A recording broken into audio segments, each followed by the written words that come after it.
He saw that they were really expecting him as an oracle. He stayed just 10 minutes and succeeded in completely convincing and comforting Pulcheria Alexandrovna. He spoke with marked sympathy, but with the reserve and extreme seriousness of a young doctor at an important consultation. He did not utter a word on any other subject and did not display the slightest desire to enter into more personal relations with the two ladies. Remarking at his first entrance the dazzling beauty of Avditia Romanovna, he endeavored not to notice her at all during his visit and addressed himself solely to Pulcheria Alexandrovna. All this gave him extraordinary inward satisfaction. He declared that he thought the invalid at this moment going on very satisfactorily. According to his observations, the patient's illness was due partly to his unfortunate material surroundings during the last few months, but it had partly also a moral origin, was, so to speak, the product of several material and moral influences, anxieties, apprehensions, troubles, certain ideas, and so on. Noticing stealthily that Avditia Romanovna was following his words with close attention, Zosimov allowed himself to enlarge on this theme. On Pulcheria Alexandrovna's anxiously and timidly inquiring as to some suspicion of insanity, he replied with a composed and candid smile that his words had been exaggerated. That certainly the patient had some fixed idea, something approaching a monomania. He, Zosimov, was now particularly studying this interesting branch of medicine. But that it must be recollected that until today the patient had been in delirium and that no doubt the presence of his family would have a favorable effect on his recovery and distract his mind, if only all fresh shocks can be avoided, he added significantly. Then he got up, took leave with an impressive and affable bow, while blessings, warm gratitude, and entreaties were showered upon him, and Avditia Romanovna spontaneously offered her hand to him. He went out exceedingly pleased with his visit and still more so with himself. "We'll talk tomorrow. Go to bed at once," Razumihin said in conclusion, following Zosimov out. "I'll be with you tomorrow morning as early as possible with my report." "That's a fetching little girl, Avditia Romanovna," remarked Zosimov, almost licking his lips as they both came out into the street. "Fetching, you said fetching," roared Razumihin, and he flew at Zosimov and seized him by the throat. "If you ever dare, do you understand? Do you understand?" he shouted, shaking him by the collar and squeezing him against the wall. "Do you hear? Let me go, you drunken devil," said Zosimov, struggling, and when he had let him go, he stared at him and went off into a sudden guffaw. Razumihin stood facing him in gloomy and earnest reflection. "Of course I am an ass," he observed, somber as a storm cloud, "but still, you are another." "No, brother, not at all such another. I am not dreaming of any folly." They walked along in silence, and only when they were close to Raskolnikov's lodgings, Razumihin broke the silence in considerable anxiety. "Listen," he said, "you're a first-rate fellow, but among your other failings, you're a loose fish that I know, and a dirty one, too. You are a feeble, nervous wretch and a mass of whims. You're getting fat and lazy and can't deny yourself anything, and I call that dirty because it leads one straight into the dirt. You've let yourself get so slack that I don't know how it is you are still a good, even a devoted doctor. You, a doctor, sleep on a feather bed and get up at night to your patients. In another 3 or 4 years you won't get up for your patients. But hang it all, that's not the point. You are going to spend tonight in the landlady's flat here. Hard work I've had to persuade her. And I'll be in the kitchen. So here's a chance for you to get to know her better. It's not as you think." "There's not a trace of anything of the sort, brother. But I don't think. Here you have modesty, brother, silence, bashfulness, a savage virtue, and yet she's sighing and melting like wax, simply melting. Save me from her, by all that's unholy. She's most prepossessing. I'll repay you, I'll do anything." Zosimov laughed more violently than ever. "Well, you are smitten, but what am I to do with her? It won't be much trouble, I assure you. Talk any rot you like to her, as long as you sit by her and talk. You're a doctor, too, try curing her of something. I swear you won't regret it. She has a piano, and you know I strum a little. I have a song there, a genuine Russian one. I shed hot tears. She likes the genuine article, and well, it all began with that song. Now you're a regular performer, a mater, a Rubinstein. I assure you, you won't regret it. But have you made her some promise, something signed?" "A promise of marriage, perhaps. Nothing, absolutely nothing of the kind. Besides, she is not that sort at all. Tchebarov tried that. Well then, drop her. But I can't drop her like that." "Why can't you?"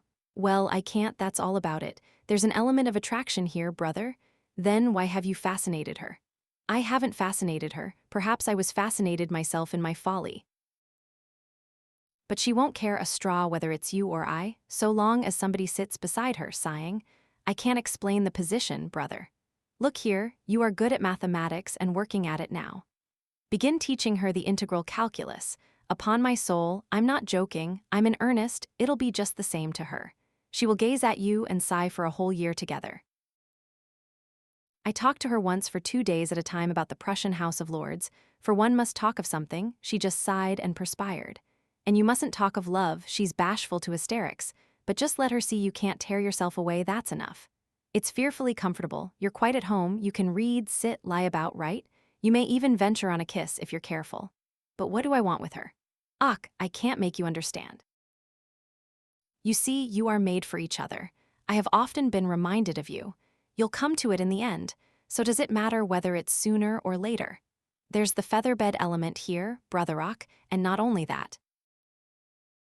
There's an attraction here. Here you have the end of the world, an anchorage, a quiet haven, the navel of the earth, the 3 fishes that are the foundation of the world, the essence of pancakes, of savory fish pies, of the evening samovar, of soft sighs and warm shawls, and hot stoves to sleep on as snug as though you were dead, and yet you're alive, the advantages of both at once. Well, hang it, brother, what stuff I'm talking, it's bedtime. Listen. I sometimes wake up at night, so I'll go in and look at him. But there's no need, it's all right. Don't you worry yourself, yet if you like, you might just look in once too. But if you notice anything, delirium or fever, wake me at once. But there can't be. Razumihin waked up next morning at 8 o'clock, troubled and serious. He found himself confronted with many new and unlooked-for perplexities.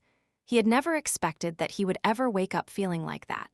He remembered every detail of the previous day, and he knew that a perfectly novel experience had befallen him, that he had received an impression unlike anything he had known before. At the same time, he recognized clearly that the dream which had fired his imagination was hopelessly unattainable, so unattainable that he felt positively ashamed of it. And he hastened to pass to the other more practical cares and difficulties bequeathed him by that thrice accursed yesterday. The most awful recollection of the previous day was the way he had shown himself base and mean, not only because he had been drunk, but because he had taken advantage of the young girl's position to abuse her fiancé in his stupid jealousy, knowing nothing of their mutual relations and obligations, and next to nothing of the man himself. And what right had he to criticize him in that hasty and unguarded manner? Who had asked for his opinion? Was it thinkable that such a creature as Avditia Romanovna would be marrying an unworthy man for money? So there must be something in him. The lodgings. But after all, how could he know the character of the lodgings? He was furnishing a flat. Phoo, how despicable it all was. And what justification was it that he was drunk? Such a stupid excuse was even more degrading. In wine is truth, and the truth had all come out. That is, all the uncleanness of his coarse and envious heart. And would such a dream ever be permissible to him, Razumihin? What was he beside such a girl? He, the drunken, noisy braggart of last night. Was it possible to imagine so absurd and cynical a juxtaposition? Razumihin blushed desperately at the very idea, and suddenly the recollection forced itself vividly upon him of how he had said last night on the stairs that the landlady would be jealous of Avditia Romanovna. That was simply intolerable. He brought his fist down heavily on the kitchen stove, hurt his hand, and sent one of the bricks flying. Of course, he muttered to himself a minute later with a feeling of self-abasement, of course, all these infamies can never be wiped out or smoothed over. And so it's useless even to think of it, and I must go to them in silence and do my duty. In silence, too, and not ask forgiveness and say nothing, for all is lost now. And yet, as he dressed, he examined his attire more carefully than usual. He hadn't another suit. If he had had, perhaps he wouldn't have put it on. I would have made a point of not putting it on. But in any case, he could not remain a cynic and a dirty sloven. He had no right to offend the feelings of others, especially when they were in need of his assistance and asking him to see them. He brushed his clothes carefully. His linen was always decent. In that respect, he was especially clean. He washed that morning scrupulously. He got some soap from Nastasia. He washed his hair, his neck, and especially his hands. When it came to the question whether to shave his stubbly chin or not, Praskovia Pavlovna had capital razors that had been left by her late husband. The question was angrily answered in the negative. Let it stay as it is. What if they think that I shaved on purpose to? They certainly would think so, not on any account. And the worst of it was he was so coarse, so dirty, he had the manners of a pothouse, and even admitting that he knew he had some of the essentials of a gentleman. What was there in that to be proud of? Everyone ought to be a gentleman and more than that. And all the same, he remembered he, too, had done little things. Not exactly dishonest, and yet. And what thoughts he sometimes had, and to set all that beside Avditia Romanovna. Confound it, so be it. Well, he'd make a point then of being dirty, greasy, pothouse in his manners, and he wouldn't care. He'd be worse. He was engaged in such monologues when Zosimov, who had spent the night in Praskovia Pavlovna's parlor, came in. He was going home and was in a hurry to look at the invalid first. Razumihin informed him that Raskolnikov was sleeping like a dormouse. Zosimov gave orders that they shouldn't wake him and promised to see him again about 11. If he is still at home, he added. Damn it all, if one can't control one's patients, how is one to cure them? Do you know whether he will go to them or whether they are coming here? They are coming, I think, said Razumihin, understanding the object of the question, and they will discuss their family affairs, no doubt. I'll be off. You, as the doctor, have more right to be here than I, but I am not a father confessor. I shall come and go away. I've plenty to do besides looking after them. One thing worries me, interposed Razumihin, frowning. On the way home I talked a lot of drunken nonsense to him, all sorts of things, and amongst them that you were afraid that he might become insane. You told the ladies so too. I know it was stupid. You may beat me if you like. Did you think so seriously? That's nonsense, I tell you. How could I think it seriously? You yourself described him as a monomaniac when you fetched me to him. And we added fuel to the fire yesterday. You did, that is, with your story about the painter. It was a nice conversation when he was, perhaps, mad on that very point. If only I'd known what happened then at the police station and that some wretch had insulted him with this suspicion. I would not have allowed that conversation yesterday. These monomaniacs will make a mountain out of a molehill and see their fancies as solid realities. As far as I remember, it was Zamitov's story that cleared up half the mystery, to my mind. Why, I know one case in which a hypochondriac, a man of 40, cut the throat of a little boy of 8 because he couldn't endure the jokes he made every day at table. And in this case, his rags, the insolent police officer, the fever, and the suspicion. All that working upon a man half frantic with hypochondria and with his morbid exceptional vanity. That may well have been the starting point of illness. Well, bother it all. And by the way, that Zamitov certainly is a nice fellow, but he shouldn't have told all that last night. He is an awful chatterbox. But whom did he tell it to, you and me? And Porfiry? What does that matter? And by the way, have you any influence on them, his mother and sister? Tell them to be more careful with him today. They'll get on all right. Razumihin answered reluctantly. Why is he so set against this Lezhin? A man with money, and she doesn't seem to dislike him, and they haven't a farthing, I suppose. But what business is it of yours? Razumihin cried with annoyance.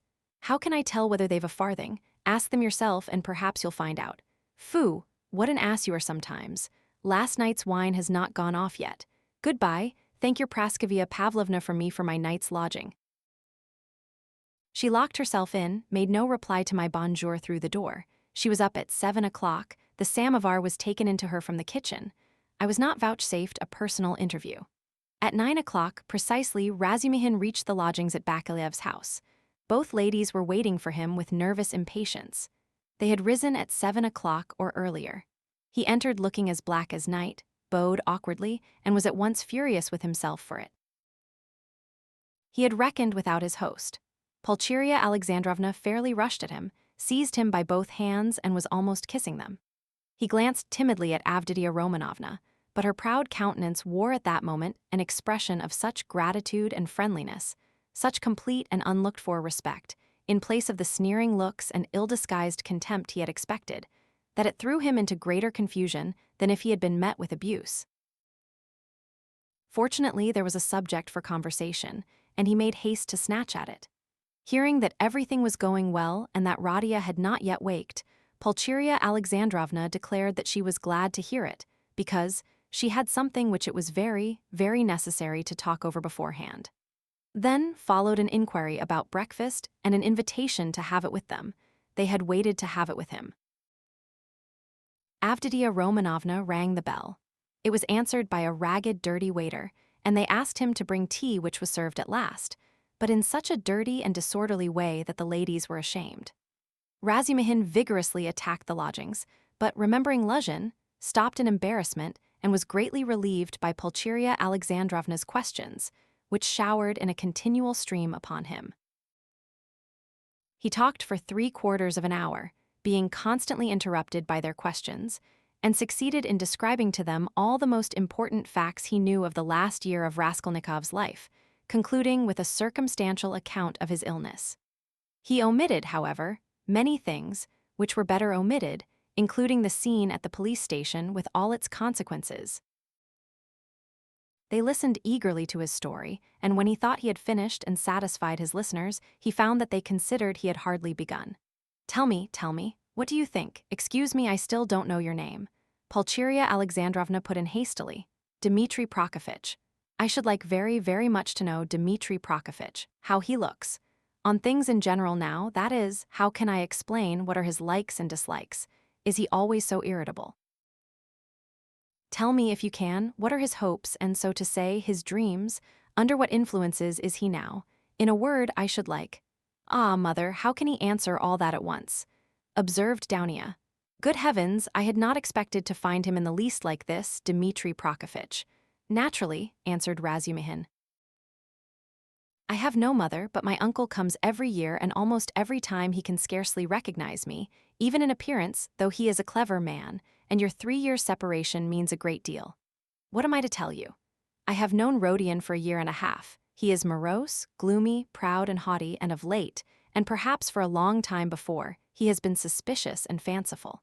He has a noble nature and a kind heart. He does not like showing his feelings and would rather do a cruel thing than open his heart freely. Sometimes, though, he is not at all morbid, but simply cold and inhumanly callous. It's as though he were alternating between two characters. Sometimes he is fearfully reserved. He says he is so busy that everything is a hindrance, and yet he lies in bed doing nothing.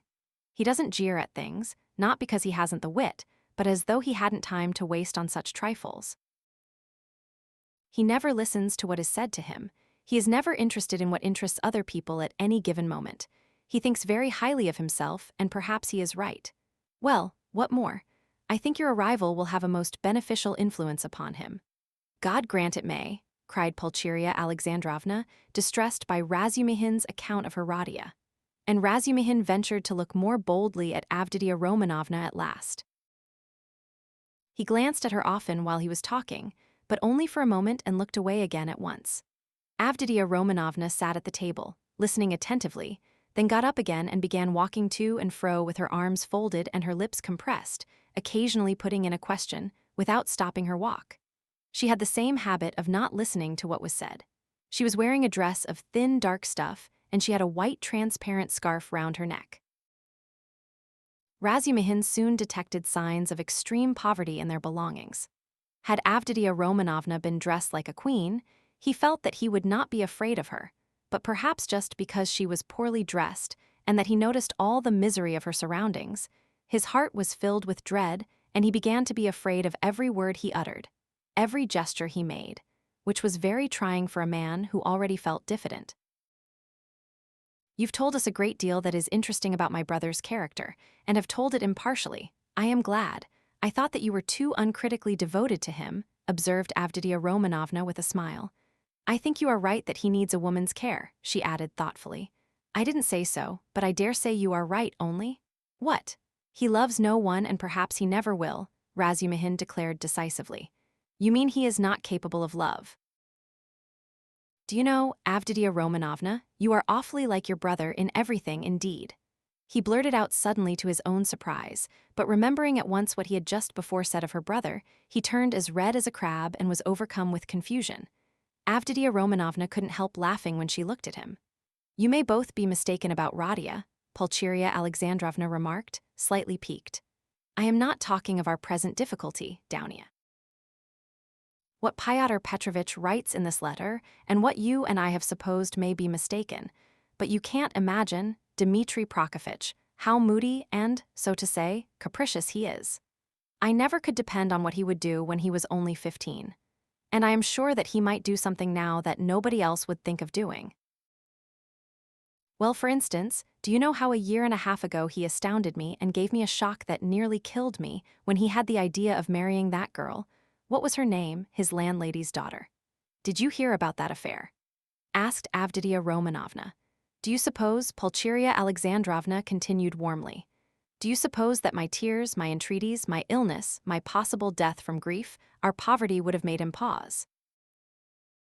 No, he would calmly have disregarded all obstacles, and yet it isn't that he doesn't love us. He has never spoken a word of that affair to me, Razumihin answered cautiously, but I did hear something from Praskovia Pavlovna herself, though she is by no means a gossip, and what I heard certainly was rather strange. And what did you hear? Both the ladies asked at once. Well, nothing very special.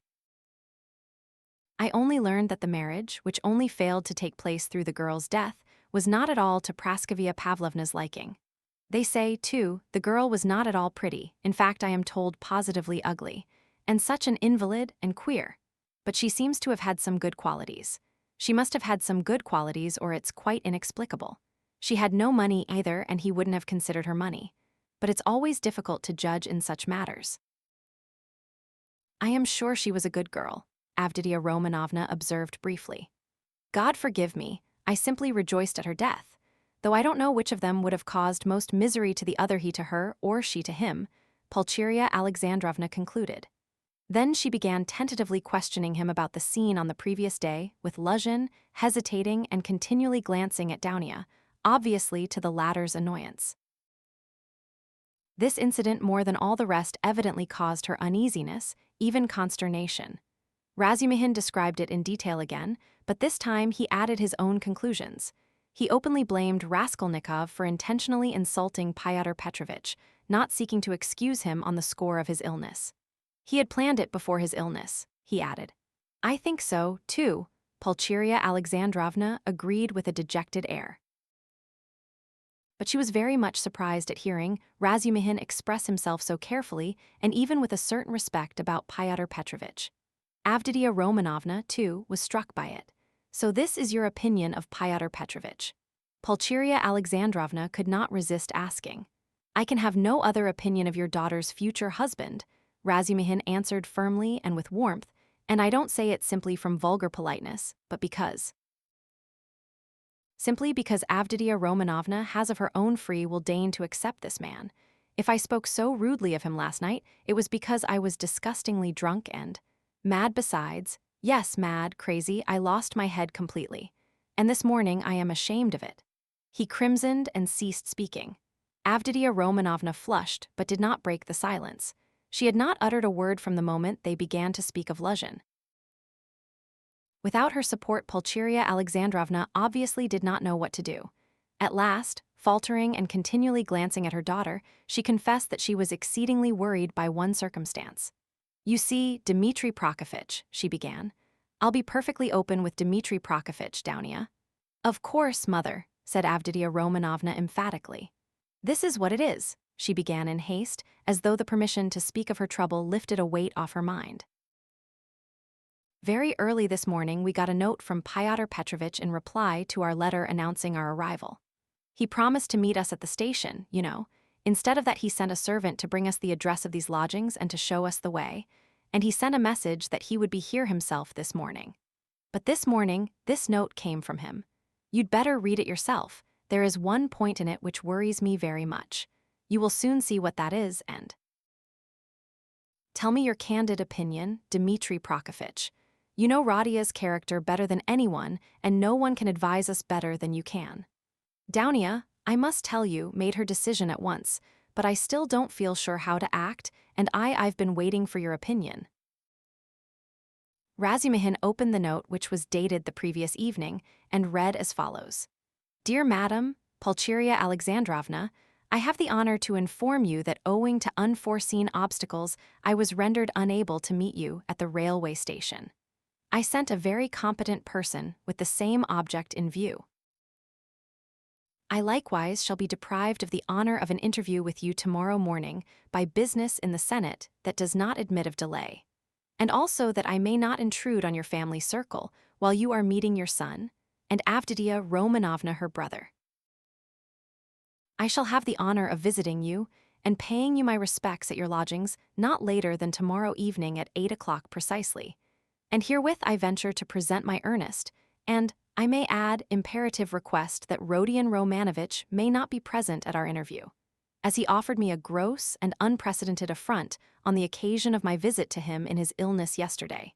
And, moreover, since I desire from you, personally, an indispensable and circumstantial explanation upon a certain point, in regard to which I wish to learn your own interpretation, I have the honor to inform you, in anticipation, that if, in spite of my request, I meet Rodion Romanovich, I shall be compelled to withdraw immediately, and then you have only yourself to blame. I write on the assumption that Rodion Romanovich, who appeared so ill at my visit, suddenly recovered 2 hours later, and so, being able to leave the house, may visit you also. I was confirmed in that belief by the testimony of my own eyes in the lodging of a drunken man who was run over and has since died, to whose daughter, a young woman of notorious behavior, he gave 25 rubles on the pretext of the funeral, which gravely surprised me, knowing what pains you were at to raise that sum. Herewith expressing my special respect to your estimable daughter, Avditia Romanovna, I beg you to accept the respectful homage of your humble servant, P. Luzhin. What am I to do now, Dmitri Prokofitch? Began Pulcheria Alexandrovna, almost weeping. How can I ask Radia not to come? Yesterday he insisted so earnestly on our refusing Pyotr Petrovitch, and now we are ordered not to receive Radia. He will come on purpose if he knows, and what will happen then? Act on Avditia Romanovna's decision, Razumihin answered calmly at once. Oh, dear me, she says. Goodness knows what she says, she doesn't explain her object. She says that it would be best, at least, not that it would be best, but that it's absolutely necessary that Radia should make a point of being here at 8 o'clock, and that they must meet. I didn't want even to show him the letter, but to prevent him from coming by some stratagem with your help, because he is so irritable. Besides, I don't understand about that drunkard who died and that daughter, and how he could have given the daughter all the money. Which cost you such sacrifice, mother, put in Avditia Romanovna. He was not himself yesterday, Razumihin said thoughtfully. If you only knew what he was up to in a restaurant yesterday, though there was sense in it too.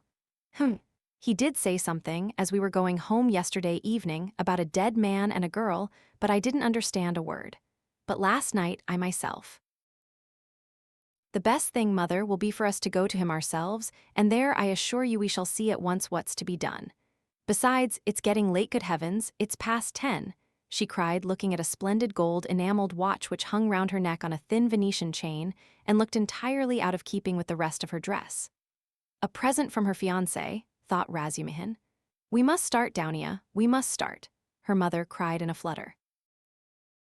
He will be thinking we are still angry after yesterday, from our coming so late.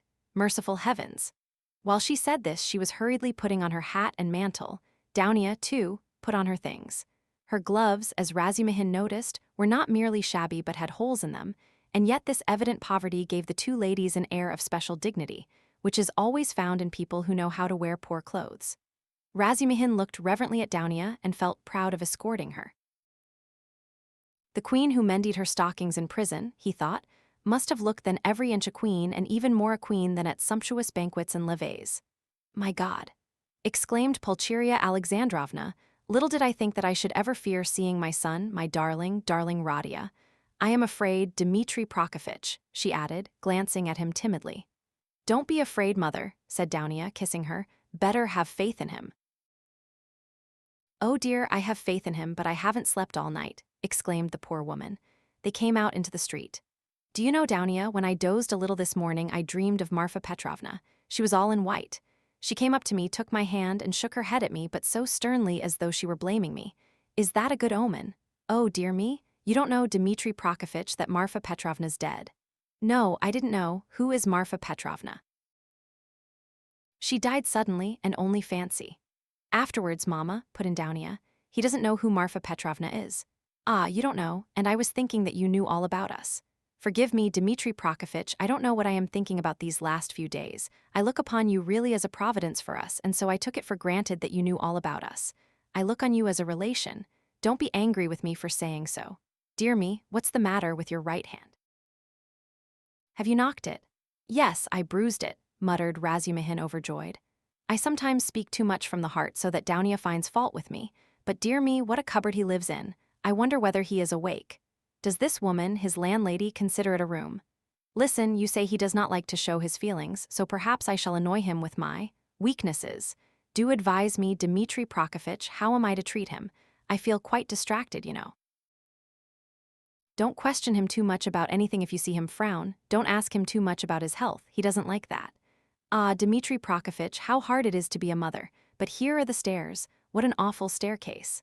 Mother, you are quite pale. Don't distress yourself, darling, said Dounia, caressing her. Then with flashing eyes she added, he ought to be happy at seeing you, and you are tormenting yourself so. Wait, I'll peep in and see whether he has waked up. The ladies slowly followed Razumihin, who went on before, and when they reached the landlady's door on the 4th story, they noticed that her door was a tiny crack open, and that 2 keen black eyes were watching them from the darkness within. When their eyes met, the door was suddenly shut with such a slam that Pulcheria Alexandrovna almost cried out. He is well, quite well. Zosimov cried cheerfully as they entered. He had come in 10 minutes earlier and was sitting in the same place as before, on the sofa.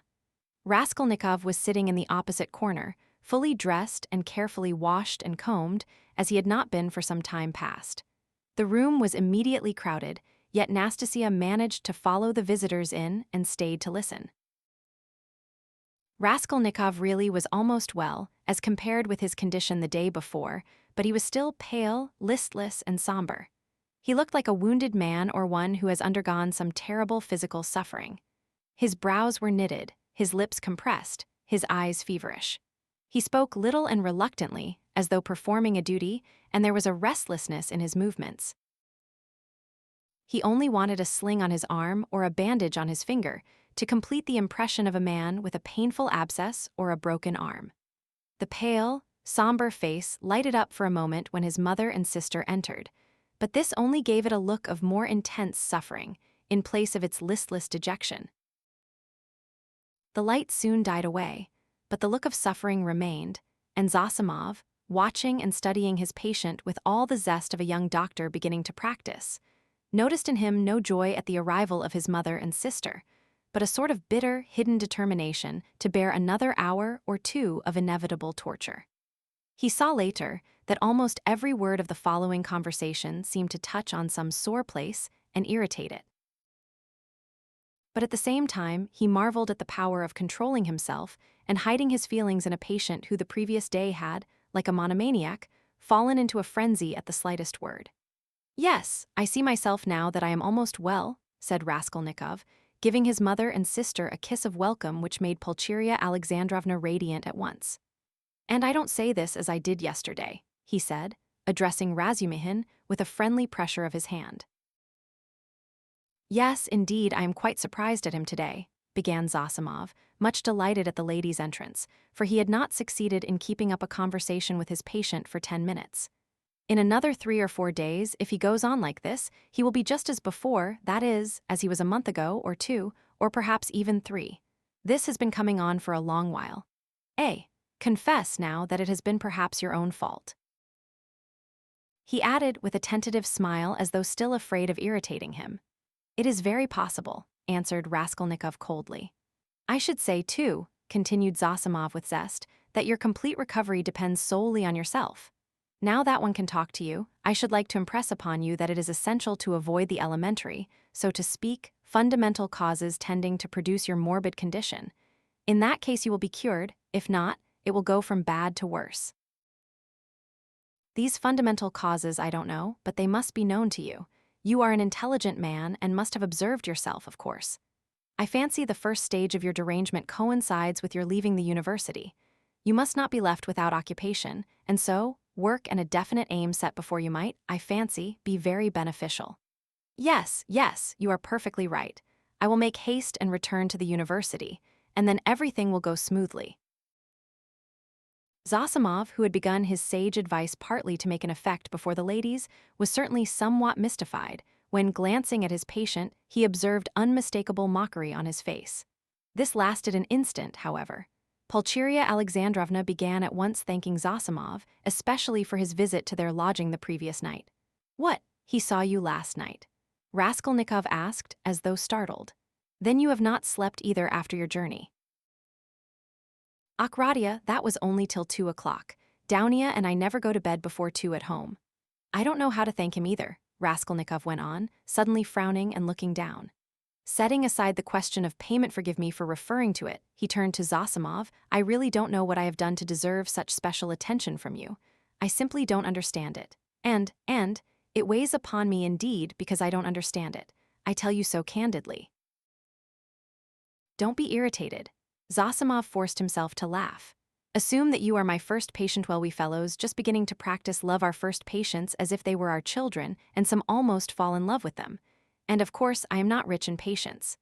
I say nothing about him," added Raskolnikov, pointing to Razumihin, "though he has had nothing from me either but insult and trouble.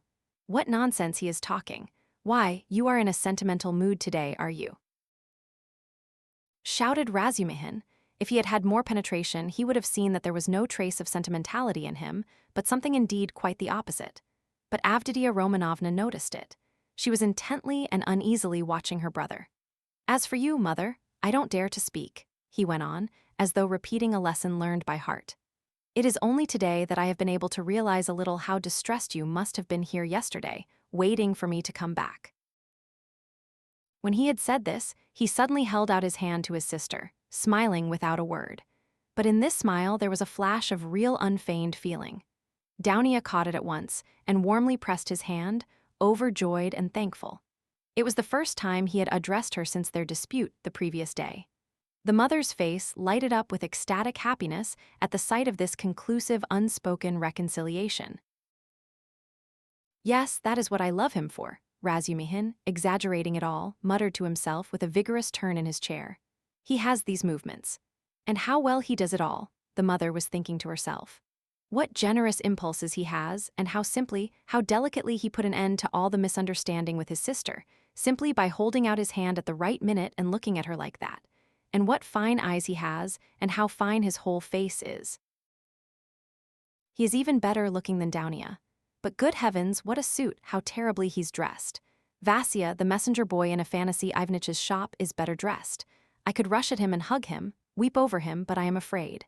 Oh dear, he's so strange. He's talking kindly, but I'm afraid. Why, what am I afraid of? Oh, Radia, you wouldn't believe," she began suddenly, in haste to answer his words to her, "how unhappy Dounia and I were yesterday. Now that it's all over and done with, and we are quite happy again, I can tell you. Fancy, we ran here almost straight from the train to embrace you and that woman. Here she is. Good morning, Nastasia. She told us at once that you were lying in a high fever and had just run away from the doctor in delirium, and they were looking for you in the streets. You can't imagine how we felt. I couldn't help thinking of the tragic end of Lieutenant Pottenchikov, a friend of your father's. You can't remember him, Radia, who ran out in the same way in a high fever and fell into the well in the courtyard, and they couldn't pull him out till next day. Of course, we exaggerated things. We were on the point of rushing to find Pyotr Petrovitch to ask him to help. Because we were alone, utterly alone, she said plaintively and stopped short, suddenly, recollecting it was still somewhat dangerous to speak of Pyotr Petrovitch, although we are quite happy again.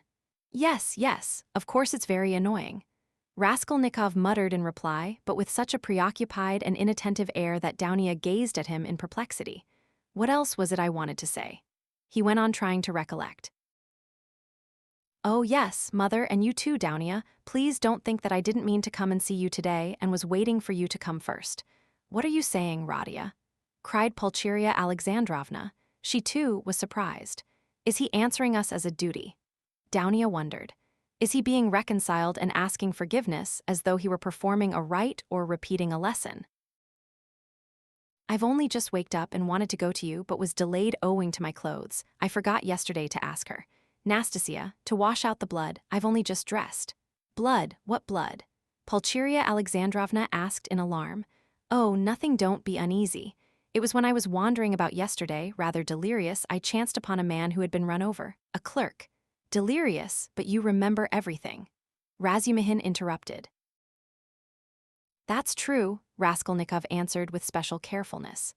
I remember everything even to the slightest detail, and yet, why I did that and went there and said that, I can't clearly explain now. A familiar phenomenon, interposed Zosimov. Actions are sometimes performed in a masterly and most cunning way, while the direction of the actions is deranged and dependent on various morbid impressions. It's like a dream. Perhaps it's a good thing really that he should think me almost a madman, thought Raskolnikov. Why, people in perfect health act in the same way too, observed Dounia, looking uneasily at Zosimov. There is some truth in your observation, the latter replied. In that sense, we are certainly all not infrequently like madmen, but with the slight difference that the deranged are somewhat madder, for we must draw a line. A normal man, it is true, hardly exists. Among dozens, perhaps hundreds of thousands, hardly one is to be met with. At the word madman, carelessly dropped by Zosimov in his chatter on his favorite subject, everyone frowned. Raskolnikov sat seeming not to pay attention, plunged in thought with a strange smile on his pale lips. He was still meditating on something. Well, what about the man who was run over? I interrupted you. Razumihin cried hastily. What? Raskolnikov seemed to wake up. Oh. I got spattered with blood helping to carry him to his lodging. By the way, Mama, I did an unpardonable thing yesterday. I was literally out of my mind. I gave away all the money you sent me, to his wife for the funeral. She's a widow now, in consumption, a poor creature. 3 little children, starving, nothing in the house. There's a daughter, too. Perhaps you'd have given it yourself if you'd seen them. But I had no right to do it, I admit, especially as I knew how you needed the money yourself. To help others one must have the right to do it, or else creves, chins, si vous n'êtes pas contents. He laughed. That's right, isn't it, Dounia? No, it's not, answered Dounia firmly. Bah, you too have ideals, he muttered, looking at her almost with hatred and smiling sarcastically. I ought to have considered that. Well, that's praiseworthy and it's better for you. And if you reach a line you won't overstep, you will be unhappy. And if you overstep it, maybe you will be still unhappier. But all that's nonsense, he added irritably, vexed at being carried away. I only meant to say that I beg your forgiveness, Mother, he concluded, shortly and abruptly. That's enough, Radia. I am sure that everything you do is very good, said his mother, delighted. Don't be too sure, he answered, twisting his mouth into a smile. A silence followed. There was a certain constraint in all this conversation, and in the silence, and in the reconciliation, and in the forgiveness, and all were feeling it. It is as though they were afraid of me, Raskolnikov was thinking to himself, looking askance at his mother and sister. Pulcheria Alexandrovna was indeed growing more timid the longer she kept silent. Yet in their absence I seemed to love them so much, flashed through his mind. Do you know, Radia, Marfa Petrovna is dead, Pulcheria Alexandrovna suddenly blurted out. What Marfa Petrovna? Oh, mercy on us, Marfa Petrovna Svidrigailov, I wrote you so much about her. Yes, I remember, so she's dead. Oh, really? He roused himself suddenly as if waking up. What did she die of? Only imagine, quite suddenly, Pulcheria Alexandrovna answered hurriedly, encouraged by his curiosity. On the very day I was sending you that letter. Would you believe it, that awful man seems to have been the cause of her death. They say he beat her dreadfully. Why were they on such bad terms? He asked, addressing his sister. Not at all. Quite the contrary indeed. With her, he was always very patient, considerate even. In fact, all those 7 years of their married life he gave way to her, too much so indeed in many cases. All of a sudden he seems to have lost patience. Then he could not have been so awful if he controlled himself for 7 years. You seem to be defending him, Dounia. No, no, he's an awful man. I can imagine nothing more awful. Dounia answered, almost with a shudder, knitting her brows and sinking into thought. That had happened in the morning, Pulcheria Alexandrovna went on hurriedly. And directly afterwards, she ordered the horses to be harnessed to drive to the town immediately after dinner. She always used to drive to the town in such cases. She ate a very good dinner, I am told. After the beating. That was always her habit, and immediately after dinner, so as not to be late in starting, she went to the bathhouse. You see, she was undergoing some treatment with baths. They have a cold spring there, and she used to bathe in it regularly every day, and no sooner had she got into the water when she suddenly had a stroke. I should think so, said Zosimov. And did he beat her badly? What does that matter? Put in Downia. But I don't know why you want to tell us such gossip, mother, said Raskolnikov irritably, as it were in spite of himself. Ah, my dear, I don't know what to talk about, broke from Pulcheria Alexandrovna. Why are you all afraid of me? He asked with a constrained smile. That's certainly true, said Downia, looking directly and sternly at her brother. Mother was crossing herself with terror as she came up the stairs. His face worked as though in convulsion. Ach, what are you saying, Downia? Don't be angry, please, Radia. Why did you say that, Downia? Pulcheria Alexandrovna began, overwhelmed, you see, coming here, I was dreaming all the way in the train how we should meet, how we should talk over everything together. And I was so happy I did not notice the journey. But what am I saying? I am happy now. You should not, Downia. I am happy now, simply in seeing you, Radia. Hush, mother, he muttered in confusion, not looking at her, but pressing her hand. We shall have time to speak freely of everything. As he said this, he was suddenly overwhelmed with confusion and turned pale. Again that awful sensation he had known of late passed with deadly chill over his soul. Again it became suddenly plain and perceptible to him that he had just told a fearful lie, that he would never now be able to speak freely of everything, that he would never again be able to speak of anything to anyone. The anguish of this thought was such that for a moment he almost forgot himself. He got up from his seat and, not looking at anyone, walked towards the door. What are you about? Cried Razumihin, clutching him by the arm. He sat down again and began looking about him, in silence. They were all looking at him in perplexity. But what are you all so dull for? He shouted, suddenly and quite unexpectedly. Do say something. What's the use of sitting like this? Come, do speak. Let us talk. We meet together and sit in silence. Come, anything. Thank God, I was afraid the same thing as yesterday was beginning again, said Pulcheria Alexandrovna, crossing herself. What is the matter, Radia? Asked Avditia Romanovna distrustfully. Oh, nothing. I remembered something, he answered, and suddenly laughed. Well, if you remembered something, that's all right. I was beginning to think. Muttered Zosimov, getting up from the sofa. It is time for me to be off. I will look in again perhaps, if I can. He made his bows and went out. What an excellent man, observed Pulcheria Alexandrovna. Yes, excellent, splendid, well-educated, intelligent, Raskolnikov began, suddenly speaking with surprising rapidity and a liveliness he had not shown till then. I can't remember where I met him before my illness. I believe I have met him somewhere. And this is a good man, too, he nodded at Razumihin. Do you like him, Downia? He asked her, and suddenly, for some unknown reason, laughed. Very much, answered Downia. Phoo, what a pig you are. Razumihin protested, blushing in terrible confusion, and he got up from his chair. Pulcheria Alexandrovna smiled faintly, but Raskolnikov laughed aloud. Where are you off to? I must go. You need not at all stay. Zosimov has gone, so you don't go. What's the time? Is it 12 o'clock? What a pretty watch you have got, Downia. But why are you all silent again? I do all the talking. It was a present from Marfa Petrovna, answered Downia. And a very expensive one, added Pulcheria Alexandrovna. What a big one, hardly like a lady's. I like that sort, said Downia. So it is not a present from her fiancé, thought Razumihin, and was unreasonably delighted. I thought it was Luzhin's present, observed Raskolnikov. No, he has not made Downia any presents yet. And do you remember, mother, I was in love and wanted to get married. He said suddenly, looking at his mother, who was disconcerted by the sudden change of subject and the way he spoke of it. Oh, yes, my dear. Pulcheria Alexandrovna exchanged glances with Downia and Razumihin. Yes, what shall I tell you? I don't remember much indeed. She was such a sickly girl, he went on, growing dreamy and looking down again. Quite an invalid. She was fond of giving alms to the poor and was always dreaming of a nunnery, and once she burst into tears when she began talking to me about it. Yes, I remember. I remember very well. She was an ugly little thing. I really don't know what drew me to her then. I think it was because she was always ill. If she had been lame or hunchback, I believe I should have liked her better still, he smiled dreamily. Yes, it was a sort of spring delirium. No, it was not only spring delirium, said Downia, with warm feeling.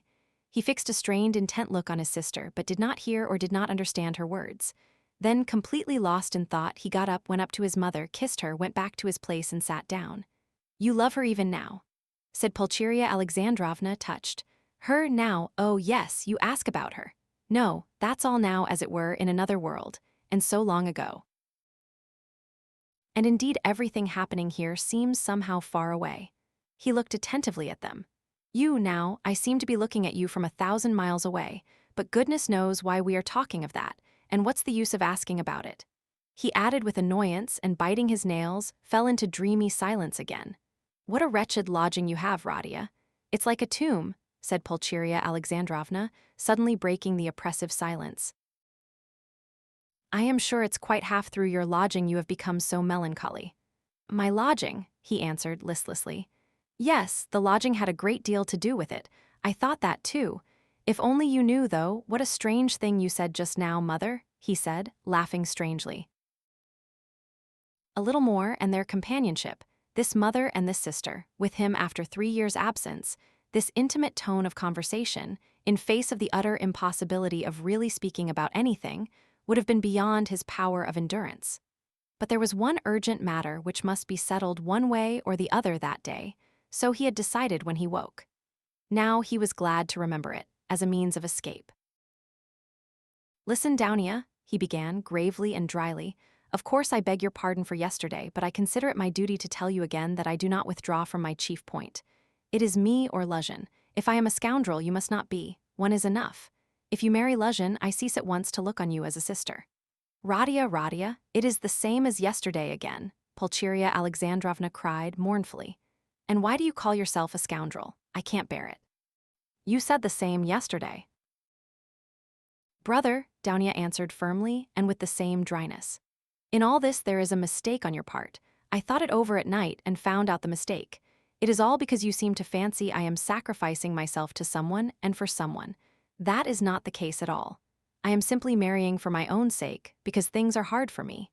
Though, of course, I shall be glad if I succeed in being useful to my family. But that is not the chief motive for my decision. She is lying, he thought to himself, biting his nails vindictively. Proud creature. She won't admit she wants to do it out of charity. Too haughty, oh, base characters. They even love as though they hate. Oh, how I hate them all. In fact, continued Downia, I am marrying Fyodor Petrovich because of 2 evils I choose the less. I intend to do honestly all he expects of me, so I am not deceiving him. Why did you smile just now? She too flushed, and there was a gleam of anger in her eyes. All, he asked with a malignant grin, within certain limits. Both the manner and form of Fyodor Petrovich's courtship showed me at once what he wanted. He may, of course, think too well of himself, but I hope he esteems me too. Why are you laughing again? And why are you blushing again? You are lying, sister. You are intentionally lying, simply from feminine obstinacy, simply to hold your own against me. You cannot respect Luzhin. I have seen him and talked with him. So you are selling yourself for money, and so in any case you are acting basely, and I am glad at least that you can blush for it. It is not true. I am not lying, cried Downia, losing her composure. I would not marry him if I were not convinced that he esteems me and thinks highly of me. I would not marry him if I were not firmly convinced that I can respect him. Fortunately, I can have convincing proof of it this very day. And such a marriage is not a vileness, as you say. And even if you were right, if I really had determined on a vile action, is it not merciless on your part to speak to me like that? Why do you demand of me a heroism that perhaps you have not either? It is despotism, it is tyranny. If I ruin anyone, it is only myself. I am not committing a murder. Why do you look at me like that? Why are you so pale? Radia, darling, what's the matter? Good heavens. You have made him faint, cried Pulcheria Alexandrovna. No, nonsense, it's nothing. A little giddiness, not fainting. You have fainting on the brain. Yes, what was I saying? Oh, yes. In what way will you get convincing proof today that you can respect him and that he esteems you, as you said, I think you said today? Mother, show Radia Fyodor Petrovich's letter, said Downia. With trembling hands, Pulcheria Alexandrovna gave him the letter. He took it with great interest, but before opening it he suddenly looked with a sort of wonder at Downia. It is strange, he said slowly, as though struck by a new idea. What am I making such a fuss for? What is it all about? Marry whom you like. He said this as though to himself, but said it aloud and looked for some time at his sister, as though puzzled. He opened the letter at last, still with the same look of strange wonder on his face. Then, slowly and attentively, he began reading and read it through twice. Pulcheria Alexandrovna showed marked anxiety, and all indeed expected something particular.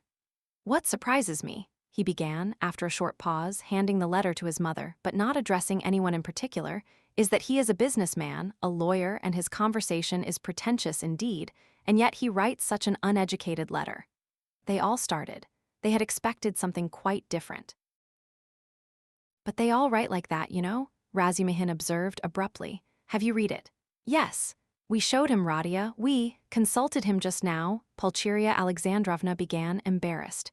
"That's just the jargon of the courts," Razumihin put in. "Legal documents are written like that to this day." "Legal?" "Yes, it's just legal business language, not so very uneducated, and not quite educated business language." Fyodor Petrovich makes no secret of the fact that he had a cheap education. He is proud indeed of having made his own way, Avditia Romanovna observed, somewhat offended by her brother's tone. "Well, if he's proud of it, he has reason, I don't deny it. You seem to be offended, sister, at my making only such a frivolous criticism on the letter, and to think that I speak of such trifling matters on purpose to annoy you. It is quite the contrary. An observation apropos of the style occurred to me that is by no means irrelevant as things stand.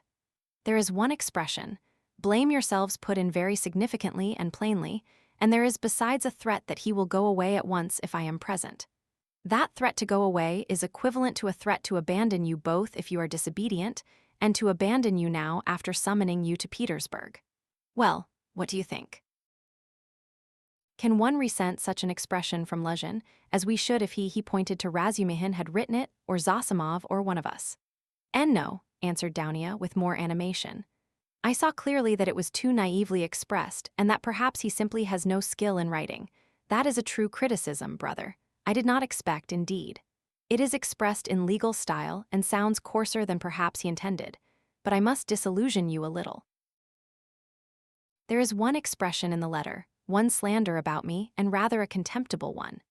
I gave the money last night to the widow, a woman in consumption, crushed with trouble, and not on the pretext of the funeral, but simply to pay for the funeral, and not to the daughter, a young woman, as he writes, of notorious behavior, whom I saw last night for the first time in my life, but to the widow. In all this I see a too hasty desire to slander me and to raise dissension between us. It is expressed again in legal jargon, that is to say, with a too obvious display of the aim and with a very naive eagerness. He is a man of intelligence, but to act sensibly, intelligence is not enough. It all shows the man, and I don't think he has a great esteem for you. I tell you this simply to warn you because I sincerely wish for your good. Dounia did not reply. Her resolution had been taken. She was only awaiting the evening. Then, what is your decision, Radia? Asked Pulcheria Alexandrovna, who was more uneasy than ever at the sudden, new businesslike tone of his talk. What decision? You see, Fyodor Petrovich writes that you are not to be with us this evening, and that he will go away if you come. So will you? Come. That, of course, is not for me to decide, but for you first, if you are not offended by such a request, and secondly, by Dounia, if she too is not offended. I will do what you think best, he added dryly. Dounia has already decided, and I fully agree with her, Pulcheria Alexandrovna hastened to declare. I decided to ask you, Radia, to urge you not to fail to be with us at this interview, said Dounia. Will you come? Yes. I will ask you, too, to be with us at 8 o'clock, she said, addressing Razumihin. Mother, I am inviting him, too. Quite right, Dounia. Well, since you have decided, added Pulcheria Alexandrovna, so be it. I shall feel easier myself. I do not like concealment and deception. Better let us have the whole truth. Fyodor Petrovich may be angry or not now. At that moment the door was softly opened, and a young girl walked into the room, looking timidly about her. Everyone turned towards her with surprise and curiosity. At first sight, Raskolnikov did not recognize her. It was Sofya Semyonovna Marmeladov. He had seen her yesterday for the first time, but at such a moment, in such surroundings and in such a dress, that his memory retained a very different image of her. Now she was a modestly and poorly dressed young girl, very young indeed, almost like a child, with a modest and refined manner, with a candid but somewhat frightened-looking face. She was wearing a very plain indoor dress and had on a shabby old-fashioned hat, but she still carried a parasol. Unexpectedly finding the room full of people, she was not so much embarrassed as completely overwhelmed with shyness, like a little child. She was even about to retreat. "Oh, it's you," said Raskolnikov, extremely astonished, and he, too, was confused. He at once recollected that his mother and sister knew through Luzhin's letter of some young woman of notorious behavior. He had only just been protesting against Luzhin's calumny and declaring that he had seen the girl last night for the first time, and suddenly she had walked in. He remembered, too, that he had not protested against the expression of notorious behavior. All this passed vaguely and fleetingly through his brain, but looking at her more intently, he saw that the humiliated creature was so humiliated that he felt suddenly sorry for her. When she made a movement to retreat in terror, it sent a pang to his heart. "I did not expect you," he said, hurriedly, with a look that made her stop. "Please sit down. You come, no doubt, from Katerina Ivanovna. Allow me not there. Sit here." At Sonia's entrance, Razumihin, who had been sitting on one of Raskolnikov's 3 chairs, close to the door, got up to allow her to enter. Raskolnikov had at first shown her the place on the sofa where Zosimov had been sitting, but feeling that the sofa which served him as a bed was too familiar a place, he hurriedly motioned her to Razumihin's chair. "You sit here," he said to Razumihin, putting him on the sofa. Sonia sat down, almost shaking with terror, and looked timidly at the 2 ladies.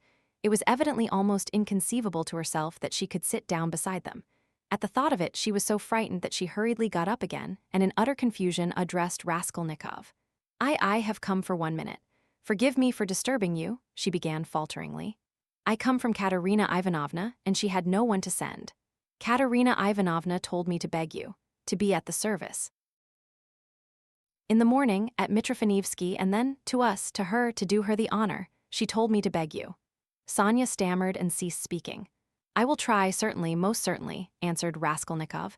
He too stood up, and he too faltered and could not finish his sentence. "Please sit down," he said suddenly.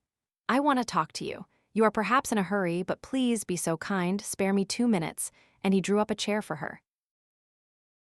Sonia sat down again, and again timidly she took a hurried, frightened look at the 2 ladies and dropped her eyes. Raskolnikov's pale face flushed. A shudder passed over him, his eyes glowed. "Mother," he said, firmly and insistently, "this is Sofya Semyonovna Marmeladov, the daughter of that unfortunate Mr. Marmeladov, who was run over yesterday before my eyes, and of whom I was just telling you." Pulcheria Alexandrovna glanced at Sonia and slightly screwed up her eyes.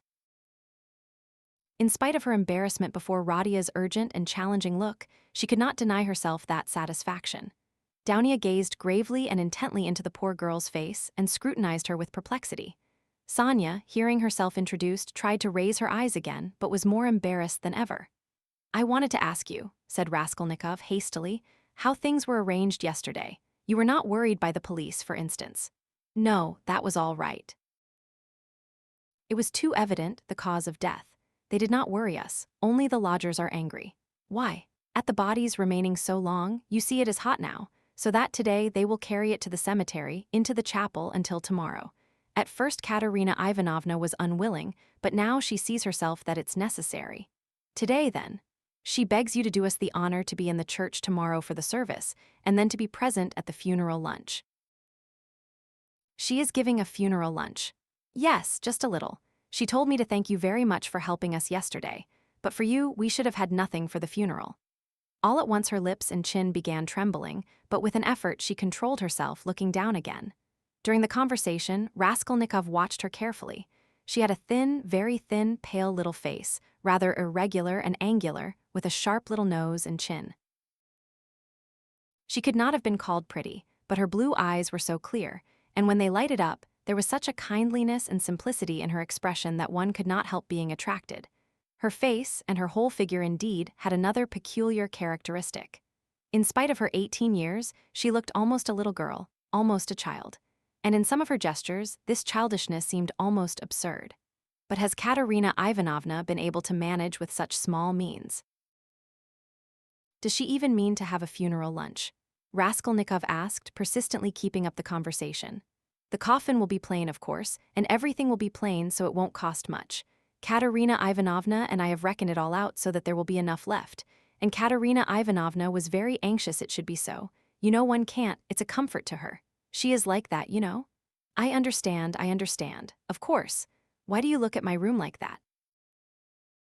My mother has just said it is like a tomb. You gave us everything yesterday, Sonia said suddenly in reply in a loud, rapid whisper, and again she looked down in confusion. Her lips and chin were trembling once more. She had been struck at once by Raskolnikov's poor surroundings, and now these words broke out spontaneously. A silence followed. There was a light in Dounia's eyes, and even Pulcheria Alexandrovna looked kindly at Sonia.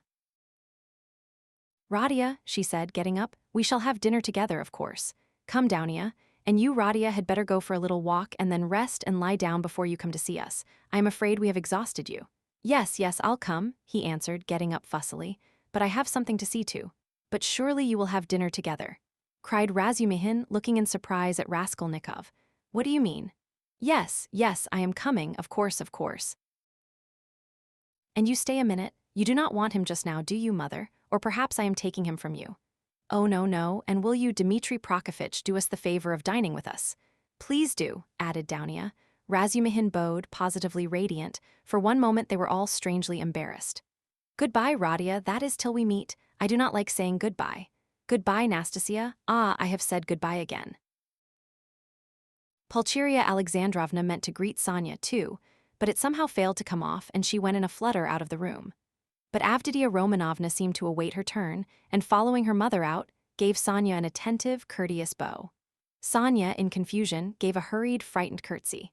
There was a look of poignant discomfort in her face, as though Avditia Romanovna's courtesy and attention were oppressive and painful to her. Dounia, goodbye, called Raskolnikov in the passage. Give me your hand. Why, I did give it to you, have you forgotten? Said Dounia, turning warmly and awkwardly to him. Never mind, give it to me again. And he squeezed her fingers warmly. Dounia smiled, flushed, pulled her hand away, and went off quite happy. Come, that's capital, he said to Sonia, going back and looking brightly at her. God give peace to the dead, the living have still to live. That is right, isn't it? Sonia looked surprised at the sudden brightness of his face. He looked at her for some moments in silence. The whole history of the dead father floated before his memory in those moments. Heavens, Dounia, Pulcheria Alexandrovna began, as soon as they were in the street, I really feel relieved myself at coming away more at ease.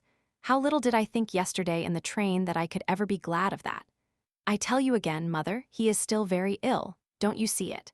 Perhaps worrying about us upset him. We must be patient, and much can be forgiven. Well, you were not very patient. Pulcheria Alexandrovna caught her up hotly and jealously. Do you know, Dounia, I was looking at you too. You are the very portrait of him, and not so much in face as in soul. You are both melancholy, both morose and hot-tempered, both haughty and both generous. Surely he can't be an egoist, Dounia.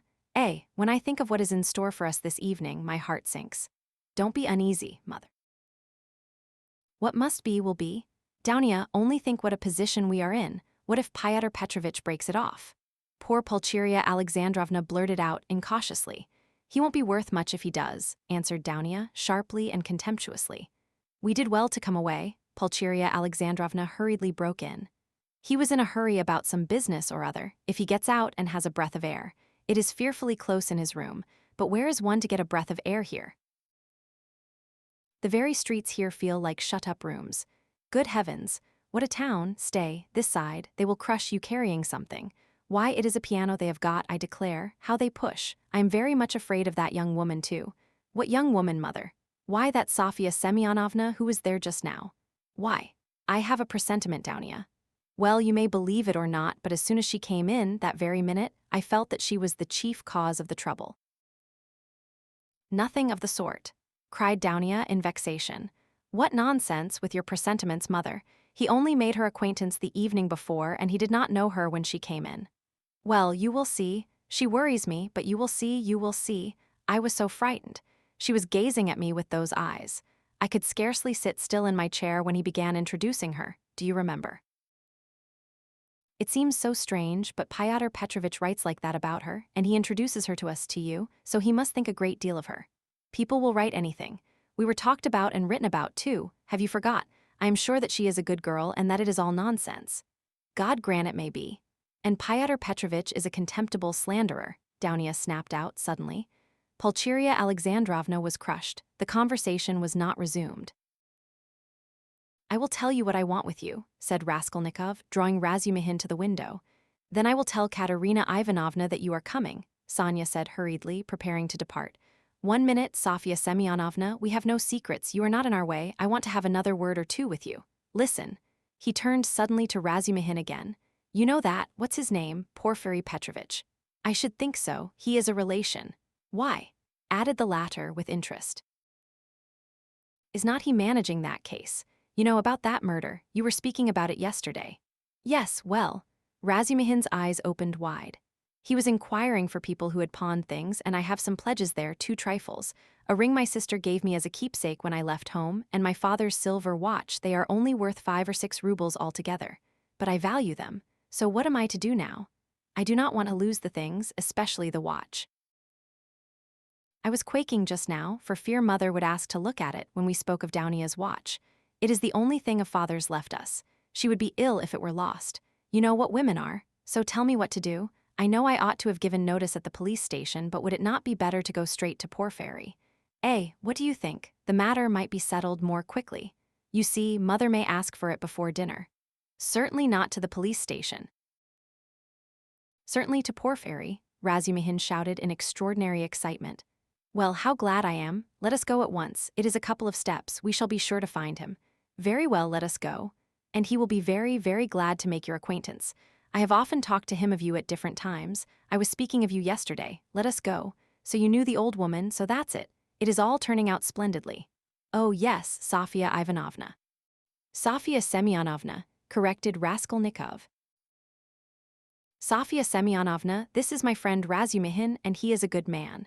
If you have to go now, Sonia was beginning, not looking at Razumihin at all and still more embarrassed. Let us go, decided Raskolnikov. I will come to you today, Sofya Semyonovna. Only tell me where you live. He was not exactly ill at ease, but seemed hurried and avoided her eyes. Sonia gave her address and flushed as she did so. They all went out together. Don't you lock up? Asked Razumihin, following him on to the stairs. Never, answered Raskolnikov.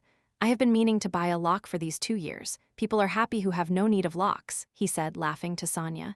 They stood still in the gateway. Do you go to the right, Sofya Semyonovna? How did you find me, by the way? He added, as though he wanted to say something quite different.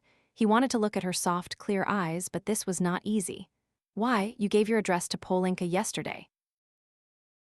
Polenka? Oh yes, Polenka, that is the little girl. She is your sister. Did I give her the address? Why, had you forgot? No, I remember. I had heard my father speak of you. Only I did not know your name, and he did not know it. And now I came, and as I had learnt your name, I asked today, where does Mr. Raskolnikov live? I did not know you had only a room too. Goodbye, I will tell Katerina Ivanovna. She was extremely glad to escape at last. She went away looking down, hurrying to get out of sight as soon as possible, to walk the 20 steps to the turning on the right and to be at last alone, and then moving rapidly along, looking at no one, noticing nothing, to think, to remember, to meditate on every word, every detail. Never had she felt anything like this. Dimly and unconsciously, a whole new world was opening before her. She remembered suddenly that Raskolnikov meant to come to her that day, perhaps at once. Only not today, please, not today. She kept muttering with a sinking heart, as though entreating someone like a frightened child. Mercy, to me, to that room, he will see, oh dear. She was not capable at that instant of noticing an unknown gentleman who was watching her and following at her heels. He had accompanied her from the gateway. At the moment when Razumihin, Raskolnikov, and she stood still at parting on the pavement, this gentleman who was just passing started on hearing Sonia's words. And I asked where Mr. Raskolnikov lived. He turned a rapid but attentive look upon all three, especially upon Raskolnikov, to whom Sonia was speaking, then looked back and noted the house. All this was done in an instant as he passed, and trying not to betray his interest, he walked on more slowly as though waiting for something. He was waiting for Sonia. He saw that they were parting and that Sonia was going home. Home, where? I've seen that face somewhere, he thought. I must find out. At the turning, he crossed over, looked round, and saw Sonia coming the same way, noticing nothing. She turned the corner. He followed her on the other side. After about 50 paces, he crossed over again, overtook her, and kept 2 or 3 yards behind her. He was a man about 50, rather tall and thickly set, with broad, high shoulders which made him look as though he stooped a little. He wore good and fashionable clothes and looked like a gentleman of position. He carried a handsome cane, which he tapped on the pavement at each step. His gloves were spotless. He had a broad, rather pleasant face with high cheekbones and a fresh color, not often seen in Petersburg. His flaxen hair was still abundant, and only touched here and there with gray, and his thick square beard was even lighter than his hair. His eyes were blue and had a cold and thoughtful look. His lips were crimson. He was a remarkably well-preserved man and looked much younger than his years. When Sonia came out on the canal bank, they were the only 2 persons on the pavement. He observed her dreaminess and preoccupation. On reaching the house where she lodged, Sonia turned in at the gate. He followed her, seeming rather surprised. In the courtyard she turned to the right corner. "Bah!" muttered the unknown gentleman and mounted the stairs behind her. Only then Sonia noticed him. She reached the 3rd story, turned down the passage, and rang at number 9. On the door was inscribed in chalk, Karamazov Taylor. Bah! The stranger repeated again, wondering at the strange coincidence, and he rang next door at number 8. The doors were 2 or 3 yards apart. "You lodge at Karamazov's," he said, looking at Sonia and laughing. "He altered a waistcoat for me yesterday. I am staying close here at Madame Reslick's. How odd." Sonia looked at him attentively. "We are neighbors," he went on gaily. "I only came to town the day before yesterday. Goodbye for the present." Sonia made no reply. The door opened and she slipped in. She felt for some reason ashamed and uneasy. On the way to Porfiry's, Razumihin was obviously excited. "That's capital, brother," he repeated several times, "and I am glad. What are you glad about?" Raskolnikov thought to himself. "I didn't know that you pledged things at the old woman's too, and, was it long ago? Was it long since you were there? What a simple-hearted fool he is. When was it?" Raskolnikov stopped still to recollect. 2 or 3 days before her death it must have been, but I am not going to redeem the things now, he put in with a sort of hurried and conspicuous solicitude about the things. "I've not more than a silver ruble left, after last night's accursed delirium." He laid special emphasis on the delirium. Yes, Razumihin hastened to agree with what was not clear. "Then that's why you were stuck, partly. You know, in your delirium you were continually mentioning some rings or chains." Yes, that's clear, it's all clear now. "Hullo, how that idea must have got about among them. Here this man will go to the stake for me, and I find him delighted at having it cleared up why I spoke of rings in my delirium. What a hold the idea must have on all of them. Shall we find him?" he asked suddenly. "Oh, yes," Razumihin answered quickly. "He is a nice fellow, you will see, brother. Rather clumsy, that is to say. He is a man of polished manners, but I mean clumsy in a different sense. He is an intelligent fellow, very much so indeed, but he has his own range of ideas. He is incredulous, skeptical, cynical. He likes to impose on people, or rather to make fun of them. His is the old, circumstantial method, but he understands his work thoroughly. Last year he cleared up a case of murder in which the police had hardly a clue. He is very, very anxious to make your acquaintance." "On what grounds is he so anxious?" "Oh, it's not exactly. You see, since you've been ill I happen to have mentioned you several times. So when he heard about you, about your being a law student and not able to finish your studies, he said, 'What a pity.' And so I concluded. From everything together, not only that, yesterday Zametov. You know, Radia, I talked some nonsense on the way home to you yesterday when I was drunk. I am afraid, brother, of your exaggerating it, you see." "What?" "That they think I am a madman. Maybe they are right," he said with a constrained smile. Yes, that is pooh, no, but all that I said, and there was something else too, it was all nonsense, drunken nonsense. But why are you apologizing? I am so sick of it all." Raskolnikov cried with exaggerated irritability. It was partly assumed, however. I know, I understand. Believe me, I understand. One's ashamed to speak of it. If you are ashamed, then don't speak of it." Both were silent. Razumihin was more than ecstatic, and Raskolnikov perceived it with repulsion. He was alarmed, too, by what Razumihin had just said about Porfiry. "I shall have to pull a long face with him, too," he thought, with a beating heart, and he turned white, and do it naturally, too. But the most natural thing would be to do nothing at all. Carefully do nothing at all. No, carefully would not be natural again. Oh well, we shall see how it turns out, we shall see. Directly. Is it a good thing to go or not? The butterfly flies to the light. My heart is beating, that's what's bad. In this gray house, said Razumihin. The most important thing, does Porfiry know that I was at the old hag's flat yesterday and asked about the blood? I must find that out instantly, as soon as I go in, find out from his face, otherwise. I'll find out if it's my ruin. I say, brother, he said suddenly, addressing Razumihin with a sly smile, I have been noticing all day that you seem to be curiously excited. Isn't it so? Excited? Not a bit of it, said Razumihin, stung to the quick. Yes, brother, I assure you it's noticeable. Why, you sat on your chair in a way you never do sit, on the edge somehow, and you seemed to be writhing all the time. You kept jumping up for nothing. One moment you were angry, and the next your face looked like a sweetmeat. You even blushed, especially when you were invited to dinner, you blushed awfully. Nothing of the sort, nonsense, what do you mean? But why are you wriggling out of it like a schoolboy? By Jove, there he's blushing again. What a pig you are. But why are you so shamefaced about it? Romeo, stay, I'll tell of you today, ha ha ha, I'll make mother laugh and someone else too. Listen, this is serious. What next, you fiend? Razumihin was utterly overwhelmed, turning cold with horror. What will you tell them? Come, brother, phoo, what a pig you are. You are like a summer rose, and if only you knew how it suits you, a Romeo over 6 foot high. And how you've washed today, you cleaned your nails, I declare. That's something unheard of. Why, I do believe you've got pomatum on your hair. Bend down. Pig. Raskolnikov laughed as though he could not restrain himself. So laughing, they entered Porfiry Petrovitch's flat. This is what Raskolnikov wanted. From within, they could be heard laughing as they came in, still guffawing in the passage. Not a word here, or I'll brain you.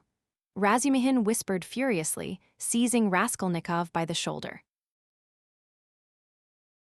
Raskolnikov was already entering the room. He came in looking as though he had the utmost difficulty not to burst out laughing again. Behind him, Razumihin strode in gawky and awkward, shamefaced and red as a peony, with an utterly crestfallen and ferocious expression. His face and whole figure really were ridiculous at that moment and amply justified Raskolnikov's laughter. Raskolnikov, not waiting for an introduction, bowed to Porfiry Petrovitch, who stood in the middle of the room looking inquiringly at them. He held out his hand and shook hands, still apparently making desperate efforts to subdue his mirth and utter a few words to introduce himself. But he had no sooner succeeded in assuming a serious air and muttering something when he suddenly glanced again, as though accidentally, at Razumihin, and could no longer control himself. His stifled laughter broke out the more irresistibly the more he tried to restrain it. The extraordinary ferocity with which Razumihin received this spontaneous mirth gave the whole scene the appearance of most genuine fun and naturalness. Razumihin strengthened this impression as though on purpose. Fool! You fiend, he roared, waving his arm, which at once struck a little round table with an empty tea-glass on it. Everything was sent flying and crashing. But why break chairs, gentlemen? You know it's a loss to the crown, Porfiry Petrovitch quoted gaily. Raskolnikov was still laughing, with his hand in Porfiry Petrovitch's, but anxious not to overdo it, awaited the right moment to put a natural end to it. Razumihin, completely put to confusion by upsetting the table and smashing the glass, gazed gloomily at the fragments, cursed and turned sharply to the window where he stood looking out with his back to the company with a fiercely scowling countenance, seeing nothing. Porfiry Petrovitch laughed and was ready to go on laughing, but obviously looked for explanations. Zametov had been sitting in the corner, but he rose at the visitor's entrance and was standing in expectation with a smile on his lips, though he looked with surprise and even it seemed incredulity at the whole scene and at Raskolnikov with a certain embarrassment. Zametov's unexpected presence struck Raskolnikov unpleasantly. I've got to think of that, he thought. Excuse me, please, he began, affecting extreme embarrassment. Raskolnikov. Not at all, very pleasant to see you. And how pleasantly you've come in. Why, won't he even say good morning?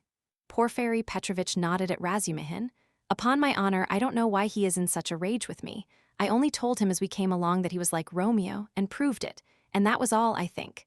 Pig, ejaculated Razumihin without turning round. There must have been very grave grounds for it if he is so furious at the word, Porfiry laughed. Oh, you sharp lawyer, damn you all. snapped Razumihin, and suddenly bursting out laughing himself, he went up to Porfiry with a more cheerful face as though nothing had happened. "That'll do. We are all fools, to come to business. This is my friend Rodion Romanovich Raskolnikov. In the first place, he has heard of you and wants to make your acquaintance, and secondly, he has a little matter of business with you." "Bah! Zametov, what brought you here? Have you met before? Have you known each other long? What does this mean?" thought Raskolnikov uneasily. Zametov seemed taken aback, but not very much so. "Why, it was at your rooms we met yesterday," he said easily. "Then I have been spared the trouble. All last week he was begging me to introduce him to you. Porfiry and you have sniffed each other out without me.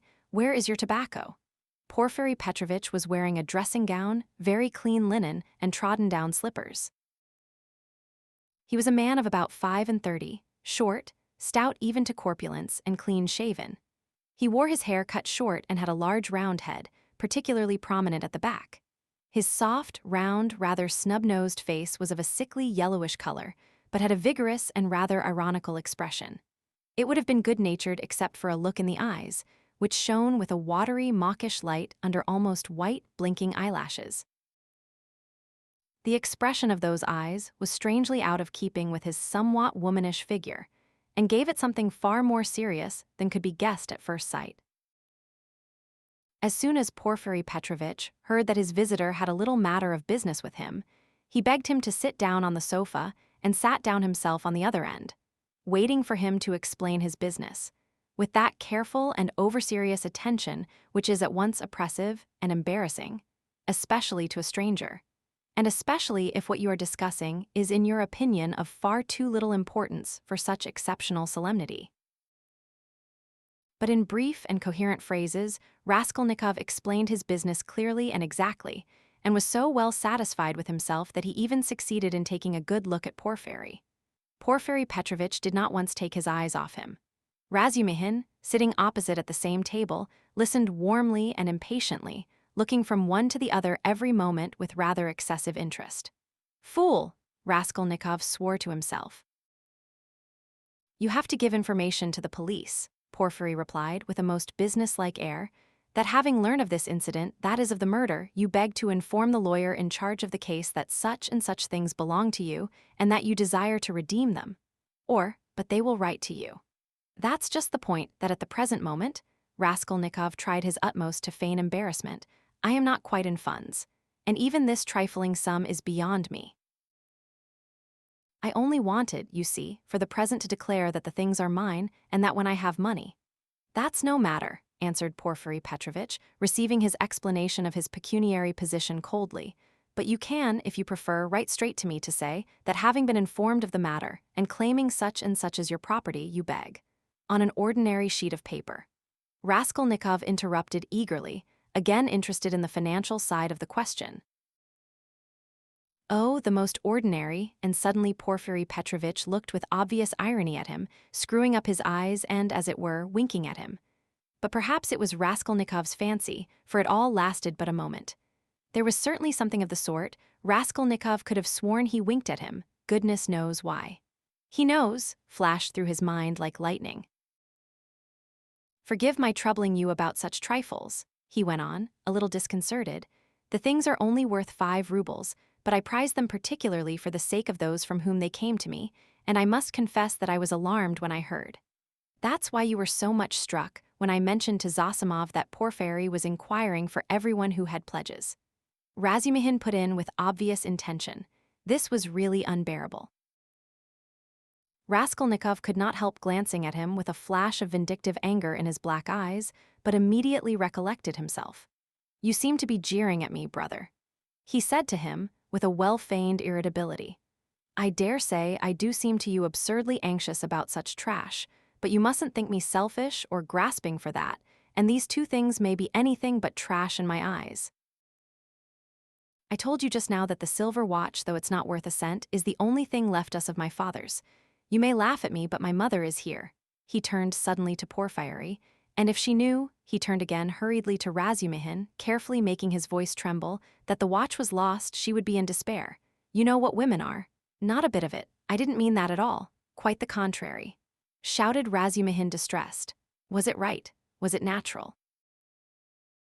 Did I overdo it? Raskolnikov asked himself in a tremor. Why did I say that about women? Oh, your mother is with you, Porfiry Petrovitch inquired. Yes. When did she come? Last night.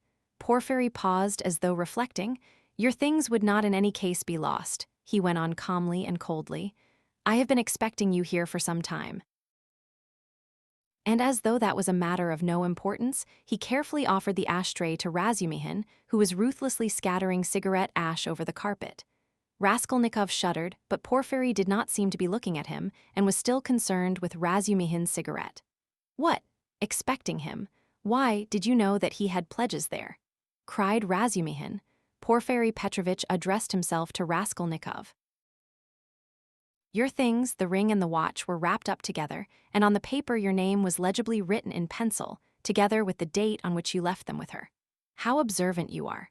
Raskolnikov smiled awkwardly, doing his very utmost to look him straight in the face, but he failed and suddenly added, I say that because I suppose there were a great many pledges, that it must be difficult to remember them all. But you remember them all so clearly and stupid. Feeble, he thought, why did I add that? But we know all who had pledges, and you are the only one who hasn't come forward, Porfiry answered with hardly perceptible irony. I haven't been quite well.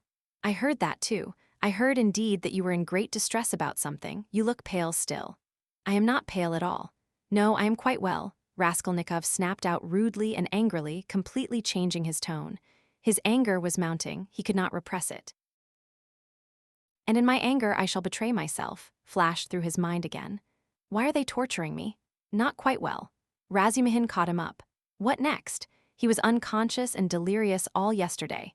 Would you believe, Porfiry, as soon as our backs were turned, he dressed, though he could hardly stand, and gave us the slip and went off on a spree somewhere till midnight, delirious all the time. Would you believe it? Extraordinary. Really delirious. You don't say so. Porfiry shook his head in a womanish way. Nonsense, don't you believe it, but you don't believe it anyway, Raskolnikov let slip in his anger. But Porfiry Petrovitch did not seem to catch those strange words. But how could you have gone out if you hadn't been delirious? Razumihin got hot suddenly. What did you go out for? What was the object of it? And why on the sly? Were you in your senses when you did it? Now that all danger is over, I can speak plainly. I was awfully sick of them yesterday. Raskolnikov addressed Porfiry suddenly with a smile of insolent defiance. I ran away from them to take lodgings where they wouldn't find me, and took a lot of money with me. Mr. Zametov there saw it. I say, Mr. Zametov, was I sensible or delirious yesterday? Settle our dispute. He could have strangled Zametov at that moment, so hateful were his expression and his silence to him. In my opinion, you talked sensibly and even artfully, but you were extremely irritable, Zametov pronounced dryly. And Nikodem Fomitch was telling me today, put in Porfiry Petrovitch, that he met you very late last night in the lodging of a man who had been run over. And there, said Razumihin, weren't you mad then? You gave your last penny to the widow for the funeral. If you wanted to help, give 15 or 20 even, but keep 3 rubles for yourself at least, but he flung away all the 25 at once. Maybe I found a treasure somewhere and you know nothing of it, so that's why I was liberal yesterday. Mr. Zametov knows I've found a treasure. Excuse us, please, for disturbing you for half an hour with such trivialities, he said, turning to Porfiry Petrovitch with trembling lips. We are boring you, aren't we? Oh no, quite the contrary, quite the contrary. If only you knew how you interest me. It's interesting to look on and listen, and I am really glad you have come forward at last. But you might give us some tea. My throat's dry, cried Razumihin. Capital idea. Perhaps we will all keep you company, wouldn't you like? Something more essential before tea. Get along with you. Porfiry Petrovitch went out to order tea. Raskolnikov's thoughts were in a whirl. He was in terrible exasperation. The worst of it is they don't disguise it. They don't care to stand on ceremony. And how if you didn't know me at all, did you come to talk to Nikodem Fomitch about me? So they don't care to hide that they are tracking me like a pack of dogs. They simply spit in my face. He was shaking with rage. Come, strike me openly, don't play with me like a cat with a mouse. It's hardly civil, Porfiry Petrovitch, but perhaps I won't allow it. I shall get up and throw the whole truth in your ugly faces, and you'll see how I despise you. He could hardly breathe. And what if it's only my fancy? What if I am mistaken, and through inexperience I get angry and don't keep up my nasty part?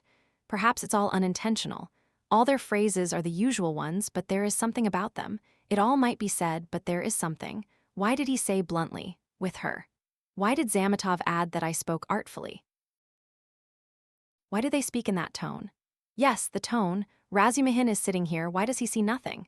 That innocent blockhead never does see anything. Feverish again. Did Porfiry wink at me just now? Of course it's nonsense. What could he wink for? Are they trying to upset my nerves or are they teasing me? Either it's ill fancy or they know. Even Zametov is rude. Is Zametov rude? Zametov has changed his mind. I foresaw he would change his mind. He is at home here while it's my first visit. Porfiry does not consider him a visitor, sits with his back to him. They're as thick as thieves, no doubt, over me. Not a doubt they were talking about me before we came. Do they know about the flat? If only they'd make haste.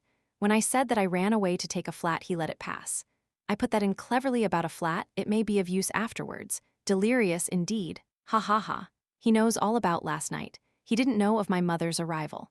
The hag had written the date on in pencil.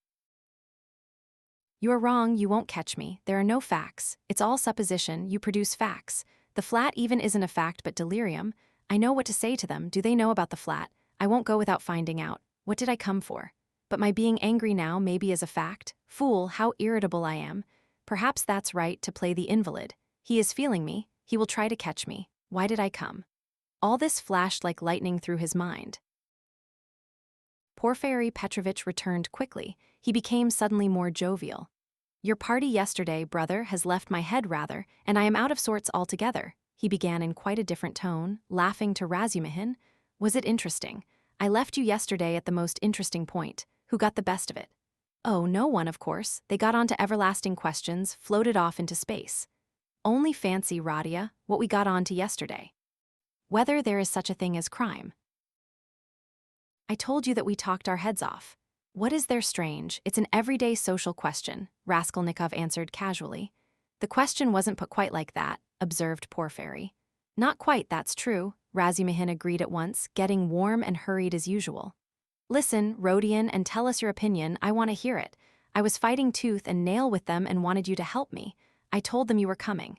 It began with the socialist doctrine. You know their doctrine. Crime is a protest against the abnormality of the social organization and nothing more, no other causes admitted. You are wrong there, cried Porfiry Petrovitch. He was noticeably animated and kept laughing as he looked at Razumihin, which made him more excited than ever. Nothing is admitted, Razumihin interrupted with heat. I am not wrong. I'll show you their pamphlets. Everything with them is the influence of environment and nothing else. Their favorite phrase, from which it follows that, if society is normally organized, all crime will cease at once, since there will be nothing to protest against, and all men will become righteous in one instant. Human nature is not taken into account, it is excluded, it's not supposed to exist.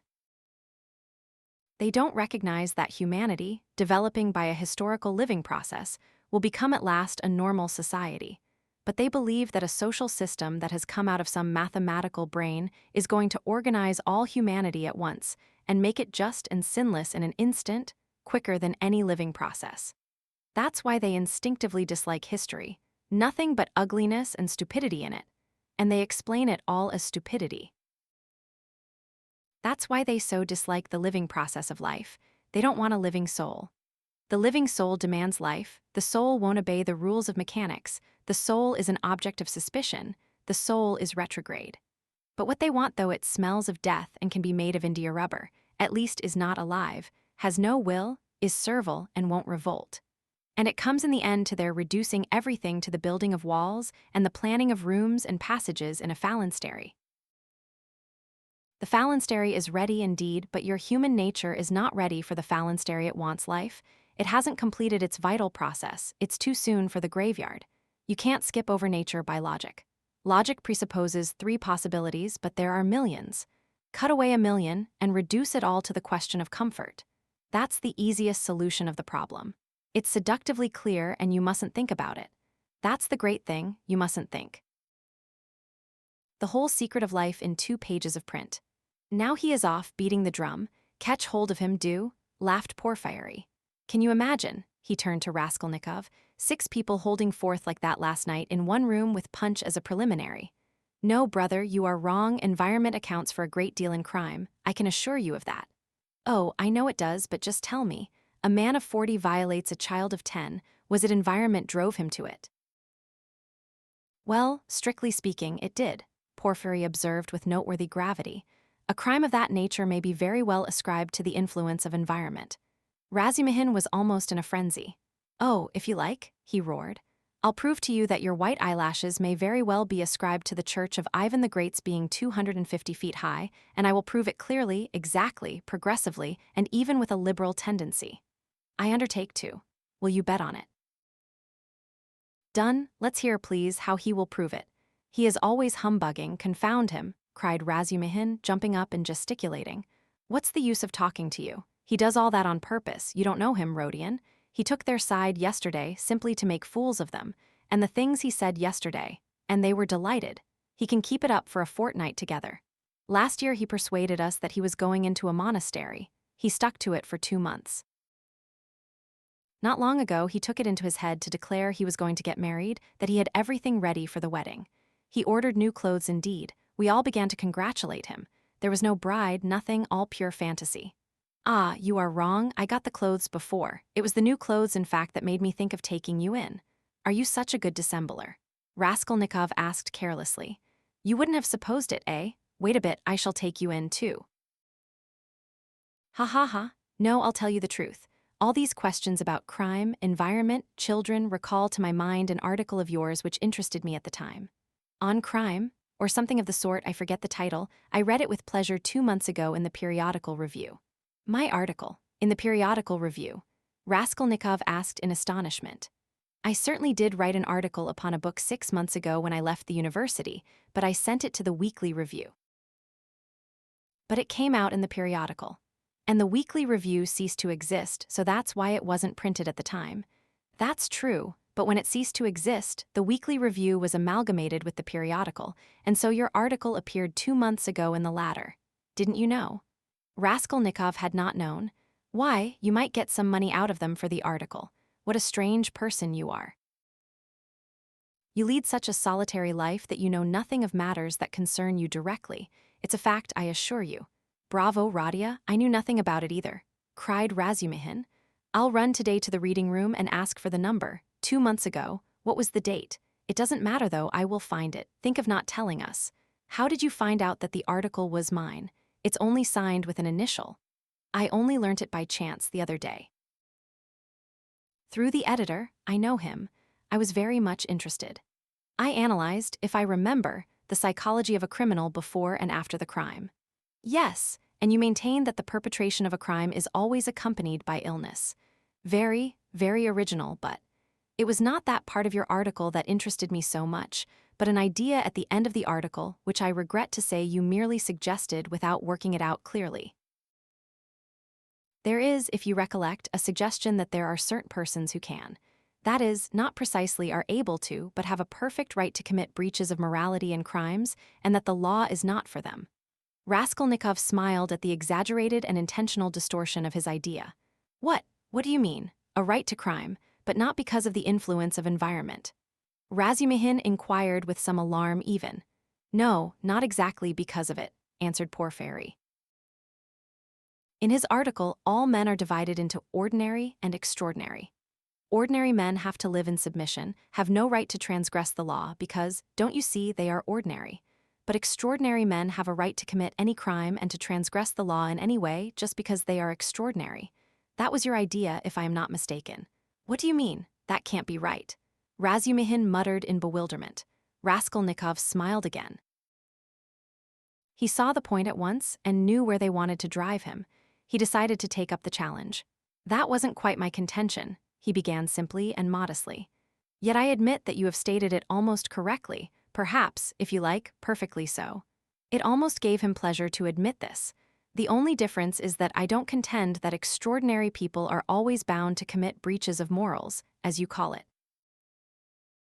In fact, I doubt whether such an argument could be published. I simply hinted that an extraordinary man has the right. That is not an official right, but an inner right to decide in his own conscience to overstep certain obstacles, and only in case it is essential for the practical fulfillment of his idea. sometimes, perhaps, of benefit to the whole of humanity. You say that my article isn't definite. I am ready to make it as clear as I can. Perhaps I am right in thinking you want me to. Very well. I maintain that if the discoveries of Kepler and Newton could not have been made known except by sacrificing the lives of one, a dozen, 100, or more men, Newton would have had the right, would indeed have been in duty bound to eliminate the dozen or the 100 men for the sake of making his discoveries known to the whole of humanity. But it does not follow from that Newton had a right to murder people right and left and to steal every day in the market. Then, I maintain in my article that all legislators and leaders of men, such as Lycurgus, Solon, Mahomet, Napoleon, and so on, were all without exception criminals. From the very fact that, making a new law, they transgressed the ancient one, handed down from their ancestors and held sacred by the people. And they did not stop short at bloodshed either, if that bloodshed often of innocent persons fighting bravely in defense of ancient law were of use to their cause. It's remarkable, in fact, that the majority indeed of these benefactors and leaders of humanity were guilty of terrible carnage. In short, I maintain that all great men, or even men a little out of the common, that is to say capable of giving some new word, must from their very nature be criminals more or less, of course. Otherwise it's hard for them to get out of the common rut, and to remain in the common rut is what they can't submit to, from their very nature again, and to my mind they ought not, indeed, to submit to it. You see that there is nothing particularly new in all that. The same thing has been printed and read 1,000 times before. As for my division of people into ordinary and extraordinary, I acknowledge that it's somewhat arbitrary, but I don't insist upon exact numbers. I only believe in my leading idea that men are in general divided by a law of nature into two categories, inferior, ordinary. That is, so to say, material that serves only to reproduce its kind, and men who have the gift or the talent to utter a new word. There are, of course, innumerable subdivisions, but the distinguishing features of both categories are fairly well marked. The first category, generally speaking, are men conservative in temperament and law-abiding. They live under control and love to be controlled. To my thinking, it is their duty to be controlled, because that's their vocation, and there is nothing humiliating in it for them. The second category all transgress the law. They are destroyers or disposed to destruction according to their capacities. The crimes of these men are of course relative and varied. For the most part they seek in very varied ways the destruction of the present for the sake of the better. But if such a one is forced for the sake of his idea to step over a corpse or wade through blood, he can, I maintain, find within himself, in his conscience, a sanction for wading through blood. That depends on the idea and its dimensions. Note that. It's only in that sense I speak of their right to crime in my article. You remember it began with the legal question. There's no need for such anxiety, however. The masses will scarcely ever admit this right. They punish them or hang them more or less, and in doing so fulfill quite justly their conservative vocation. But the same masses set these criminals on a pedestal in the next generation and worship them more or less. The first category is always the man of the present, the second the man of the future. The first preserve the world and people it, the second move the world and lead it to its goal. Each class has an equal right to exist. In fact, all have equal rights with me and vive la guerre éternelle, till the New Jerusalem, of course. Then you believe in the New Jerusalem, do you? I do, Raskolnikov answered firmly, as he said these words, and during the whole preceding tirade he kept his eyes on one spot on the carpet. And do you believe in God? Excuse my curiosity. I do, repeated Raskolnikov, raising his eyes to Porfiry. And do you believe in Lazarus rising from the dead? I do. Why do you ask all this? You believe it literally. Literally. You don't say so. I asked from curiosity. Excuse me. But let us go back to the question. They are not always executed. Some, on the contrary, triumph in their lifetime. Oh yes, some attain their ends in this life, and then they begin executing other people. If it's necessary, indeed, for the most part they do. Your remark is very witty. Thank you. But tell me this, how do you distinguish those extraordinary people from the ordinary ones? Are there signs at their birth? I feel there ought to be more exactitude, more external definition. Excuse the natural anxiety of a practical law-abiding citizen, but couldn't they adopt a special uniform, for instance? Couldn't they wear something, be branded in some way? For if confusion arises and a member of one category imagines that he belongs to the other, begins to eliminate obstacles as you so happily expressed it then. Oh, that very often happens. That remark is wittier than the other. Thank you. No reason to, but take note that the mistake can only arise in the first category, that is among the ordinary people, as I perhaps unfortunately called them. In spite of their predisposition to obedience, very many of them, through a playfulness of nature, sometimes vouchsafed even to the cow, like to imagine themselves advanced people, destroyers, and to push themselves into the new movement, and this quite sincerely. Meanwhile, the really new people are very often unobserved by them, or even despised as reactionaries of groveling tendencies. But I don't think there is any considerable danger here, and you really need not be uneasy, for they never go very far. Of course, they might have a thrashing sometimes for letting their fancy run away with them and to teach them their place, but no more. In fact, even this isn't necessary, as they castigate themselves, for they are very conscientious. Some perform this service for one another, and others chastise themselves with their own hands. They will impose various public acts of penitence upon themselves with a beautiful and edifying effect. In fact, you've nothing to be uneasy about. It's a law of nature. Well, you have certainly set my mind more at rest on that score, but there's another thing worries me. Tell me, please, are there many people who have the right to kill others, these extraordinary people? I am ready to bow down to them, of course, but you must admit it's alarming if there are a great many of them, eh?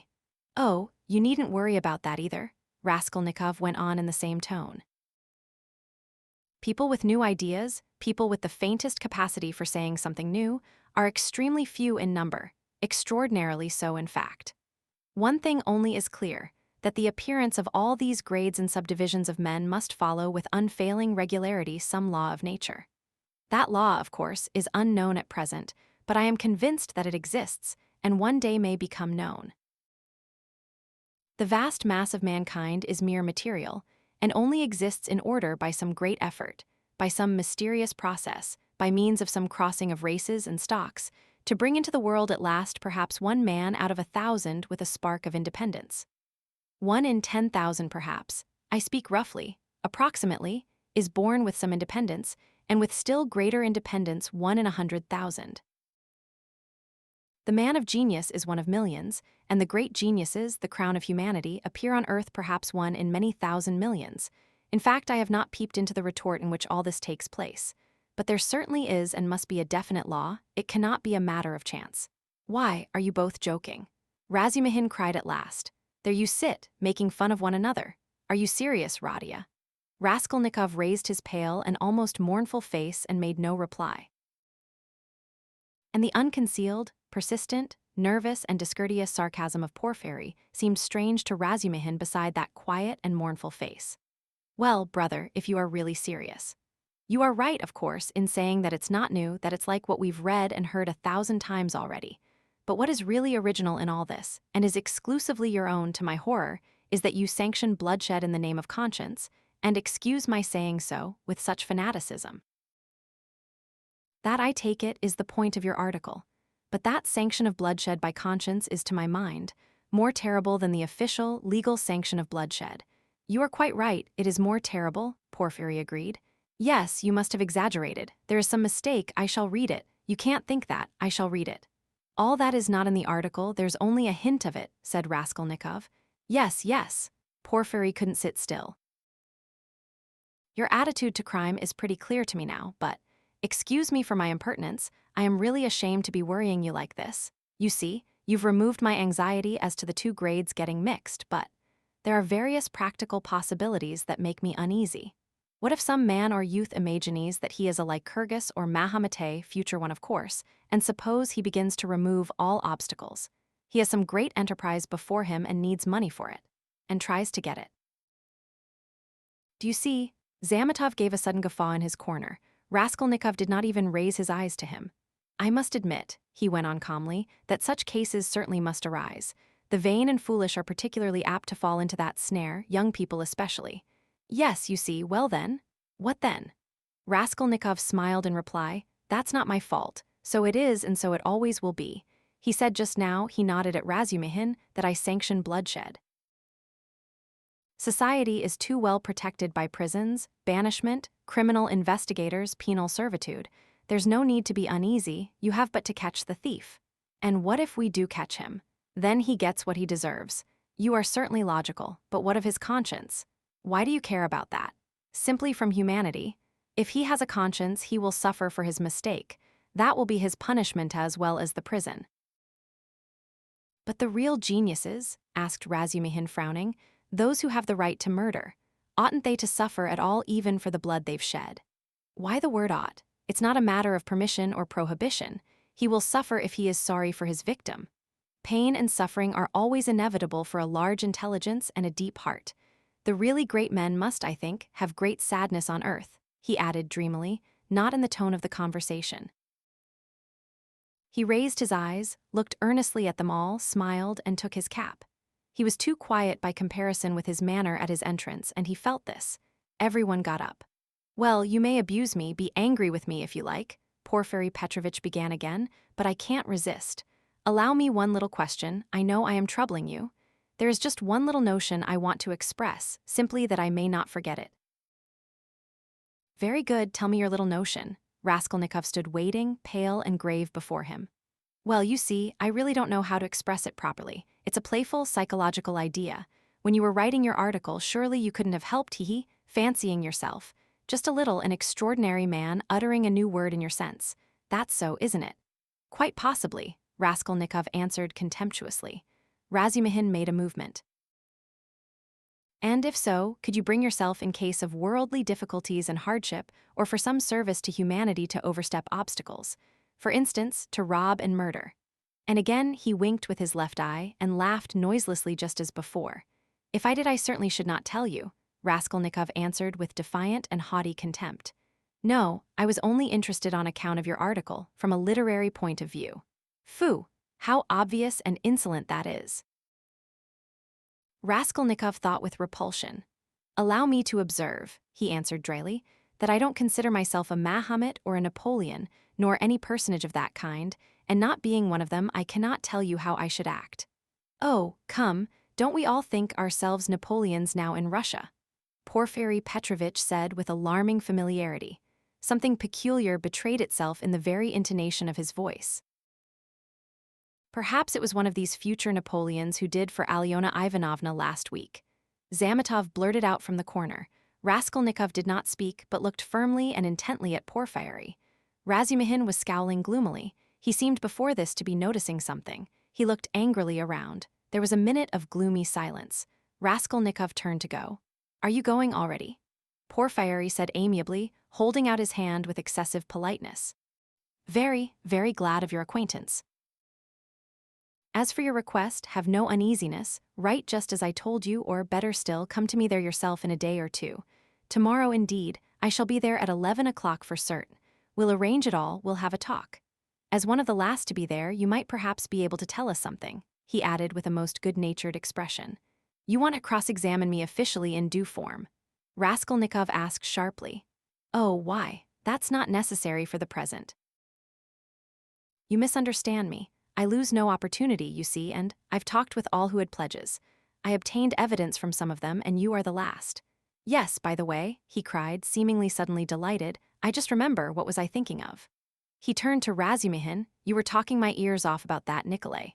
Of course, I know very well, he turned to Raskolnikov, that the fellow is innocent, but what is one to do?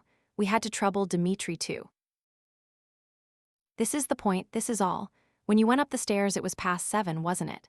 Yes, answered Raskolnikov, with an unpleasant sensation at the very moment he spoke that he need not have said it. Then when you went upstairs between 7 and 8, didn't you see in a flat that stood open on a second story, do you remember? 2 workmen, or at least one of them. They were painting there, didn't you notice them? It's very, very important for them. Painters. No, I didn't see them, Raskolnikov answered slowly, as though ransacking his memory, while at the same instant he was racking every nerve, almost swooning with anxiety to conjecture as quickly as possible where the trap lay and not to overlook anything. No, I didn't see them, and I don't think I noticed a flat like that open. But on the fourth story, he had mastered the trap now and was triumphant. I remember now that someone was moving out of the flat opposite Alyona Ivanovna's. I remember. I remember it clearly. Some porters were carrying out a sofa and they squeezed me against the wall. But painters? No, I don't remember that there were any painters, and I don't think that there was a flat open anywhere. No, there wasn't. What do you mean? Razumihin shouted suddenly, as though he had reflected and realized. Why, it was on the day of the murder the painters were at work, and he was there 3 days before. What are you asking? Phoo, I have muddled it. Porfiry slapped himself on the forehead. Deuce take it. This business is turning my brain. He addressed Raskolnikov somewhat apologetically. It would be such a great thing for us to find out whether anyone had seen them between 7 and 8 at the flat, so I fancied you could perhaps have told us something. I quite muddled it. Then you should be more careful, Razumihin observed grimly. The last words were uttered in the passage. Porfiry Petrovitch saw them to the door with excessive politeness. They went out into the street gloomy and sullen, and for some steps they did not say a word. Raskolnikov drew a deep breath. I don't believe it, I can't believe it, repeated Razumihin, trying in perplexity to refute Raskolnikov's arguments. They were by now approaching Bakliev's lodgings, where Pulcheria Alexandrovna and Dounia had been expecting them a long while. Razumihin kept stopping on the way in the heat of discussion, confused and excited by the very fact that they were for the first time speaking openly about it. Don't believe it, then, answered Raskolnikov with a cold, careless smile. You were noticing nothing as usual, but I was weighing every word. You are suspicious. That is why you weighed their words. Certainly, I agree, Porfiry's tone was rather strange, and still more that wretch Zametov. You are right, there was something about him, but why? Why? He has changed his mind since last night.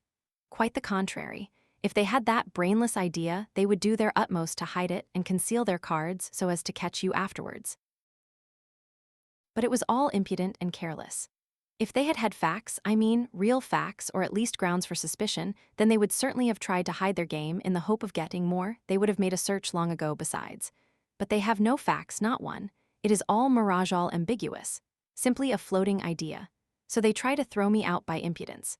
And perhaps he was irritated at having no facts and blurted it out in his vexation, or perhaps he has some plan. He seems an intelligent man. Perhaps he wanted to frighten me by pretending to know. They have a psychology of their own, brother, but it is loathsome explaining it all. Stop.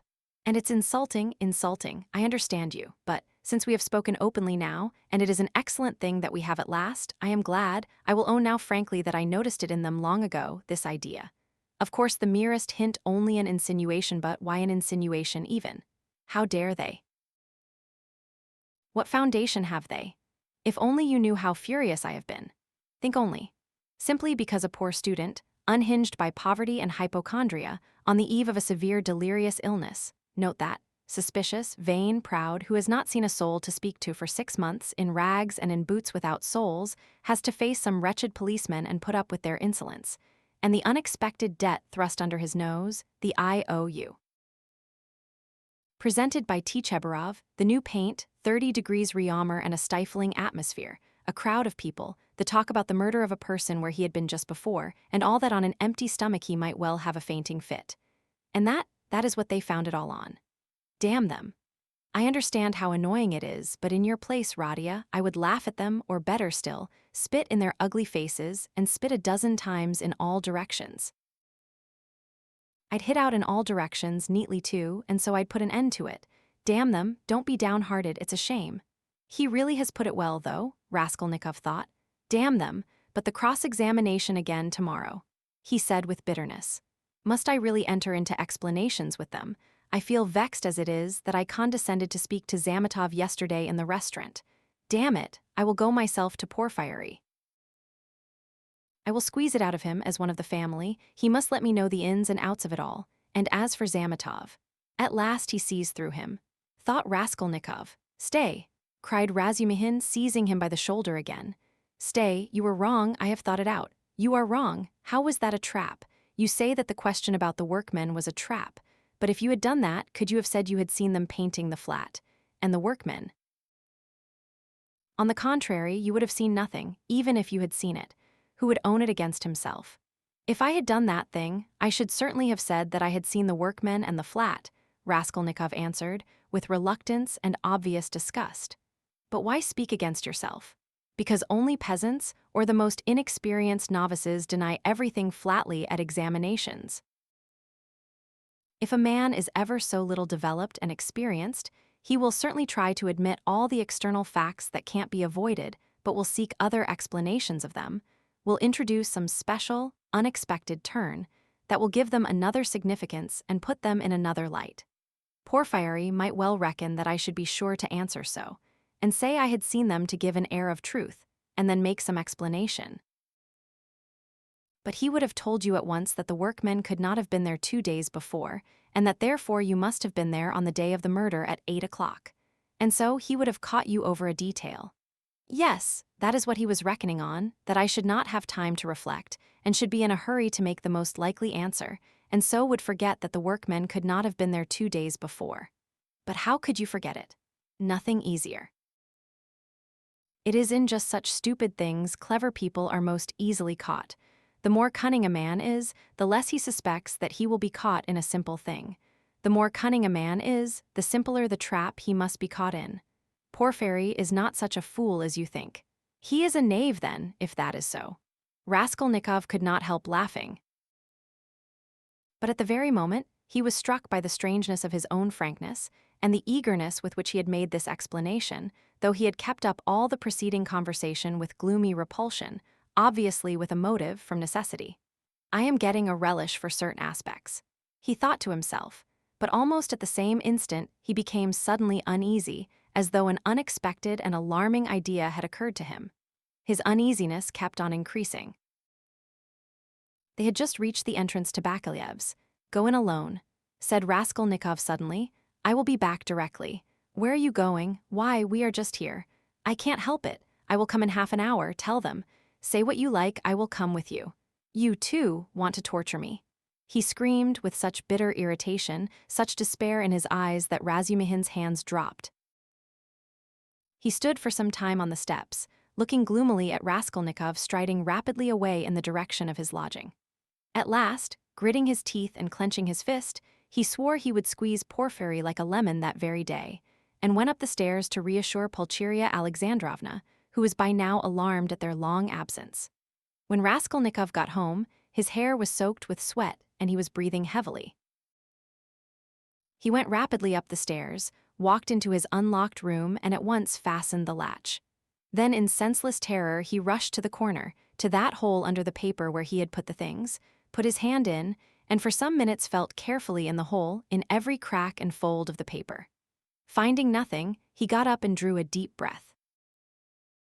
As he was reaching the steps of Bakaleyev's, he suddenly fancied that something, a chain, a stud, or even a bit of paper in which they had been wrapped with the old woman's handwriting on it, might somehow have slipped out and been lost in some crack, and then might suddenly turn up as unexpected, conclusive evidence against him. He stood as though lost in thought, and a strange, humiliated, half-senseless smile strayed on his lips. He took his cap at last and went quietly out of the room. His ideas were all tangled. He went dreamily through the gateway. "Here he is himself," shouted a loud voice. He raised his head. The porter was standing at the door of his little room and was pointing him out to a short man who looked like an artisan, wearing a long coat and a waistcoat, and looking at a distance remarkably like a woman. He stooped, and his head in a greasy cap hung forward. From his wrinkled, flabby face he looked over 50. His little eyes were lost in fat, and they looked out grimly, sternly, and discontentedly. "What is it?" Raskolnikov asked, going up to the porter. The man stole a look at him from under his brows, and he looked at him attentively, deliberately. Then he turned slowly and went out of the gate into the street without saying a word. "What is it?" cried Raskolnikov. "Why, he there was asking whether a student lived here, mentioned your name and whom you lodged with. I saw you coming and pointed you out, and he went away. It's funny." The porter, too, seemed rather puzzled, but not much so, and after wondering for a moment, he turned and went back to his room. Raskolnikov ran after the stranger, and at once caught sight of him walking along the other side of the street with the same even, deliberate step with his eyes fixed on the ground, as though in meditation. He soon overtook him, but for some time walked behind him. At last, moving onto a level with him, he looked at his face. The man noticed him at once, looked at him quickly, but dropped his eyes again, and so they walked for a minute side by side without uttering a word. "You were inquiring for me, of the porter," Raskolnikov said at last, but in a curiously quiet voice. The man made no answer, he didn't even look at him. Again they were both silent. "Why do you come and ask for me and say nothing? What's the meaning of it?" Raskolnikov's voice broke and he seemed unable to articulate the words clearly. The man raised his eyes this time and turned a gloomy, sinister look at Raskolnikov. "Murderer," he said suddenly in a quiet but clear and distinct voice. Raskolnikov went on walking beside him. His legs felt suddenly weak, a cold shiver ran down his spine, and his heart seemed to stand still for a moment, then suddenly began throbbing as though it were set free. So they walked for about 100 paces, side by side in silence. The man did not look at him. "What do you mean? Who is a murderer?" muttered Raskolnikov hardly audibly. "You are a murderer," the man answered still more articulately and emphatically, with a smile of triumphant hatred, and again he looked straight into Raskolnikov's pale face and stricken eyes. They had just reached the crossroads. The man turned to the left without looking behind him. Raskolnikov remained standing, gazing after him. He saw him turn round 50 paces away and look back at him still standing there. Raskolnikov could not see clearly, but he fancied that he was again smiling the same smile of cold hatred and triumph. With slow, faltering steps, with shaking knees, Raskolnikov made his way back to his little garret, feeling chilled all over. He took off his cap and put it on the table, and for 10 minutes he stood without moving. Then he sank exhausted on the sofa, and with a weak moan of pain he stretched himself on it. So he lay for half an hour. He thought of nothing. Some thoughts or fragments of thoughts, some images without order or coherence, floated before his mind, faces of people he had seen in his childhood or met somewhere once, whom he would never have recalled: the belfry of the church at V, the billiard table in a restaurant and some officers playing billiards, the smell of cigars in some underground tobacco shop, a tavern room, a back staircase quite dark, all sloppy with dirty water and strewn with eggshells, and the Sunday bells floating in from somewhere. The images followed one another, whirling like a hurricane. Some of them he liked and tried to clutch at, but they faded, and all the while there was an oppression within him, but it was not overwhelming. Sometimes it was even pleasant. The slight shivering still persisted, but that too was an almost pleasant sensation. He heard the hurried footsteps of Razumihin. He closed his eyes and pretended to be asleep. Razumihin opened the door and stood for some time in the doorway as though hesitating, then he stepped softly into the room and went cautiously to the sofa. Raskolnikov heard Nastasia's whisper, "Don't disturb him. Let him sleep. He can have his dinner later."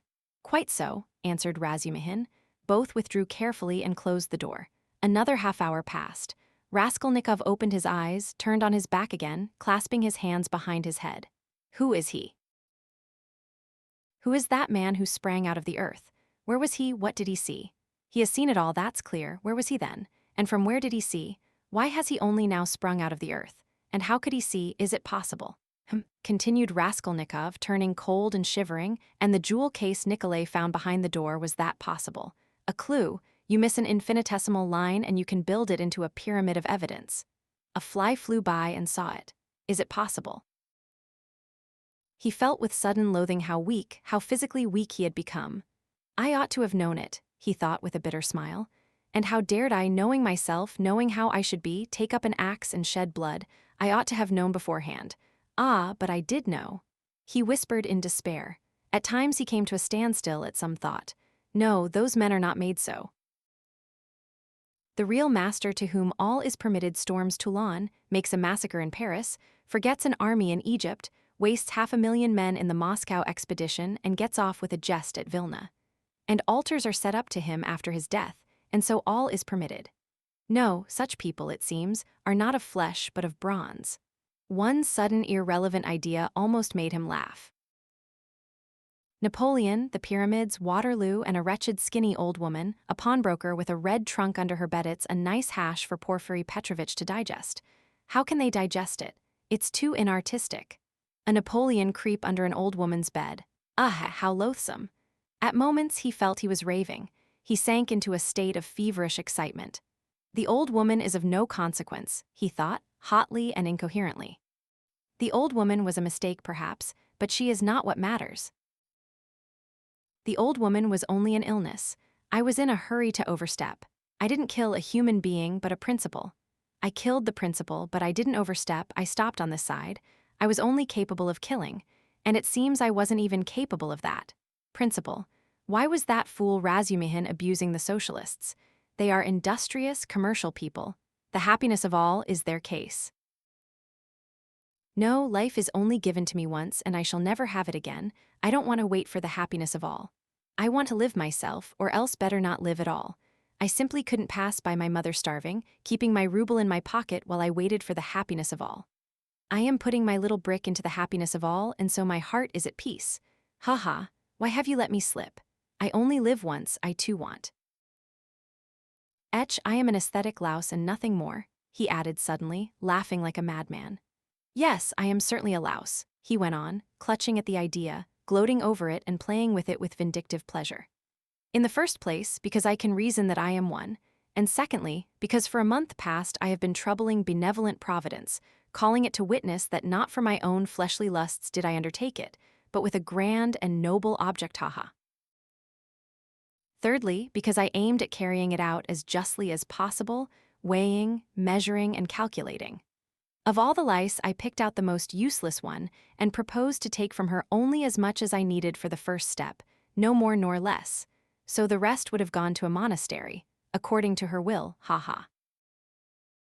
And what shows that I am utterly a louse, he added, grinding his teeth, is that I am perhaps viler and more loathsome than the louse I killed, and I felt beforehand that I should tell myself so after killing her. Can anything be compared with the horror of that? The vulgarity, the abjectness. I understand the prophet with his saber on his steed. Allah commands, and trembling, creation must obey. The prophet is right. He is right when he sets a battery across the street and blows up the innocent and the guilty without deigning to explain. It's for you to obey, trembling creation, and not to have desires, for that's not for you. I shall never, never forgive the old woman. His hair was soaked with sweat, his quivering lips were parched, his eyes were fixed on the ceiling. Mother, sister, how I loved them. Why do I hate them now? Yes, I hate them. I feel a physical hatred for them. I can't bear them near me. I went up to my mother and kissed her, I remember. To embrace her and think if she only knew. Shall I tell her then? That's just what I might do. She must be the same as I am, he added, straining himself to think as it were struggling with delirium. Ah, how I hate the old woman now. I feel I should kill her again if she came to life. Poor Lizaveta. Why did she come in? It's strange, though, why is it I scarcely ever think of her as though I hadn't killed her? Lizaveta, Sonia, poor gentle things with gentle eyes, dear women, why don't they weep? Why don't they moan? They give up everything. Their eyes are soft and gentle. Sonia, Sonia, gentle Sonia. He lost consciousness. It seemed strange to him that he didn't remember how he got into the street. It was late evening. The twilight had fallen and the full moon was shining more and more brightly, but there was a peculiar breathlessness in the air. There were crowds of people in the street. Workmen and business people were making their way home. Other people had come out for a walk. There was a smell of mortar, dust, and stagnant water. Raskolnikov walked along, mournful and anxious. He was distinctly aware of having come out with a purpose, of having to do something in a hurry, but what it was he had forgot. Suddenly he stood still and saw a man standing on the other side of the street, beckoning to him. He crossed over to him, but at once the man turned and walked away with his head hanging, as though he had made no sign to him. Stay, did he really beckon? Raskolnikov wondered, but he tried to overtake him. When he was within 10 paces, he recognized him and was frightened. It was the same man with stooping shoulders in the long coat. Raskolnikov followed him at a distance. His heart was beating. They went down a turning. The man still did not look round. Does he know I am following him? Thought Raskolnikov. The man went into the gateway of a big house. Raskolnikov hastened to the gate and looked in to see whether he would look round and sign to him. In the courtyard, the man did turn round and again seemed to beckon him. Raskolnikov at once followed him into the yard, but the man was gone. He must have gone up the first staircase. Raskolnikov rushed after him. He heard slow, measured steps 2 flights above. The staircase seemed strangely familiar. He reached the window on the first floor. The moon shone through the panes with a melancholy and mysterious light. Then he reached the second floor. Bah, this is the flat where the painters were at work, but how was it he did not recognize it at once? The steps of the man above had died away, so he must have stopped or hidden somewhere. He reached the third story. Should he go on? There was a stillness that was dreadful, but he went on. The sound of his own footsteps scared and frightened him. How dark it was. The man must be hiding in some corner here. Ah, the flat was standing wide open. He hesitated and went in. It was very dark and empty in the passage, as though everything had been removed. He crept on tiptoe into the parlor, which was flooded with moonlight. Everything there was as before: the chairs, the looking-glass, the yellow sofa, and the pictures in the frames. A huge, round, copper-red moon looked in at the windows. It's the moon that makes it so still, weaving some mystery, thought Raskolnikov. He stood and waited a long while, and the more silent the moonlight, the more violently his heart beat, till it was painful. And still the same hush. Suddenly he heard a momentary sharp crack like the snapping of a splinter, and all was still again. A fly flew up suddenly and struck the window pane with a plaintive buzz. At that moment, he noticed in the corner between the window and the little cupboard something like a cloak hanging on the wall. Why is that cloak here? He thought. It wasn't there before.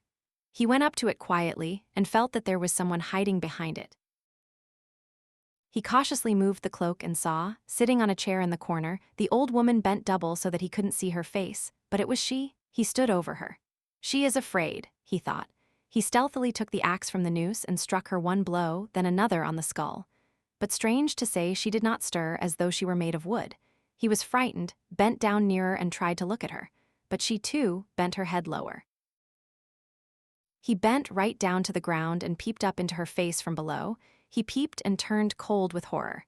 The old woman was sitting and laughing, shaking with noiseless laughter, doing her utmost that he should not hear it. Suddenly he fancied that the door from the bedroom was opened a little, and that there was laughter and whispering within. He was overcome with frenzy, and he began hitting the old woman on the head with all his force. But at every blow of the axe, the laughter and whispering from the bedroom grew louder, and the old woman was simply shaking with mirth. He was rushing away, but the passage was full of people. The doors of the flat stood open, and on the landing, on the stairs, and everywhere below there were people, rows of heads, all looking, but huddled together in silence and expectation. Something gripped his heart. His legs were rooted to the spot. They would not move. He tried to scream and woke up. He drew a deep breath, but his dream seemed strangely to persist. His door was flung open, and a man whom he had never seen stood in the doorway watching him intently.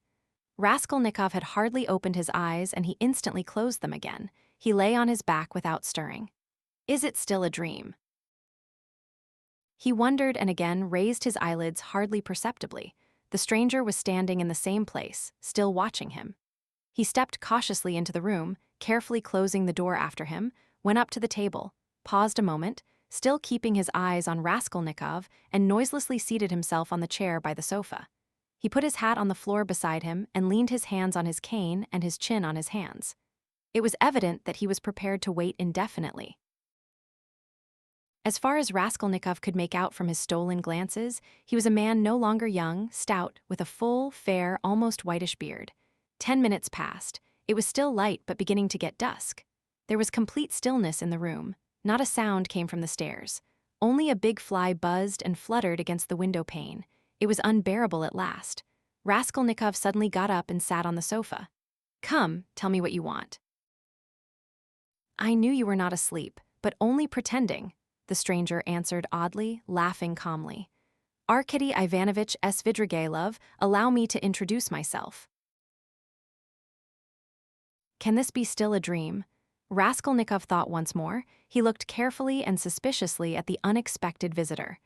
Svidrigailov, what nonsense! It can't be, he said at last aloud in bewilderment. His visitor did not seem at all surprised at this exclamation. I've come to you for 2 reasons. In the first place, I wanted to make your personal acquaintance, as I have already heard a great deal about you that is interesting and flattering.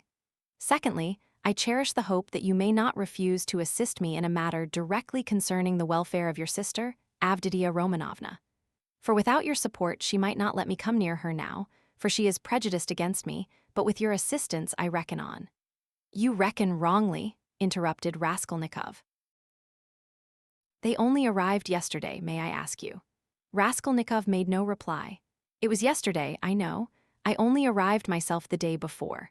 "Well, let me tell you this, Rodion Romanovich, I don't consider it necessary to justify myself, but kindly tell me what was there particularly criminal on my part in all this business, speaking without prejudice, with common sense." Raskolnikov continued to look at him in silence. "That in my own house I persecuted a defenseless girl and insulted her with my infamous proposals, is that it? I am anticipating you. But you've only to assume that I, too, am a man et nihil humanum. In a word, that I am capable of being attracted and falling in love, which does not depend on our will, then everything can be explained in the most natural manner. The question is, am I a monster, or am I myself a victim? And what if I am a victim? In proposing to the object of my passion to elope with me to America or Switzerland, I may have cherished the deepest respect for her and may have thought that I was promoting our mutual happiness. Reason is the slave of passion, you know.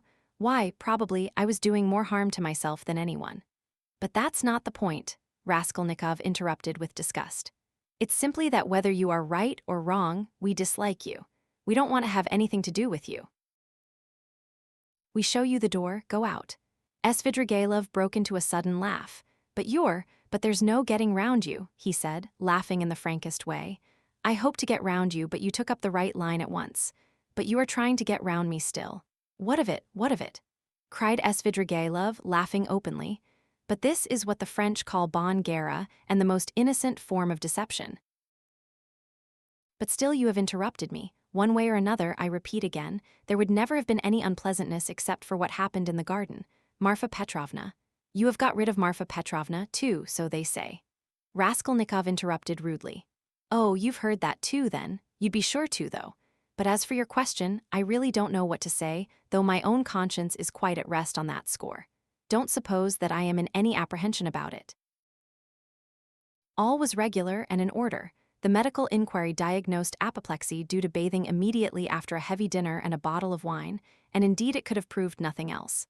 But I'll tell you what I have been thinking to myself of late, on my way here in the train, especially. Didn't I contribute to all that? Calamity, morally, in a way, by irritation or something of the sort. But I came to the conclusion that that, too, was quite out of the question. Raskolnikov laughed. I wonder you trouble yourself about it. But what are you laughing at? Only consider, I struck her just twice with a switch there were no marks even. Don't regard me as a cynic, please.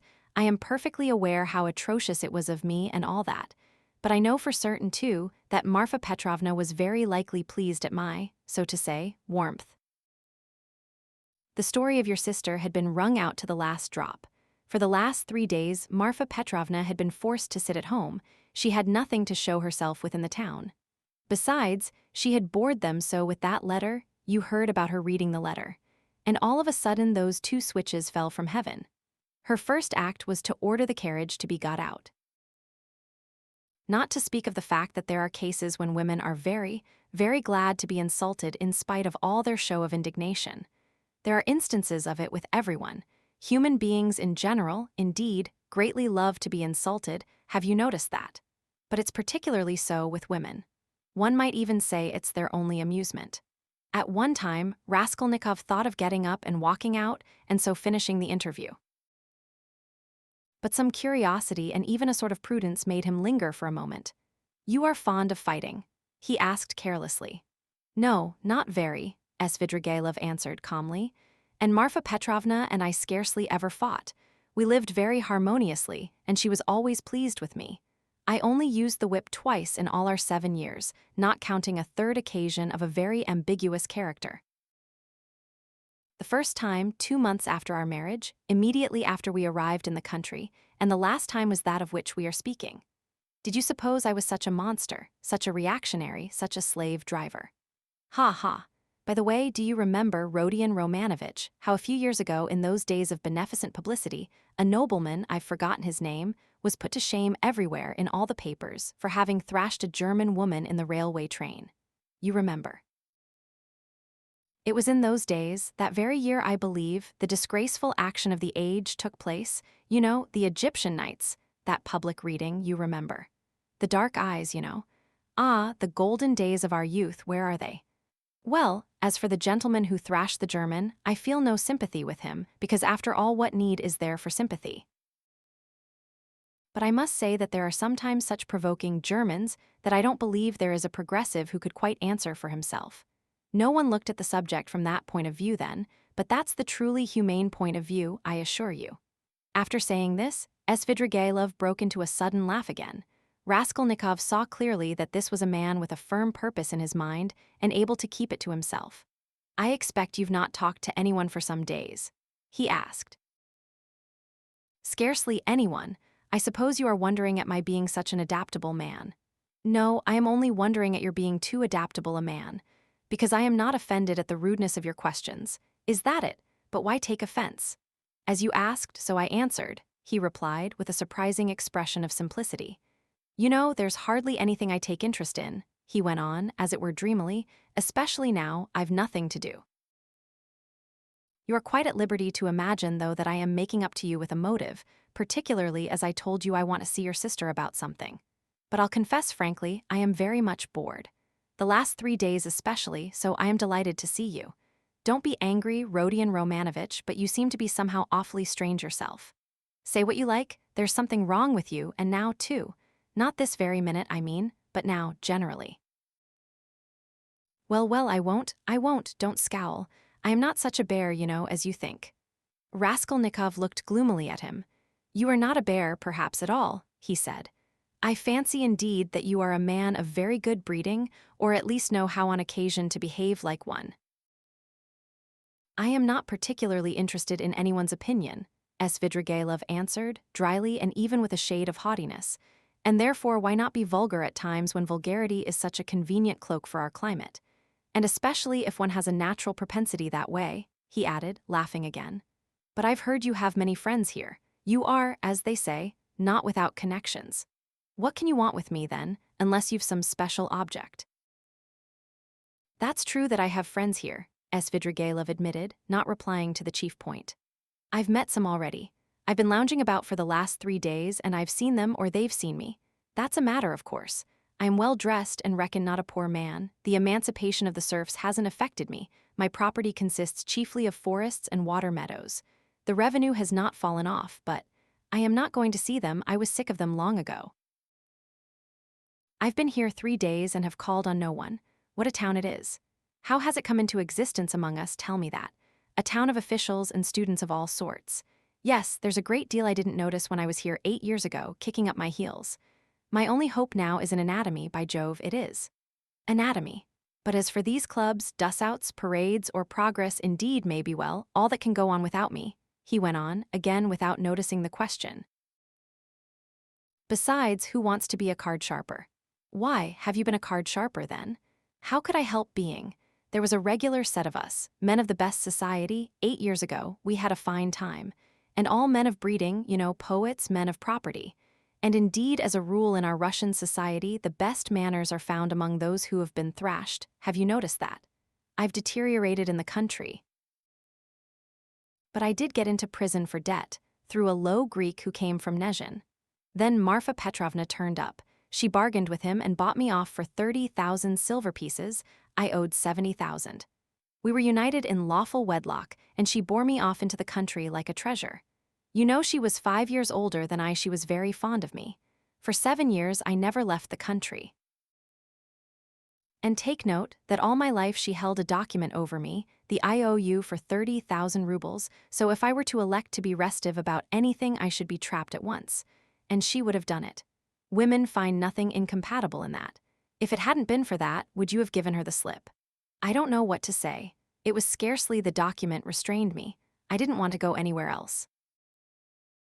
Marfa Petrovna herself invited me to go abroad, seeing I was bored, but I've been abroad before and always felt sick there. For no reason, but the sunrise, the Bay of Naples, the sea, you look at them and it makes you sad. What's most revolting is that one is really sad. No, it's better at home. Here at least one blames others for everything and excuses oneself. I should have gone perhaps on an expedition to the North Pole, because I live in movies and hate drinking, and there's nothing left but wine. I have tried it. But I say, I've been told Berg is going up in a great balloon next Sunday from the Yusupov garden and will take up passengers at a fee. Is it true? Why would you go up? I know, oh no, muttered Svidrigailov, really seeming to be deep in thought. What does he mean? Is he in earnest? Raskolnikov wondered. No, the document didn't restrain me, Svidrigailov went on, meditatively. It was my own doing, not leaving the country, and nearly a year ago Marfa Petrovna gave me back the document on my name day and made me a present of a considerable sum of money, too. She had a fortune, you know. You see how I trust you, Arkady Ivanovich. That was actually her expression. You don't believe she used it, but do you know I managed the estate quite decently? They know me in the neighborhood. I ordered books, too. Marfa Petrovna at first approved, but afterwards she was afraid of my overstudying. You seem to be missing Marfa Petrovna very much. Missing her, perhaps. Really, perhaps I am. And by the way, do you believe in ghosts? What ghosts? Why, ordinary ghosts. Do you believe in them? Perhaps not, pour vous plaire. I wouldn't say no exactly. Do you see them, then? Svidrigailov looked at him rather oddly. Marfa Petrovna is pleased to visit me, he said, twisting his mouth into a strange smile. How do you mean she is pleased to visit you? She has been 3 times. I saw her first on the very day of the funeral, an hour after she was buried. It was the day before I left to come here. The second time was the day before yesterday, at daybreak, on the journey at the station of Malaya Vishera, and the third time was 2 hours ago in the room where I am staying. I was alone. Were you awake? Quite awake. I was wide awake every time. She comes, speaks to me for a minute, and goes out at the door, always at the door. I can almost hear her. What made me think that something of the sort must be happening to you? Raskolnikov said suddenly. At the same moment he was surprised at having said it. He was much excited. What, did you think so?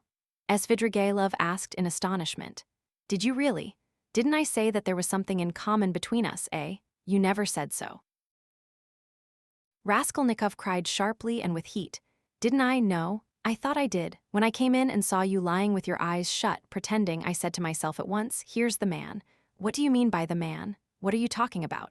Cried Raskolnikov. What do I mean? I really don't know. Svidrigailov muttered ingenuously as though he too were puzzled. For a minute they were silent. They stared in each other's faces. That's all nonsense. Raskolnikov shouted with vexation. What does she say when she comes to you? She, would you believe it, she talks of the silliest trifles, and man is a strange creature. It makes me angry. The first time she came in, I was tired, you know. The funeral service, the funeral ceremony, the lunch afterwards. At last I was left alone in my study.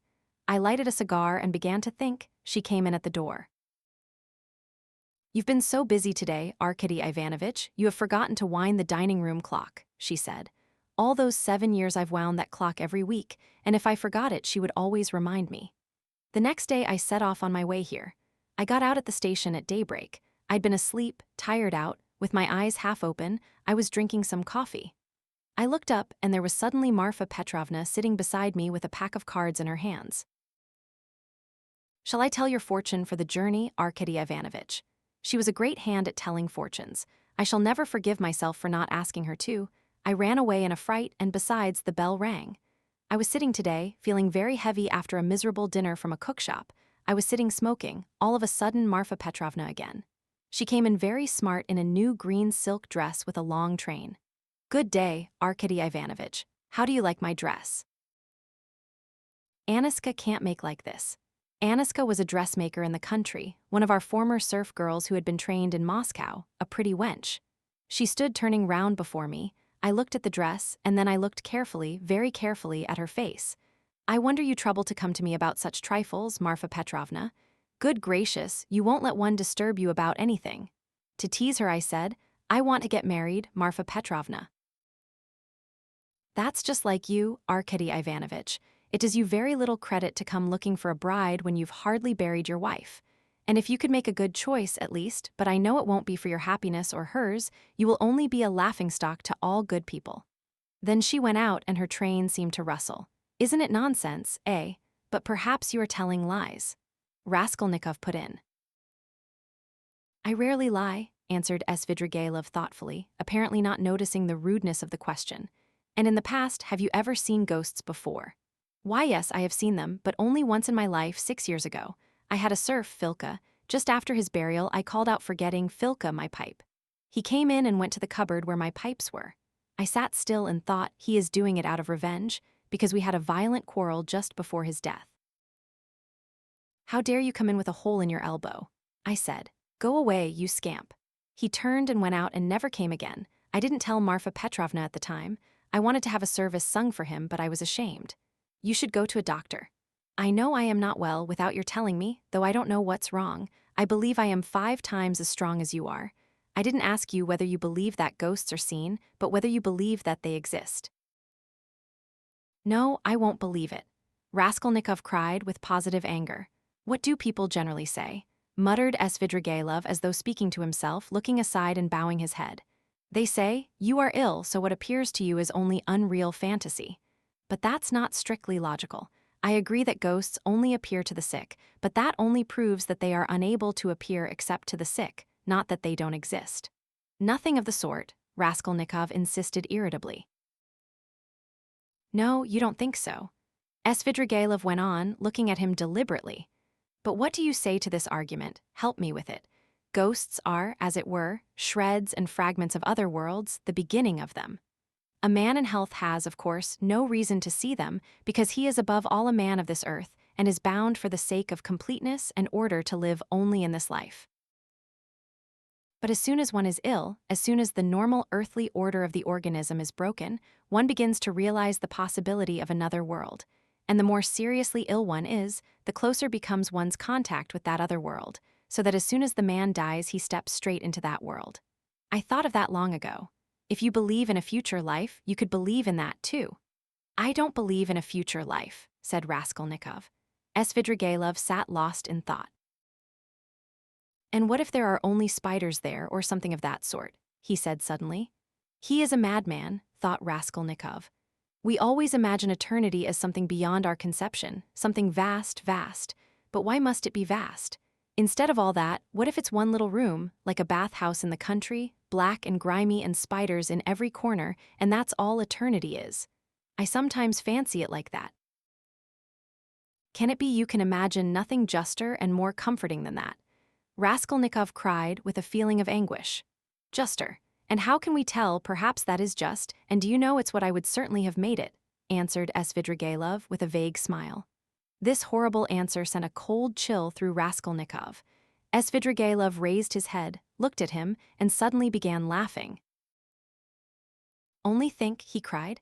Half an hour ago we had never seen each other, we regarded each other as enemies, there is a matter unsettled between us, we've thrown it aside, and away we've gone into the abstract. Wasn't I right in saying that we were birds of a feather? Kindly allow me, Raskolnikov went on irritably, to ask you to explain why you have honored me with your visit. And I am in a hurry, I have no time to waste. I want to go out. By all means, by all means. Your sister, Avditia Romanovna, is going to be married to Mr. Luzhin, Fyodor Petrovitch. Can you refrain from any question about my sister and from mentioning her name? I can't understand how you dare utter her name in my presence if you really are Svidrigailov. Why, but I've come here to speak about her. How can I avoid mentioning her? Very good, speak, but make haste. I am sure that you must have formed your own opinion of this Mr. Luzhin, who is a connection of mine through my wife, if you have only seen him for half an hour or heard any facts about him. He is no match for Avditia Romanovna. I believe Avditia Romanovna is sacrificing herself generously and imprudently for the sake of her family. I fancied from all I had heard of you that you would be very glad if the match could be broken off without the sacrifice of worldly advantages. Now I know you personally, I am convinced of it. All this is very naive. Excuse me, I should have said impudent on your part, said Raskolnikov. You mean to say that I am seeking my own ends. Don't be uneasy, Rodion Romanovich. If I were working for my own advantage, I would not have spoken out so directly. I am not quite a fool. I will confess something psychologically curious about that. Just now, defending my love for Avditia Romanovna, I said I was myself the victim. Well, let me tell you that I've no feeling of love now, not the slightest, so that I wonder myself indeed, for I really did feel something. Through idleness and depravity, Raskolnikov put in. I certainly am idle and depraved, but your sister has such qualities that even I could not help being impressed by them. But that's all nonsense, as I see myself now. Have you seen that long? I began to be aware of it before, but was only perfectly sure of it the day before yesterday, almost at the moment I arrived in Petersburg. I still fancied in Moscow, though, that I was coming to try to get Avditia Romanovna's hand and to cut out Mr. Luzhin. Excuse me for interrupting you. Kindly be brief and come to the object of your visit. I am in a hurry. I want to go out. With the greatest pleasure. On arriving here and determining on a certain journey, I should like to make some necessary preliminary arrangements. I left my children with an aunt. They are well provided for, and they have no need of me personally. And a nice father I should make, too. I have taken nothing but what Marfa Petrovna gave me a year ago. That's enough for me. Excuse me, I am just coming to the point. Before the journey which may come off, I want to settle Mr. Luzhin, too. It's not that I detest him so much, but it was through him I quarreled with Marfa Petrovna when I learned that she had dished up this marriage. I want now to see Avditia Romanovna through your mediation, and if you like in your presence, to explain to her that in the first place she will never gain anything but harm from Mr. Luzhin. Then, begging her pardon for all past unpleasantness, to make her a present of 10,000 rubles and so assist the rupture with Mr. Luzhin, a rupture to which I believe she is herself not disinclined if she could see the way to it. You are certainly mad, cried Raskolnikov, not so much angered as astonished. How dare you talk like that? I knew you would scream at me, but in the first place, though I am not rich, this 10,000 rubles is perfectly free. I have absolutely no need for it.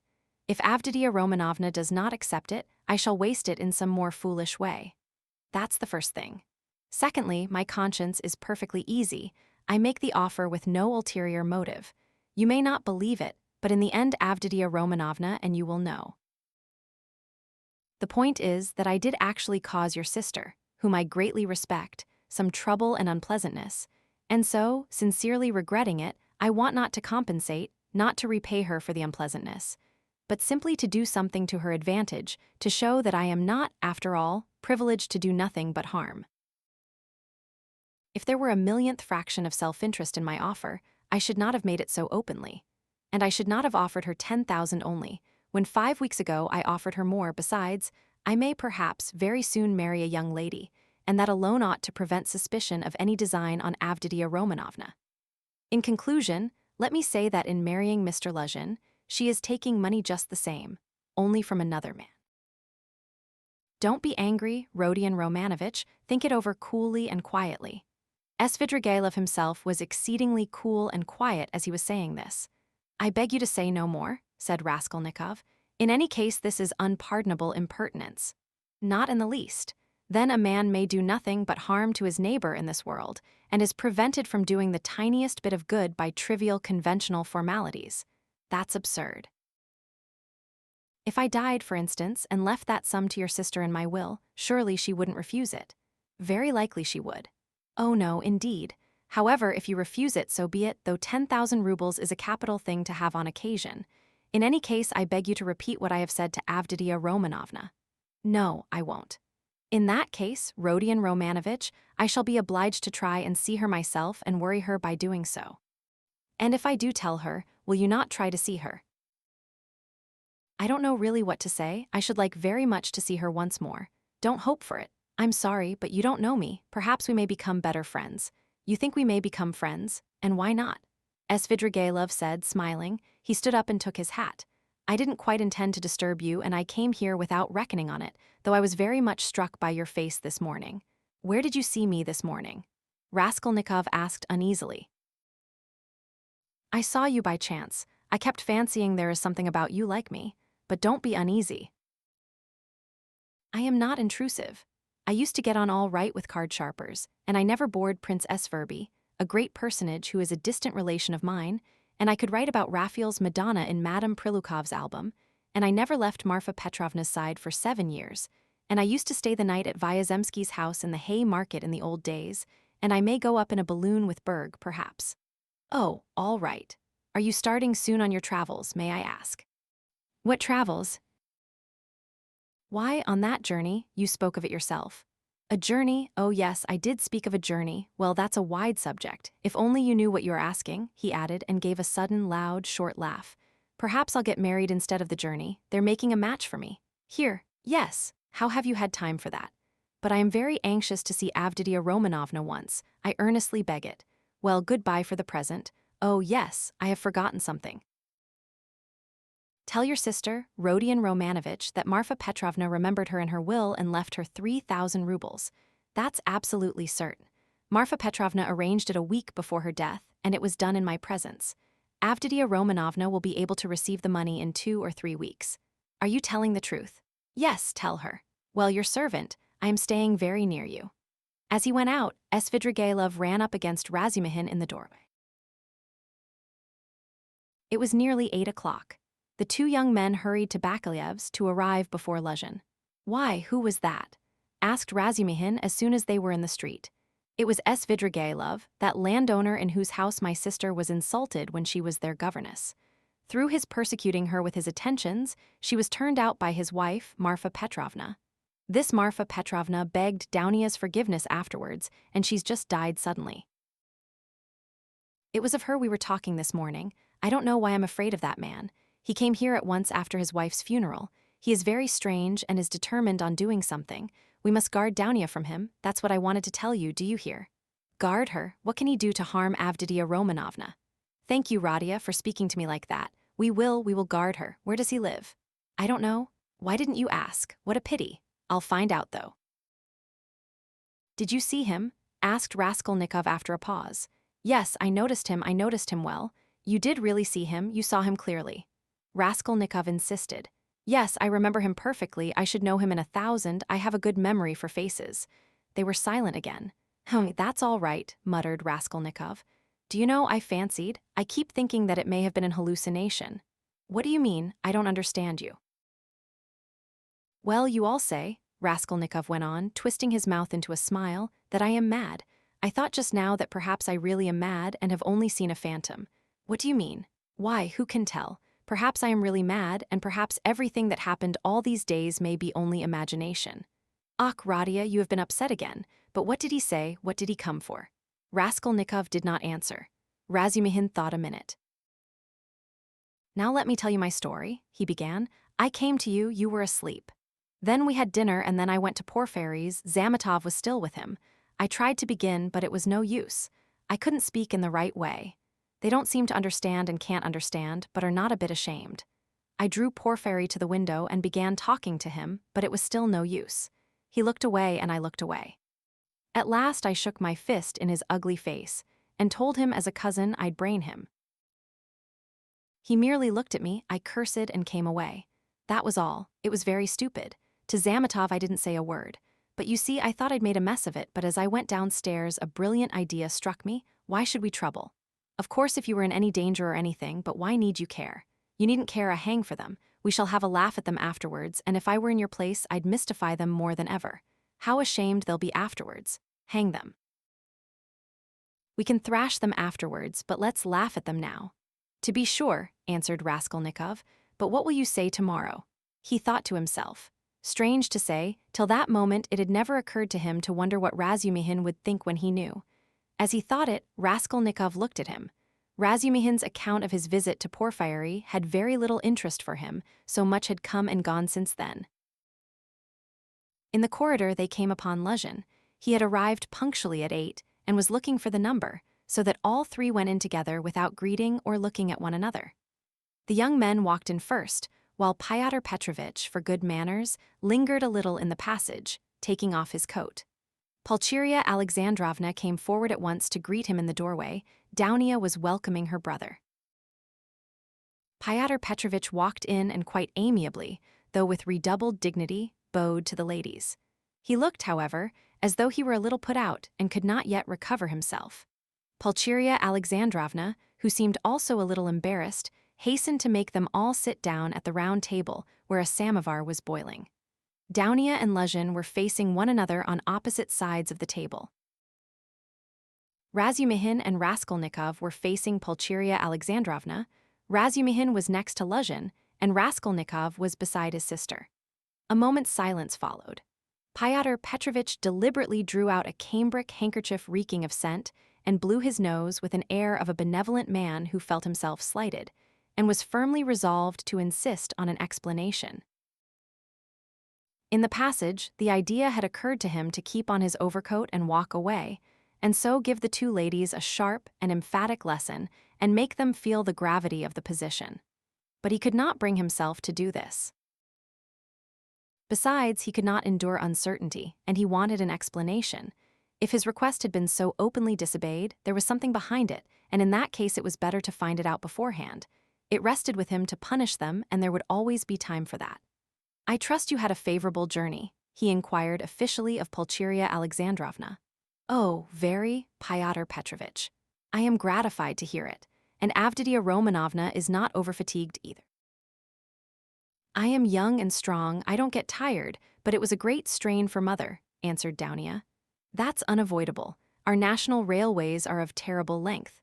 Mother Russia, as they say, is a vast country. In spite of all my desire to do so, I was unable to meet you yesterday. But I trust all passed off without inconvenience." "Oh no, Pyotr Petrovitch, it was all terribly disheartening," Pulcheria Alexandrovna hastened to declare with peculiar intonation. "And if Dmitri Prokofitch had not been sent us, I really believe by God himself, we should have been utterly lost.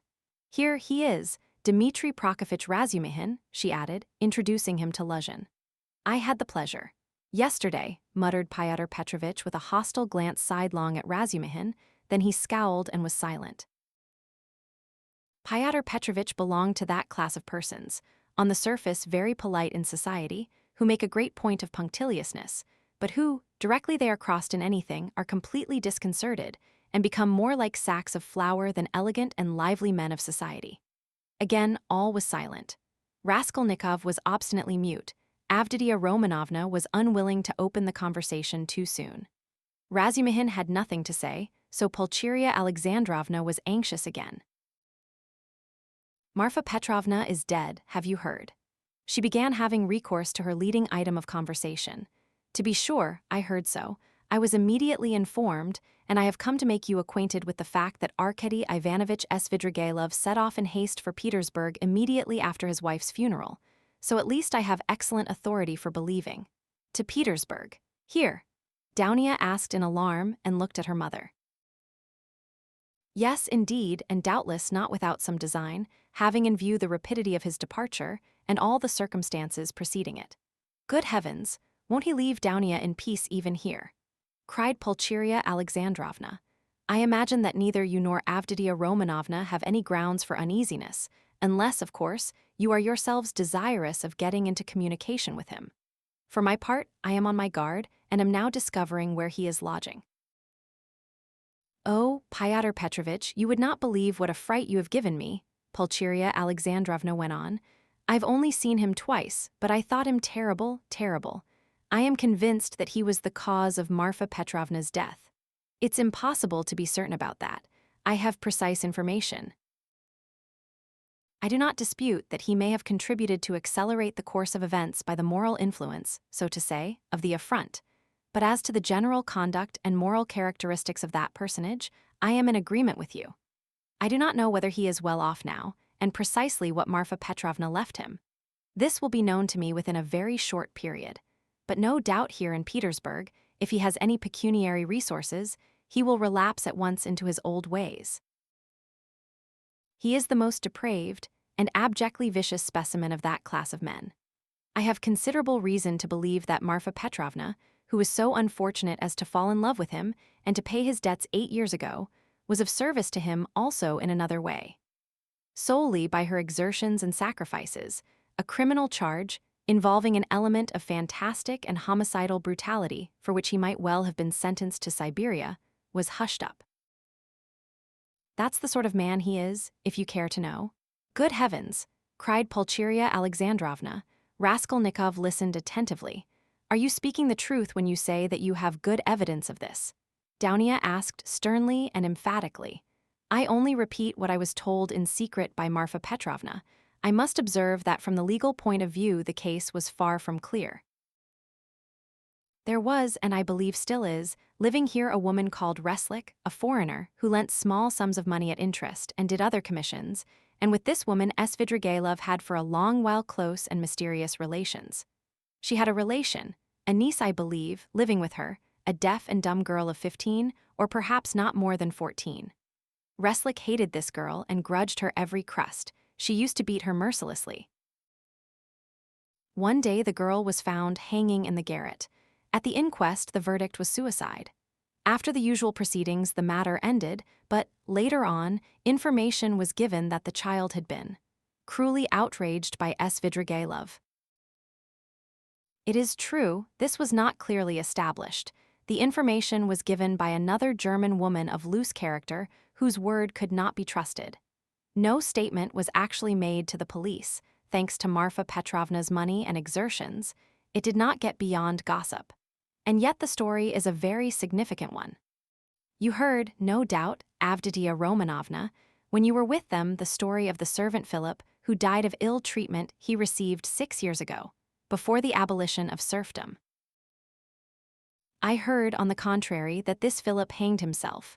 Quite so, but what drove him, or rather perhaps disposed him, to suicide was the systematic persecution and severity of Mr. Svidrigailov. I don't know that, answered Dounia, dryly. I only heard a queer story that Philip was a sort of hypochondriac, a sort of domestic philosopher, the servants used to say. He read himself silly, and that he hanged himself partly on account of Mr. Svidrigailov's mockery of him and not his blows.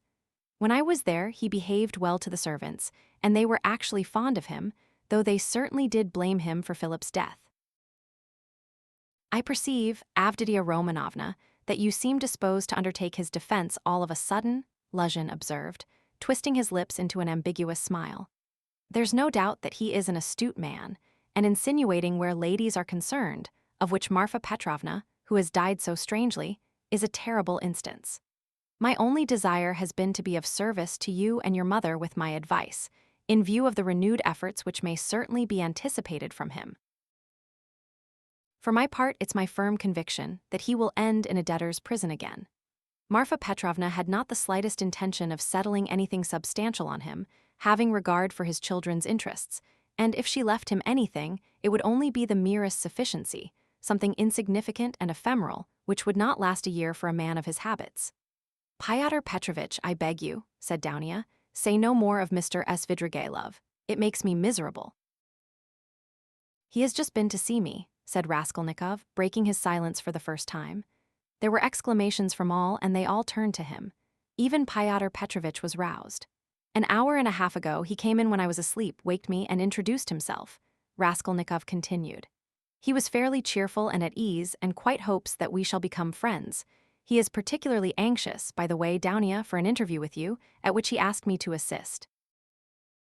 He has a proposition to make to you, and he told me about it. He told me, too, that a week before her death Marfa Petrovna left you 3,000 rubles in her will, Dounia, and that you can receive the money very shortly. Thank God, cried Pulcheria Alexandrovna, crossing herself. Pray for her soul, Dounia. It's a fact, broke from Luzhin. Tell us what more. Dounia urged Raskolnikov. Then he said that he wasn't rich and all the estate was left to his children who are now with an aunt, then that he was staying somewhere not far from me, but where I don't know, I didn't ask. But what does he want to propose to Dounia? Cried Pulcheria Alexandrovna in a fright. Did he tell you? Yes. What was it? I'll tell you afterwards. Raskolnikov ceased speaking and turned his attention to his tea. Fyodor Petrovitch looked at his watch. I am compelled to keep a business engagement, and so I shall not be in your way, he added with an air of some pique, and he began getting up. Don't go, Fyodor Petrovitch, said Dounia. You intended to spend the evening.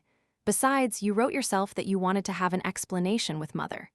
Precisely so, Avditia Romanovna, Fyodor Petrovitch answered impressively, sitting down again, but still holding his hat. I certainly desired an explanation with you and your honored mother upon a very important point indeed. But as your brother cannot speak openly in my presence of some proposals of Mr. Svidrigailov, I, too, do not desire and am not able to speak openly, in the presence of others, of certain matters of the greatest gravity. Moreover, my most weighty and urgent request has been disregarded. Assuming an aggrieved air, Luzhin relapsed into dignified silence.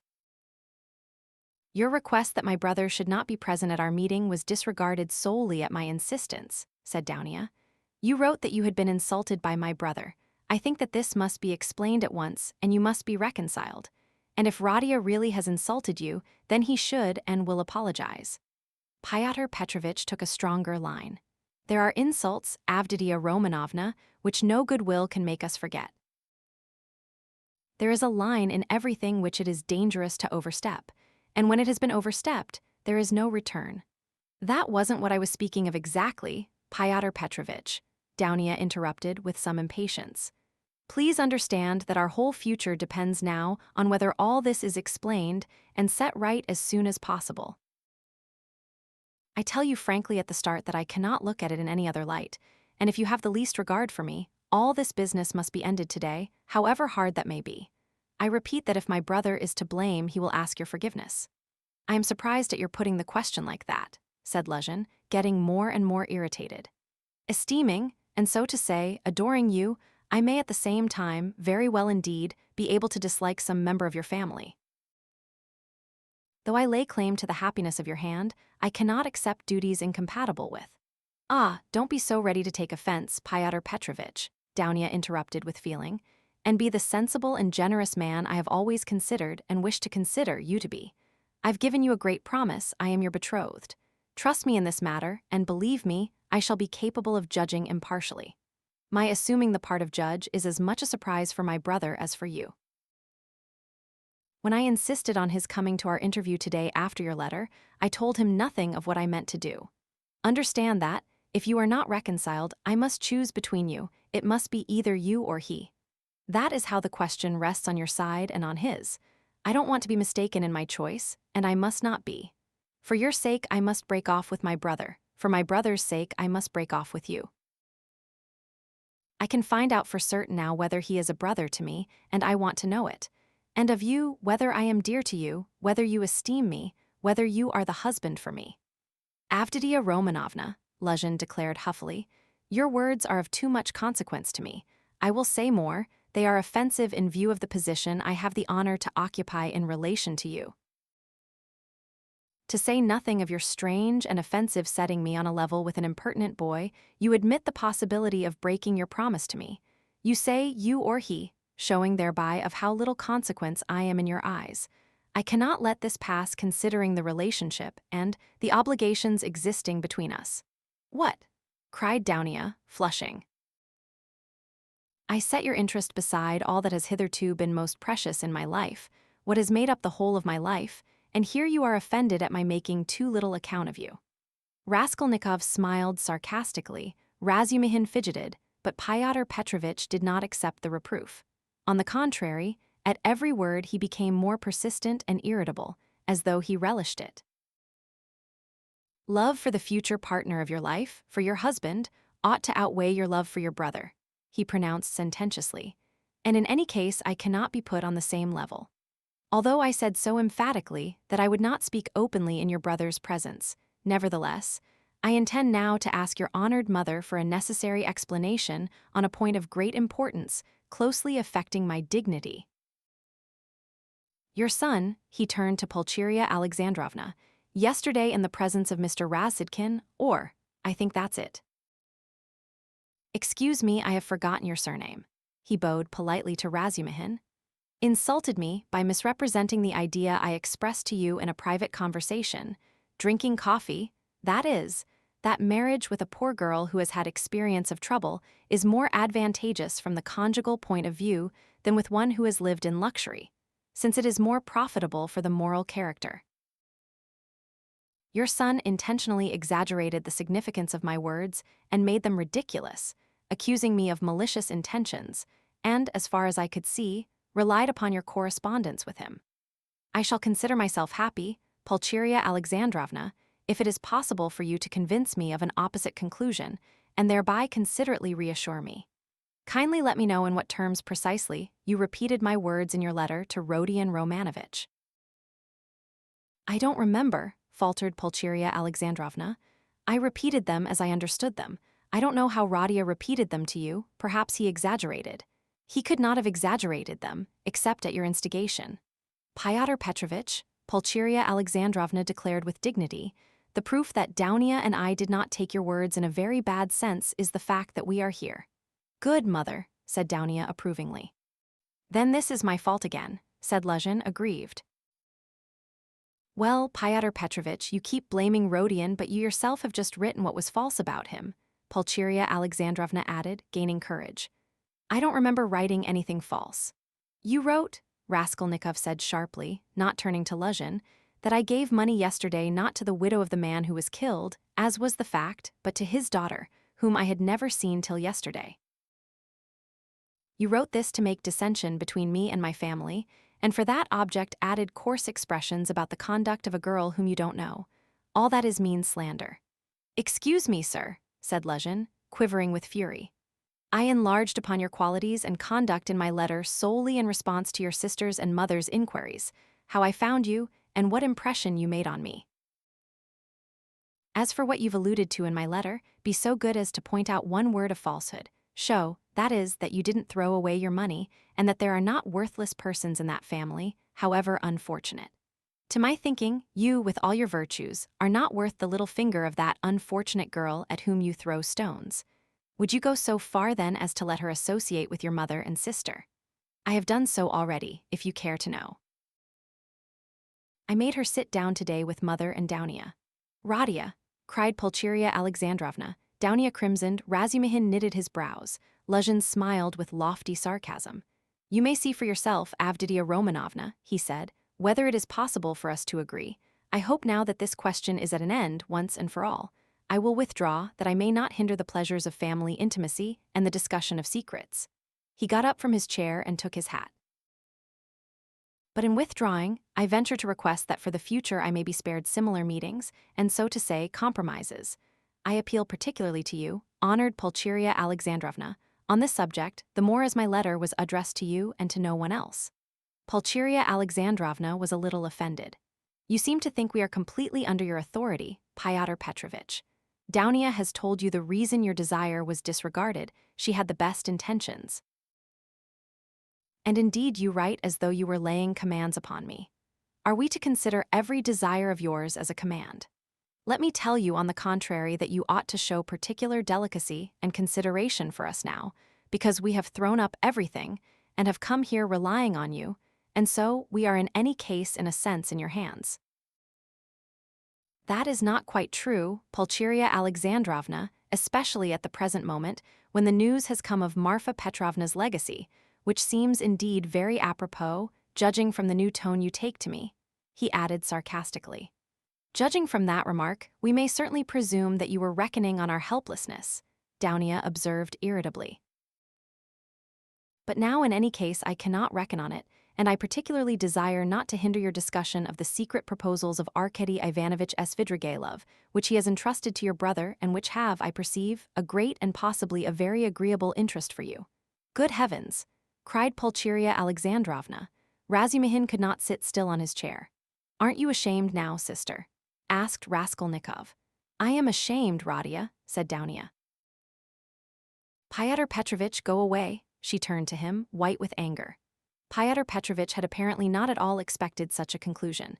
He had too much confidence in himself, in his power, and in the helplessness of his victims. He could not believe it even now. He turned pale and his lips quivered. Avditia Romanovna, if I go out of this door now, after such a dismissal, then, you may reckon on it, I will never come back. Consider what you are doing. My word is not to be shaken. What insolence, cried Dounia, springing up from her seat. I don't want you to come back again. What, so that's how it stands? Cried Luzhin, utterly unable to the last moment to believe in the rupture and so completely thrown out of his reckoning now. So that's how it stands. But do you know, Avditia Romanovna, that I might protest? What right have you to speak to her like that? Pulcheria Alexandrovna intervened hotly. And what can you protest about? What rights have you? Am I to give my Dounia to a man like you? Go away, leave us altogether. We are to blame for having agreed to a wrong action, and I above all. But you have bound me, Pulcheria Alexandrovna. Luzhin stormed in a frenzy by your promise, and now you deny it, and, besides, I have been led on account of that into expenses. This last complaint was so characteristic of Pyotr Petrovich that Raskolnikov, pale with anger and with the effort of restraining it, could not help breaking into laughter. But Pulcheria Alexandrovna was furious. "Expenses? What expenses? Are you speaking of our trunk? But the conductor brought it for nothing for you. Mercy on us, we have bound you. What are you thinking about, Pyotr Petrovich? It was you bound us, hand and foot, not we." "Enough, mother, no more, please," Avditia Romanovna implored. "Pyotr Petrovich, do be kind and go." "I am going, but one last word," he said, quite unable to control himself. "Your mamma seems to have entirely forgotten that I made up my mind to take you, so to speak, after the gossip of the town had spread all over the district in regard to your reputation.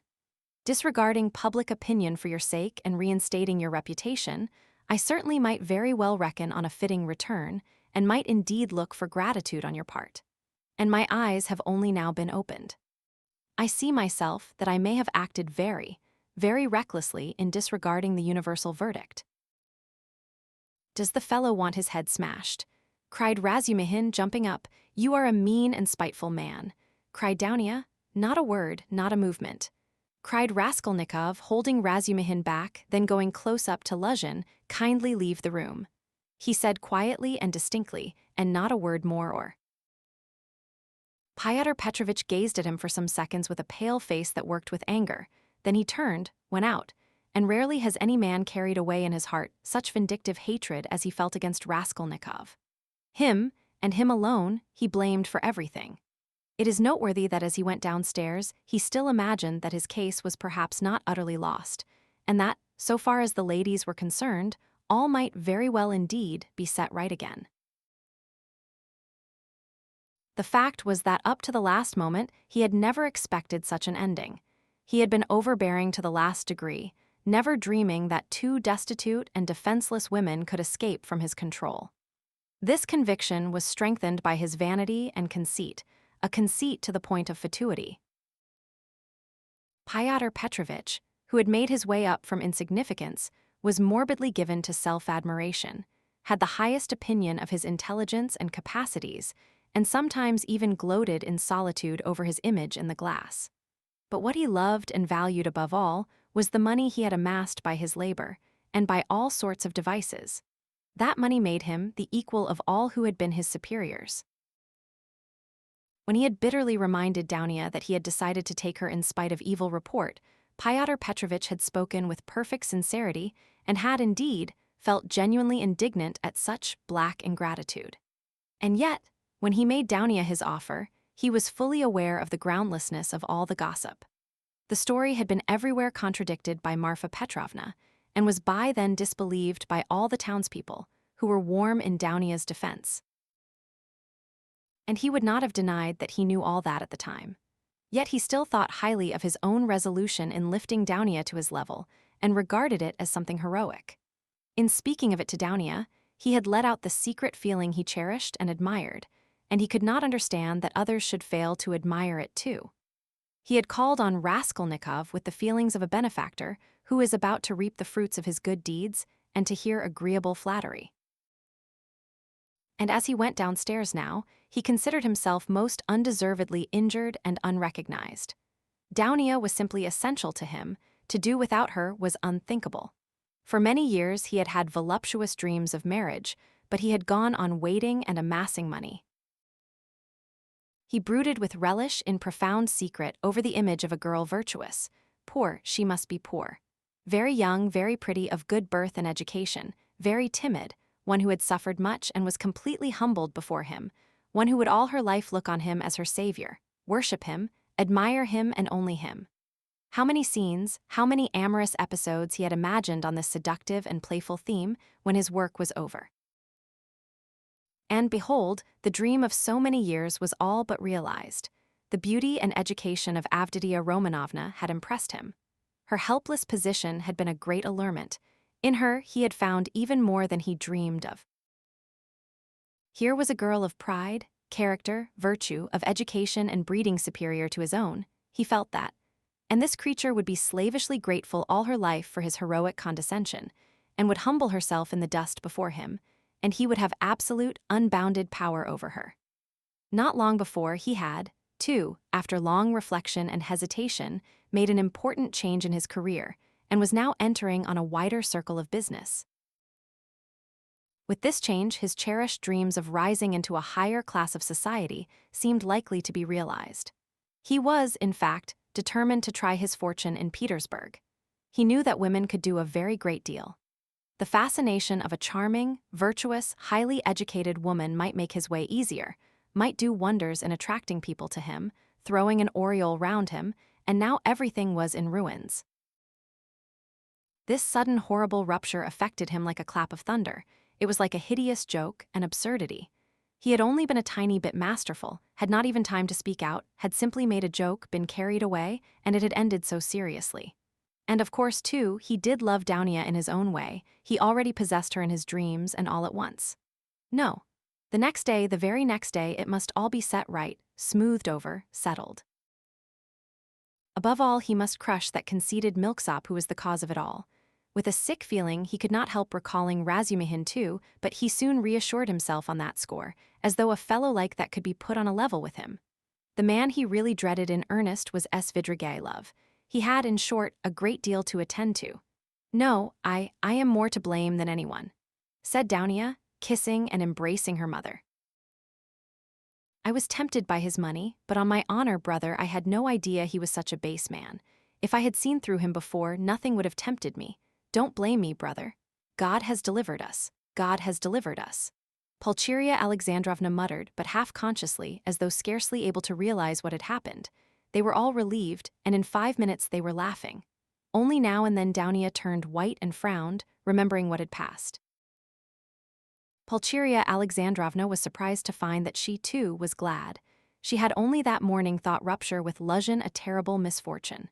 Razumihin was delighted. He did not yet dare to express his joy fully, but he was in a fever of excitement as though a ton weight had fallen off his heart. Now he had the right to devote his life to them, to serve them. Anything might happen now. But he felt afraid to think of further possibilities and dared not let his imagination range. But Raskolnikov sat still in the same place, almost sullen and indifferent. Though he had been the most insistent on getting rid of Luzhin, he seemed now the least concerned at what had happened. Dounia could not help thinking that he was still angry with her, and Pulcheria Alexandrovna watched him timidly. "What did Svidrigailov say to you?" said Dounia, approaching him. "Yes, yes," cried Pulcheria Alexandrovna. Raskolnikov raised his head. "He wants to make you a present of 10,000 rubles, and he desires to see you once in my presence." "See her, on no account," cried Pulcheria Alexandrovna, "and how dare he offer her money?" Then Raskolnikov repeated, rather dryly, his conversation with Svidrigailov, omitting his account of the ghostly visitations of Marfa Petrovna, wishing to avoid all unnecessary talk. "What answer did you give him?" asked Dounia. "At first I said I would not take any message to you. Then he said that he would do his utmost to obtain an interview with you without my help. He assured me that his passion for you was a passing infatuation. Now he has no feeling for you. He doesn't want you to marry Luzhin. His talk was altogether rather muddled. How do you explain him to yourself, Radia? How did he strike you? I must confess I don't quite understand him. He offers you 10,000 and yet says he is not well off. He says he is going away, and in 10 minutes he forgets he has said it. Then he says he is going to be married and has already fixed on the girl. No doubt he has a motive, and probably a bad one. But it's odd that he should be so clumsy about it if he had any designs against you. Of course, I refused this money on your account, once for all. Altogether, I thought him very strange. One might almost think he was mad. But I may be mistaken. That may only be the part he assumes. The death of Marfa Petrovna seems to have made a great impression on him. God rest her soul, exclaimed Pulcheria Alexandrovna. I shall always, always pray for her. Where should we be now, Dounia, without this 3,000?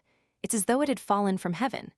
Why, Radia, this morning we had only 3 rubles in our pocket and Dounia, and I were just planning to pawn her watch, so as to avoid borrowing from that man until he offered help.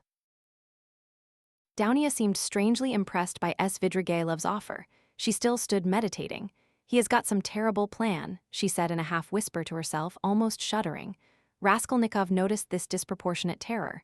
I fancy I shall have to see him more than once again, he said to Dounia. We will watch him. I will track him out, cried Razumihin vigorously. I won't lose sight of him. Radia has given me leave, he said to me himself just now. Take care of my sister. Will you give me leave too, Avditia Romanovna? Dounia smiled and held out her hand, but the look of anxiety did not leave her face. Pulcheria Alexandrovna gazed at her timidly, but the 3,000 rubles had obviously a soothing effect on her. A quarter of an hour later, they were all engaged in a lively conversation. Even Raskolnikov listened attentively for some time, though he did not talk. Razumihin was the speaker. And why? Why should you go away? He flowed on ecstatically. And what are you to do in a little town? The great thing is, you are all here together and you need one another. You do need one another, believe me. For a time, anyway. Take me into partnership and I assure you will plan a capital enterprise. Listen, I'll explain it all in detail to you, the whole project. It all flashed into my head this morning before anything had happened.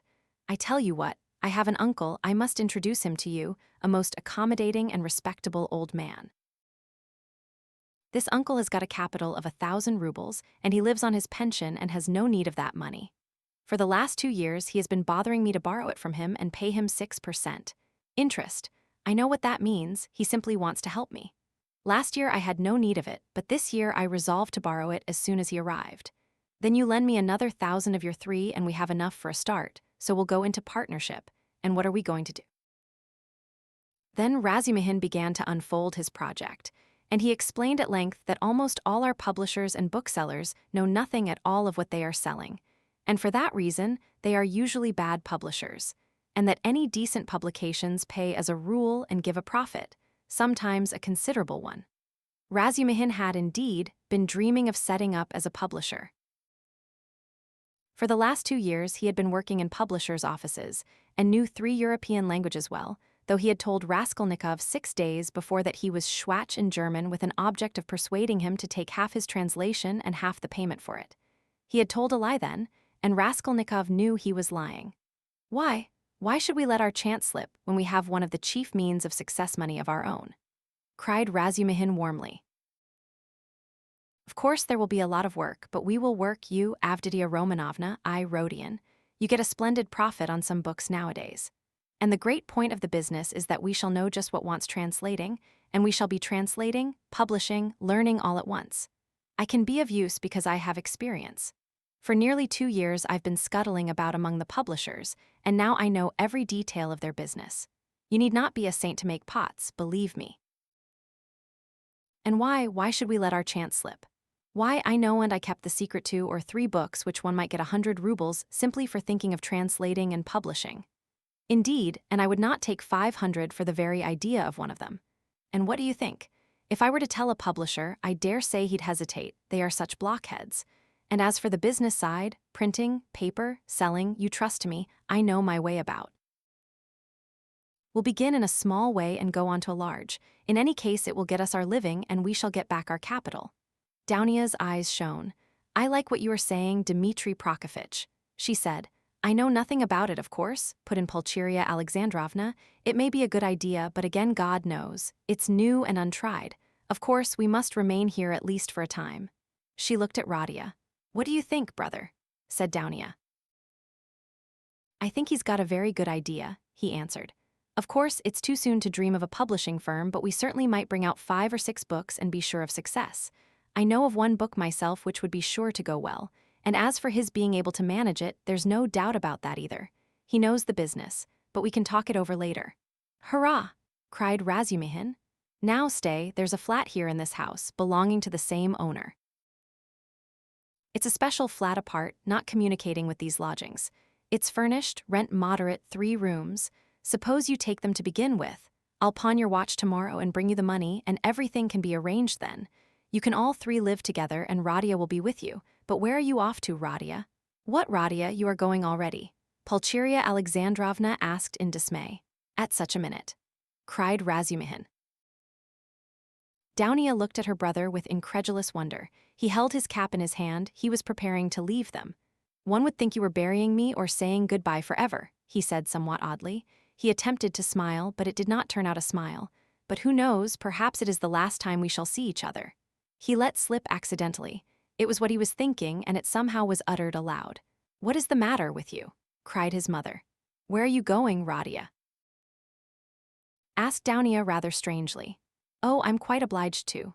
He answered vaguely as though hesitating what he would say, but there was a look of sharp determination in his white face. I meant to say, as I was coming here, I meant to tell you, Mother, and you, Downia, that it would be better for us to part for a time. I feel ill, I am not at peace. I will come afterwards, I will come of myself. When it's possible. I remember you and love you. Leave me alone. I decided this even before. I'm absolutely resolved on it. Whatever may come to me, whether I come to ruin or not, I want to be alone. Forget me altogether, it's better. Don't inquire about me. When I can, I'll come of myself, or I'll send for you. Perhaps it will all come back, but now if you love me, give me up. Else I shall begin to hate you, I feel it. Goodbye. Good God, cried Pulcheria Alexandrovna. Both his mother and his sister were terribly alarmed. Razumihin was also. Radia, be reconciled with us. Let us be as before, cried his poor mother. He turned slowly to the door and slowly went out of the room. Downia overtook him. Brother, what are you doing to Mother? She whispered, her eyes flashing with indignation. He looked dully at her. No matter, I shall come, I'm coming, he muttered in an undertone as though not fully conscious of what he was saying, and he went out of the room. Wicked, heartless egoist, cried Downia. He is insane, but not heartless. He is mad, don't you see it, you're heartless after that. Razumihin whispered in her ear, squeezing her hand tightly. I shall be back directly, he shouted to the horror-stricken mother, and he ran out of the room. Raskolnikov was waiting for him at the end of the passage. I knew you would run after me, he said. Go back to them, be with them tomorrow and always. Perhaps I shall come, if I can. Goodbye. And without holding out his hand, he walked away. But where are you going? What are you doing? What's the matter with you? How can you go on like this? Razumihin muttered at his wits' end. Raskolnikov stopped once more. Once for all, never ask me about anything. I have nothing to tell you. Don't come to see me. Maybe I'll come here, leave me, but don't leave them. Do you understand me? It was dark in the corridor. They were standing near the lamp. For a minute they were looking at one another in silence. Razumihin remembered that minute all his life. Raskolnikov's burning and intent eyes grew more penetrating every moment, piercing into his soul, into his consciousness. Suddenly Razumihin started. Something strange, as it were, passed between them. Some idea, some hint, as it were, slipped, something awful, hideous, and suddenly understood on both sides. Razumihin turned pale. Do you understand now? Said Raskolnikov, his face twitching nervously. Go back, go to them, he said suddenly, and turning quickly, he went out of the house. I will not attempt to describe how Razumihin went back to the ladies, how he soothed them, how he protested that Radia needed rest in his illness, protested that Radia was sure to come, that he would come every day, that he was very, very much upset, that he must not be irritated, that he, Razumihin, would watch over him, would get him a doctor, the best doctor, a consultation. In fact, from that evening, Razumihin took his place with them as a son and a brother. Raskolnikov went straight to the house on the canal bank where Sonia lived. It was an old green house of 3 stories. He found the porter and obtained from him vague directions as to the whereabouts of Karamazov, the tailor. Having found in the corner of the courtyard the entrance to the dark and narrow staircase, he mounted to the 2nd floor and came out into a gallery that ran round the whole 2nd story over the yard. While he was wandering in the darkness, uncertain where to turn for Karamazov's door, a door opened 3 paces from him. He mechanically took hold of it. Who is there? A woman's voice asked uneasily. It's I come to see you, answered Raskolnikov, and he walked into the tiny entry. On a broken chair stood a candle in a battered copper candlestick. It's you, good heavens, cried Sonia weakly, and she stood rooted to the spot. Which is your room? This way. And Raskolnikov, trying not to look at her, hastened in. A minute later Sonia, too, came in with the candle, set down the candlestick, and completely disconcerted, stood before him inexpressibly agitated and apparently frightened by his unexpected visit. The color rushed suddenly to her pale face and tears came into her eyes. She felt sick and ashamed and happy, too. Raskolnikov turned away quickly and sat on a chair by the table. He scanned the room in a rapid glance. It was a large but exceedingly low-pitched room, the only one let by the Karamazovs, to whose rooms a closed door led in the wall on the left. In the opposite side on the right-hand wall was another door, always kept locked. That led to the next flat, which formed a separate lodging. Sonia's room looked like a barn. It was a very irregular quadrangle, and this gave it a grotesque appearance. A wall with 3 windows looking out onto the canal ran aslant so that one corner formed a very acute angle, and it was difficult to see in it without very strong light. The other corner was disproportionately obtuse. There was scarcely any furniture in the big room. In the corner on the right was a bedstead, beside it, nearest the door, a chair. A plain deal table covered by a blue cloth stood against the same wall, close to the door into the other flat. 2 rush-bottom chairs stood by the table. On the opposite wall near the acute angle stood a small plain wooden chest of drawers looking, as it were, lost in a desert. That was all there was in the room. The yellow, scratched and shabby wallpaper was black in the corners. It must have been damp and full of fumes in the winter. There was every sign of poverty. Even the bedstead had no curtain. Sonia looked in silence at her visitor, who was so attentively and unceremoniously scrutinizing her room, and even began at last to tremble with terror, as though she was standing before her judge and the arbiter of her destinies. "I am late. It's 11, isn't it?" he asked, still not lifting his eyes. "Yes," muttered Sonia. "Oh yes, it is," she added hastily, as though in that lay her means of escape. "My landlady's clock has just struck. I heard it myself." "I've come to you for the last time," Raskolnikov went on gloomily, although this was the first time. "I may perhaps not see you again. Are you going away?" "I don't know, tomorrow." "Then you are not coming to Katerina Ivanovna tomorrow." Sonia's voice shook. "I don't know, I shall know tomorrow morning. Never mind that, I've come to say one word." He raised his brooding eyes to her and suddenly noticed that he was sitting down while she was all the while standing before him. "Why are you standing? Sit down," he said in a changed voice, gentle and friendly. She sat down. He looked kindly and almost compassionately at her. "How thin you are, what a hand, quite transparent like a dead hand." He took her hand. Sonia smiled faintly. "I have always been like that," she said. "Even when you lived at home." "Yes. Of course you were," he added abruptly, and the expression of his face and the sound of his voice changed again suddenly. He looked round him once more. "You rent this room from the Karamazovs?" "Yes. They live there through that door." "Yes, they have another room like this." "All in one room?" "Yes. I should be afraid in your room at night," he observed gloomily. "They are very good people, very kind," answered Sonia, who still seemed bewildered, "and all the furniture, everything is theirs. And they are very kind, and the children, too, often come to see me. They all stammer, don't they?" "Yes." "He stammers and he's lame. And his wife, too. It's not exactly that she stammers, but she can't speak plainly. She is a very kind woman, and he used to be a house serf. And there are 7 children. And it's only the eldest one that stammers and the others are simply ill. But they don't stammer. But where did you hear about them?" She added with some surprise. "Your father told me then. He told me all about you. And how you went out at 6 o'clock and came back at 9, and how Katerina Ivanovna knelt down by your bed." Sonia was confused. "I fancied I saw him today," she whispered hesitatingly. "Whom?" "Father. I was walking in the street, out there at the corner, about 10 o'clock, and he seemed to be walking in front. It looked just like him. I wanted to go to Katerina Ivanovna." "You were walking in the streets?"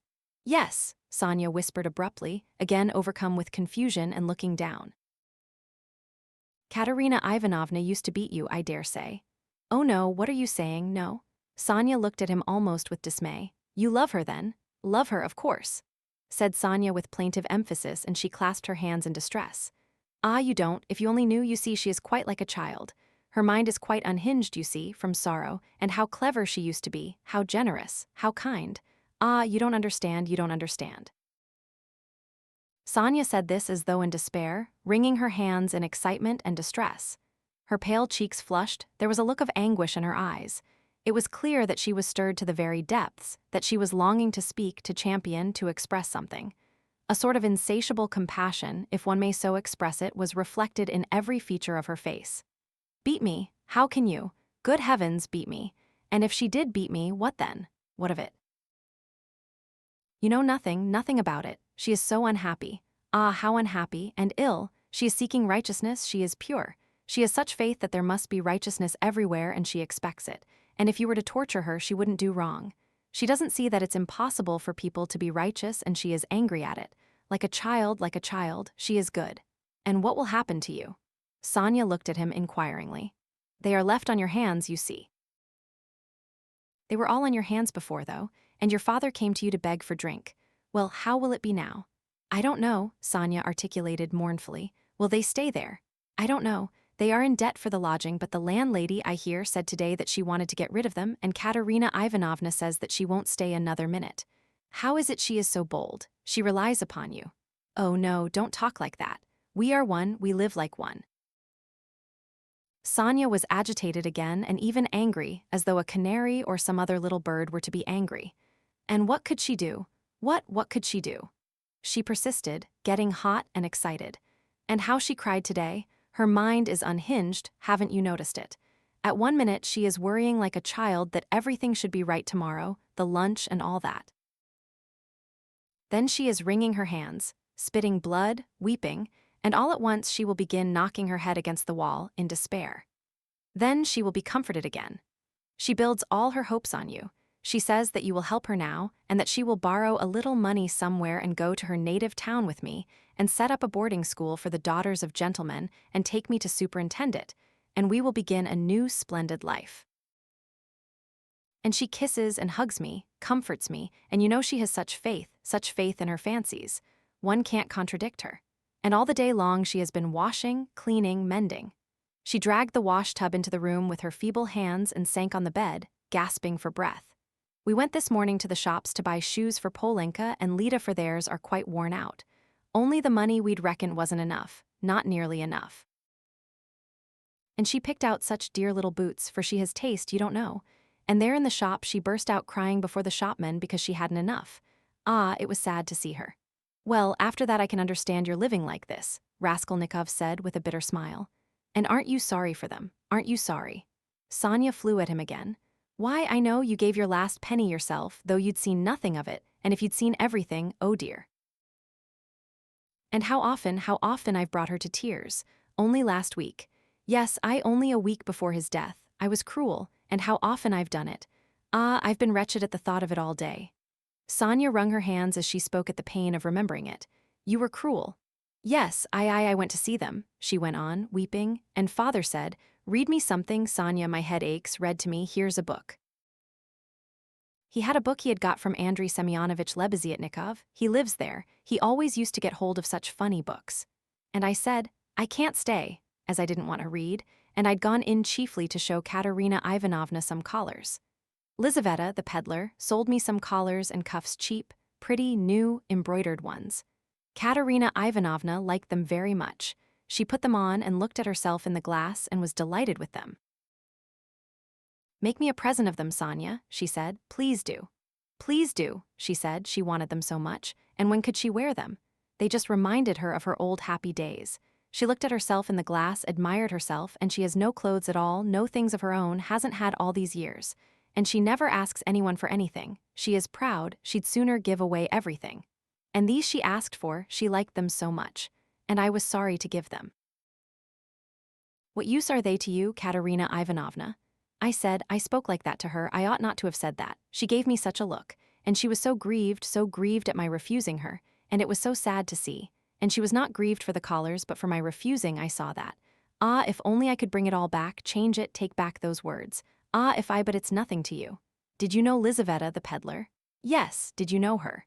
Sonia asked with some surprise. Katerina Ivanovna is in consumption, rapid consumption. She will soon die, said Raskolnikov after a pause, without answering her question. Oh, no. And Sonia unconsciously clutched both his hands as though imploring that she should not.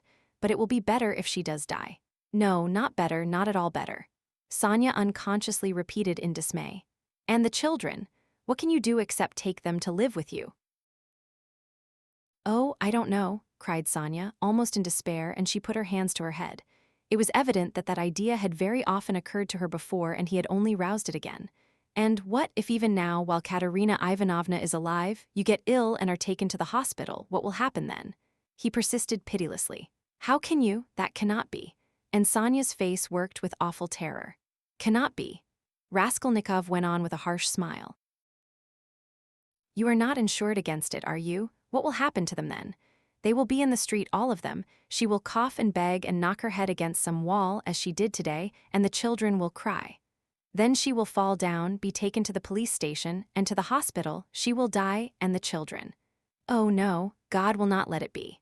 Broke at last from Sonia's overburdened bosom. She listened, looking imploringly at him, clasping her hands in dumb entreaty as though it all depended upon him. Raskolnikov got up and began to walk about the room. A minute passed. Sonia was standing with her hands and her head hanging in terrible dejection. "And can't you save, put by for a rainy day?" he asked, stopping suddenly before her. "No," whispered Sonia. "Of course not, have you tried?" He added almost ironically. "Yes, and it didn't come off, of course not, no need to ask." And again he paced the room. Another minute passed. "You don't get money every day." Sonia was more confused than ever and color rushed into her face again. "No," she whispered with a painful effort. "It will be the same with Polenka, no doubt," he said suddenly. No, it can't be no." Sonia cried aloud in desperation as though she had been stabbed. "God would not allow anything so awful. He lets others come to it. No, God will protect her, God," she repeated beside herself.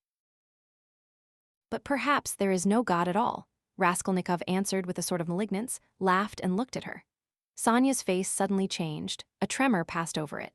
She looked at him with unutterable reproach, tried to say something, but could not speak and broke into bitter sobs, hiding her face in her hands.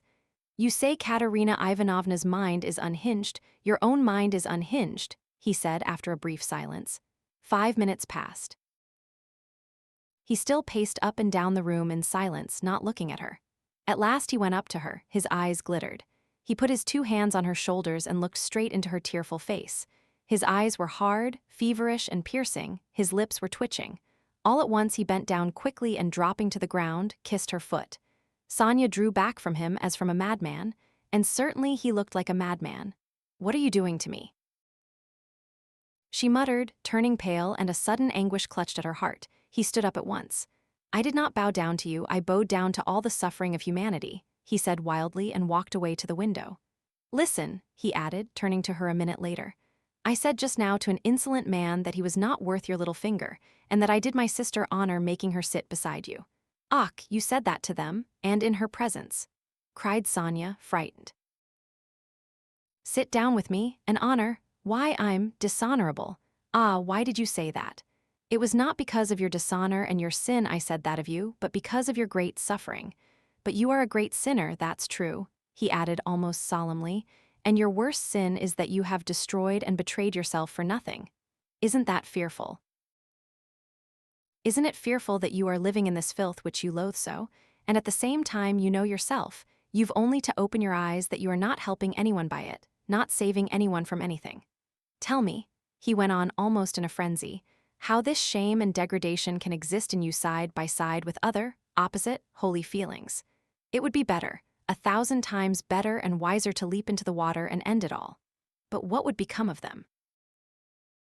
Sonia asked faintly, gazing at him with eyes of anguish, but not seeming surprised at his suggestion. Raskolnikov looked strangely at her. He read it all in her face, so she must have had that thought already, perhaps many times, and earnestly she had thought out in her despair how to end it, and so earnestly that now she scarcely wondered at his suggestion. She had not even noticed the cruelty of his words. The significance of his reproaches and his peculiar attitude to her shame she had, of course, not noticed either, and that, too, was clear to him. But he saw how monstrously the thought of her disgraceful, shameful position was torturing her and had long tortured her. What, he thought, could hitherto have hindered her from putting an end to it? Only then he realized what those poor little orphan children and that pitiful half-crazy Katerina Ivanovna, knocking her head against the wall in her consumption, meant for Sonia. But nevertheless, it was clear to him again that with her character and the amount of education she had after all received, she could not in any case remain so. He was still confronted by the question, how could she have remained so long in that position without going out of her mind, since she could not bring herself to jump into the water? Of course he knew that Sonia's position was an exceptional case, though unhappily not unique and not infrequent indeed. But that very exceptionalness, her tinge of education, her previous life might, one would have thought, have killed her at the first step on that revolting path. What held her up surely not depravity. All that infamy had obviously only touched her mechanically, not one drop of real depravity had penetrated to her heart. He saw that. He saw through her as she stood before him. There are 3 ways before her, he thought: the canal, the madhouse, or, at last, to sink into depravity which obscures the mind and turns the heart to stone. The last idea was the most revolting, but he was a skeptic. He was young, abstract, and therefore cruel, and so he could not help believing that the last end was the most likely. But can that be true? He cried to himself. Can that creature who has still preserved the purity of her spirit be consciously drawn at last into that sink of filth and iniquity? Can the process already have begun? Can it be that she has only been able to bear it till now because vice has begun to be less loathsome to her? No, that cannot be. He cried, as Sonia had just before. No, what has kept her from the canal till now is the idea of sin and they, the children, and if she has not gone out of her mind. But who says she has not gone out of her mind? Is she in her senses? Can one talk, can one reason as she does? How can she sit on the edge of the abyss of loathsomeness into which she is slipping and refuse to listen when she is told of danger? Does she expect a miracle? No doubt she does. Doesn't that all mean madness? He stayed obstinately at that thought. He liked that explanation indeed better than any other. He began looking more intently at her. So you pray to God a great deal, Sonia? He asked her. Sonia did not speak. He stood beside her waiting for an answer. What should I be without God? She whispered rapidly, forcibly, glancing at him with suddenly flashing eyes and squeezing his hand. Ah, so that is it, he thought. And what does God do for you? He asked, probing her further. Sonia was silent a long while as though she could not answer. Her weak chest kept heaving with emotion. Be silent, don't ask, you don't deserve. She cried suddenly, looking sternly and wrathfully at him. That's it, he repeated to himself. He does everything, she whispered quickly, looking down again. That's the way out. That's the explanation, he decided, scrutinizing her with eager curiosity with a new, strange, almost morbid feeling. He gazed at that pale, thin, irregular, angular little face, those soft blue eyes, which could flash with such fire, such stern energy, that little body still shaking with indignation and anger, and it all seemed to him more and more strange, almost impossible. She is a religious maniac. He repeated to himself. There was a book lying on the chest of drawers. He had noticed it every time he paced up and down the room. Now he took it up and looked at it. It was the New Testament in the Russian translation. It was bound in leather, old and worn. Where did you get that? He called to her across the room. She was still standing in the same place, 3 steps from the table. It was brought me, she answered, as it were unwillingly, not looking at him. Who brought it? Lizaveta, I asked her for it. Lizaveta, strange, he thought. Everything about Sonia seemed to him stranger and more wonderful every moment. He carried the book to the candle and began to turn over the pages. Where is the story of Lazarus? He asked suddenly. Sonia looked obstinately at the ground and would not answer. She was standing sideways to the table. Where is the raising of Lazarus? Find it for me, Sonia. She stole a glance at him. You are not looking in the right place. It's in the 4th Gospel, she whispered sternly, without looking at him. Find it and read it to me, he said. He sat down with his elbow on the table, leaned his head on his hand and looked away sullenly, prepared to listen. In 3 weeks' time they'll welcome me in the madhouse. I shall be there if I am not in a worse place, he muttered to himself. Sonia heard Raskolnikov's request distrustfully and moved hesitatingly to the table. She took the book, however. Haven't you read it? She asked, looking up at him across the table. Her voice became sterner and sterner. Long ago, when I was at school, read. And haven't you heard it in church? I haven't been. Do you often go? And no, whispered Sonia. Raskolnikov smiled. I understand, and you won't go to your father's funeral tomorrow. Yes, I shall. I was at church last week, too. I had a requiem service. For whom? For Lizaveta. She was killed with an axe. His nerves were more and more strained. His head began to go round. Were you friends with Lizaveta? Yes, she was good. She used to come, not often. She couldn't. We used to read together and talk. She will see God. The last phrase sounded strange in his ears, and here was something new again, the mysterious meetings with Lizaveta and both of them religious maniacs. I shall be a religious maniac myself soon. It's infectious. Read. He cried irritably and insistently. Sonia still hesitated. Her heart was throbbing. She hardly dared to read to him. He looked almost with exasperation at the unhappy lunatic. What for? You don't believe. She whispered softly and as it were breathlessly. "Read. I want you to," he persisted. "You used to read to Lizaveta." Sonia opened the book and found the place. Her hands were shaking, her voice failed her. Twice she tried to begin and could not bring out the first syllable. Now a certain man was sick named Lazarus of Bethany. She forced herself at last to read, but at the third word, her voice broke like an overstrained string. There was a catch in her breath. Raskolnikov saw in part why Sonia could not bring herself to read to him, and the more he saw this, the more roughly and irritably he insisted on her doing so. He understood only too well how painful it was for her to betray and unveil all that was her own. He understood that these feelings really were her secret treasure, which she had kept perhaps for years, perhaps from childhood, while she lived with an unhappy father and a distracted stepmother crazed by grief, in the midst of starving children and unseemly abuse and reproaches. But at the same time, he knew now and knew for certain that, although it filled her with dread and suffering, yet she had a tormenting desire to read and to read to him that he might hear it, and to read now whatever might come of it. He read this in her eyes, he could see it in her intense emotion. She mastered herself, controlled the spasm in her throat, and went on reading the 11th chapter of St. John. She went on to the 19th verse, and many of the Jews came to Martha and Mary to comfort them concerning their brother. Then Martha, as soon as she heard that Jesus was coming, went and met him, but Mary sat still in the house. Then said Martha unto Jesus, Lord, if thou hadst been here, my brother had not died. But I know that even now whatsoever thou wilt ask of God, God will give it thee. Then she stopped again with a shamefaced feeling that her voice would quiver and break again. Jesus said unto her, Thy brother shall rise again. Martha saith unto him, I know that he shall rise again in the resurrection at the last day. Jesus said unto her, I am the resurrection and the life. He that believeth in me, though he were dead, yet shall he live. And whosoever liveth and believeth in me shall never die. Believest thou this? She saith unto him, and drawing a painful breath, Sonia read distinctly and forcibly as though she were making a public confession of faith. Yea, Lord, I believe that thou art the Christ, the Son of God, which should come into the world. She stopped and looked up quickly at him, but controlling herself went on reading. Raskolnikov sat without moving, his elbows on the table and his eyes turned away. She read to the 32nd verse. Then when Mary was come where Jesus was and saw him, she fell down at his feet, saying unto him, Lord, if thou hadst been here, my brother had not died. When Jesus therefore saw her weeping, and the Jews also weeping which came with her, he groaned in the spirit and was troubled, and said, Where have ye laid him? They said unto him, Lord, come and see. Jesus wept. Then said the Jews, Behold how he loved him. And some of them said, Could not this man which opened the eyes of the blind have caused that even this man should not have died? Raskolnikov turned and looked at her with emotion. Yes, he had known it. She was trembling in a real physical fever. He had expected it. She was getting near the story of the greatest miracle, and a feeling of immense triumph came over her.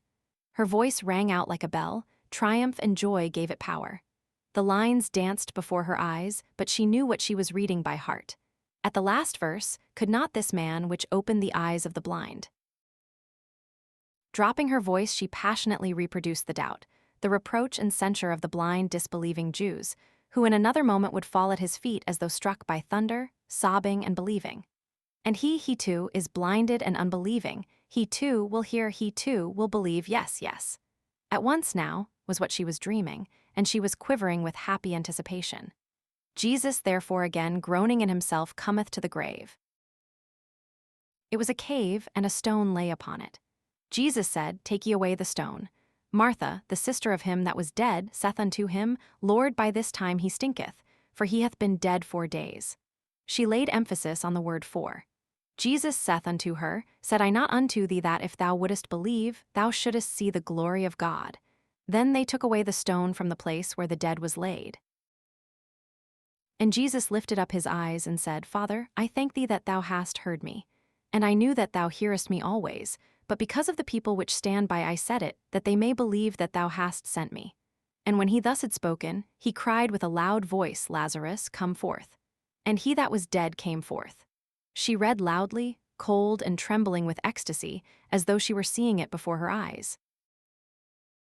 Bound hand and foot with grave clothes, and his face was bound about with a napkin. Jesus saith unto them, Loose him and let him go. Then many of the Jews which came to Mary and had seen the things which Jesus did believed on him. She could read no more, closed the book, and got up from her chair quickly. That is all about the raising of Lazarus, she whispered severely and abruptly, and turning away she stood motionless, not daring to raise her eyes to him. She still trembled feverishly. The candle end was flickering out in the battered candlestick, dimly lighting up in the poverty-stricken room the murderer and the harlot who had so strangely been reading together the eternal book. 5 minutes or more passed. "I came to speak of something," Raskolnikov said aloud, frowning. He got up and went to Sonya. She lifted her eyes to him in silence. His face was particularly stern, and there was a sort of savage determination in it. "I have abandoned my family today," he said, "my mother and sister. I am not going to see them. I've broken with them completely." "What for?" asked Sonya, amazed. Her recent meeting with his mother and sister had left a great impression which she could not analyze. She heard his news almost with horror. "I have only you now," he added. "Let us go together. I've come to you, we are both accursed, let us go our way together." His eyes glittered as though he were mad, Sonya thought in her turn. "Go where?" she asked in alarm, and she involuntarily stepped back. "How do I know? I only know it's the same road, I know that and nothing more, it's the same goal." She looked at him and understood nothing. She knew only that he was terribly, infinitely unhappy. "No one of them will understand if you tell them, but I have understood. I need you, that is why I have come to you." "I don't understand," whispered Sonya. "You'll understand later. Haven't you done the same? You too have transgressed, have had the strength to transgress. You have laid hands on yourself, you have destroyed a life, your own, it's all the same. You might have lived in spirit and understanding, but you'll end in the Haymarket. But you won't be able to stand it, and if you remain alone, you'll go out of your mind like me. You are like a mad creature already, so we must go together on the same road. Let us go." "What for?" "What's all this for?" said Sonya, strangely and violently agitated by his words. "What for? Because you can't remain like this, that's why. You must look things straight in the face at last, and not weep like a child and cry that God won't allow it. What will happen if you should really be taken to the hospital tomorrow? She is mad and in consumption, she'll soon die, and the children. Do you mean to tell me Polenka won't come to grief? Haven't you seen children here at the street corners sent out by their mothers to beg? I found out where those mothers live and in what surroundings. Children can't remain children there. At 7, the child is vicious and a thief. Yet children, you know, are the image of Christ. Theirs is the kingdom of heaven. He bade us honor and love them. They are the humanity of the future.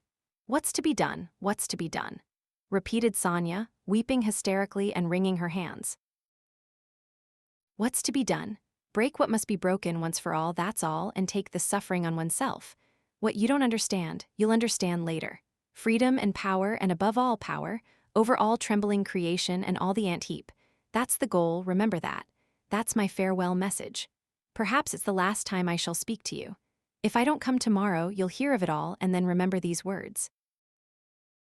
And someday later on, in years to come, you'll understand perhaps what they meant.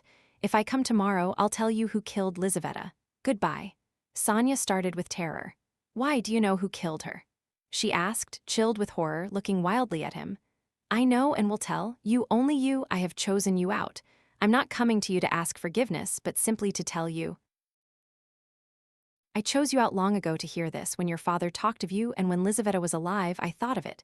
Goodbye, don't shake hands tomorrow." He went out. Sonya gazed at him as at a madman, but she herself was like one insane and felt it. Her head was going round. Good heavens, how does he know who killed Lizaveta? What did those words mean? It's awful. But at the same time, the idea did not enter her head, not for a moment. Oh, he must be terribly unhappy. He has abandoned his mother and sister. What for? What has happened? And what had he in his mind? What did he say to her? He had kissed her foot and said yes, he had said it clearly that he could not live without her. Oh, merciful heavens. Sonya spent the whole night feverish and delirious. She jumped up from time to time, wept and wrung her hands, then sank again into feverish sleep and dreamt of Polenka, Katerina Ivanovna, and Lizaveta, of reading the gospel and him. Him with pale face, with burning eyes, kissing her feet, weeping. On the other side of the door on the right, which divided Sonya's room from Madame Reslick's flat, was a room which had long stood empty. A card was fixed on the gate, and a notice stuck in the windows over the canal advertising it to let. Sonya had long been accustomed to the rooms being uninhabited, But all that time, Mr. Svidrigailov had been standing, listening at the door of the empty room. When Raskolnikov went out, he stood still, thought a moment, went on tiptoe to his own room which adjoined the empty one, brought a chair and noiselessly carried it to the door that led to Sonia's room.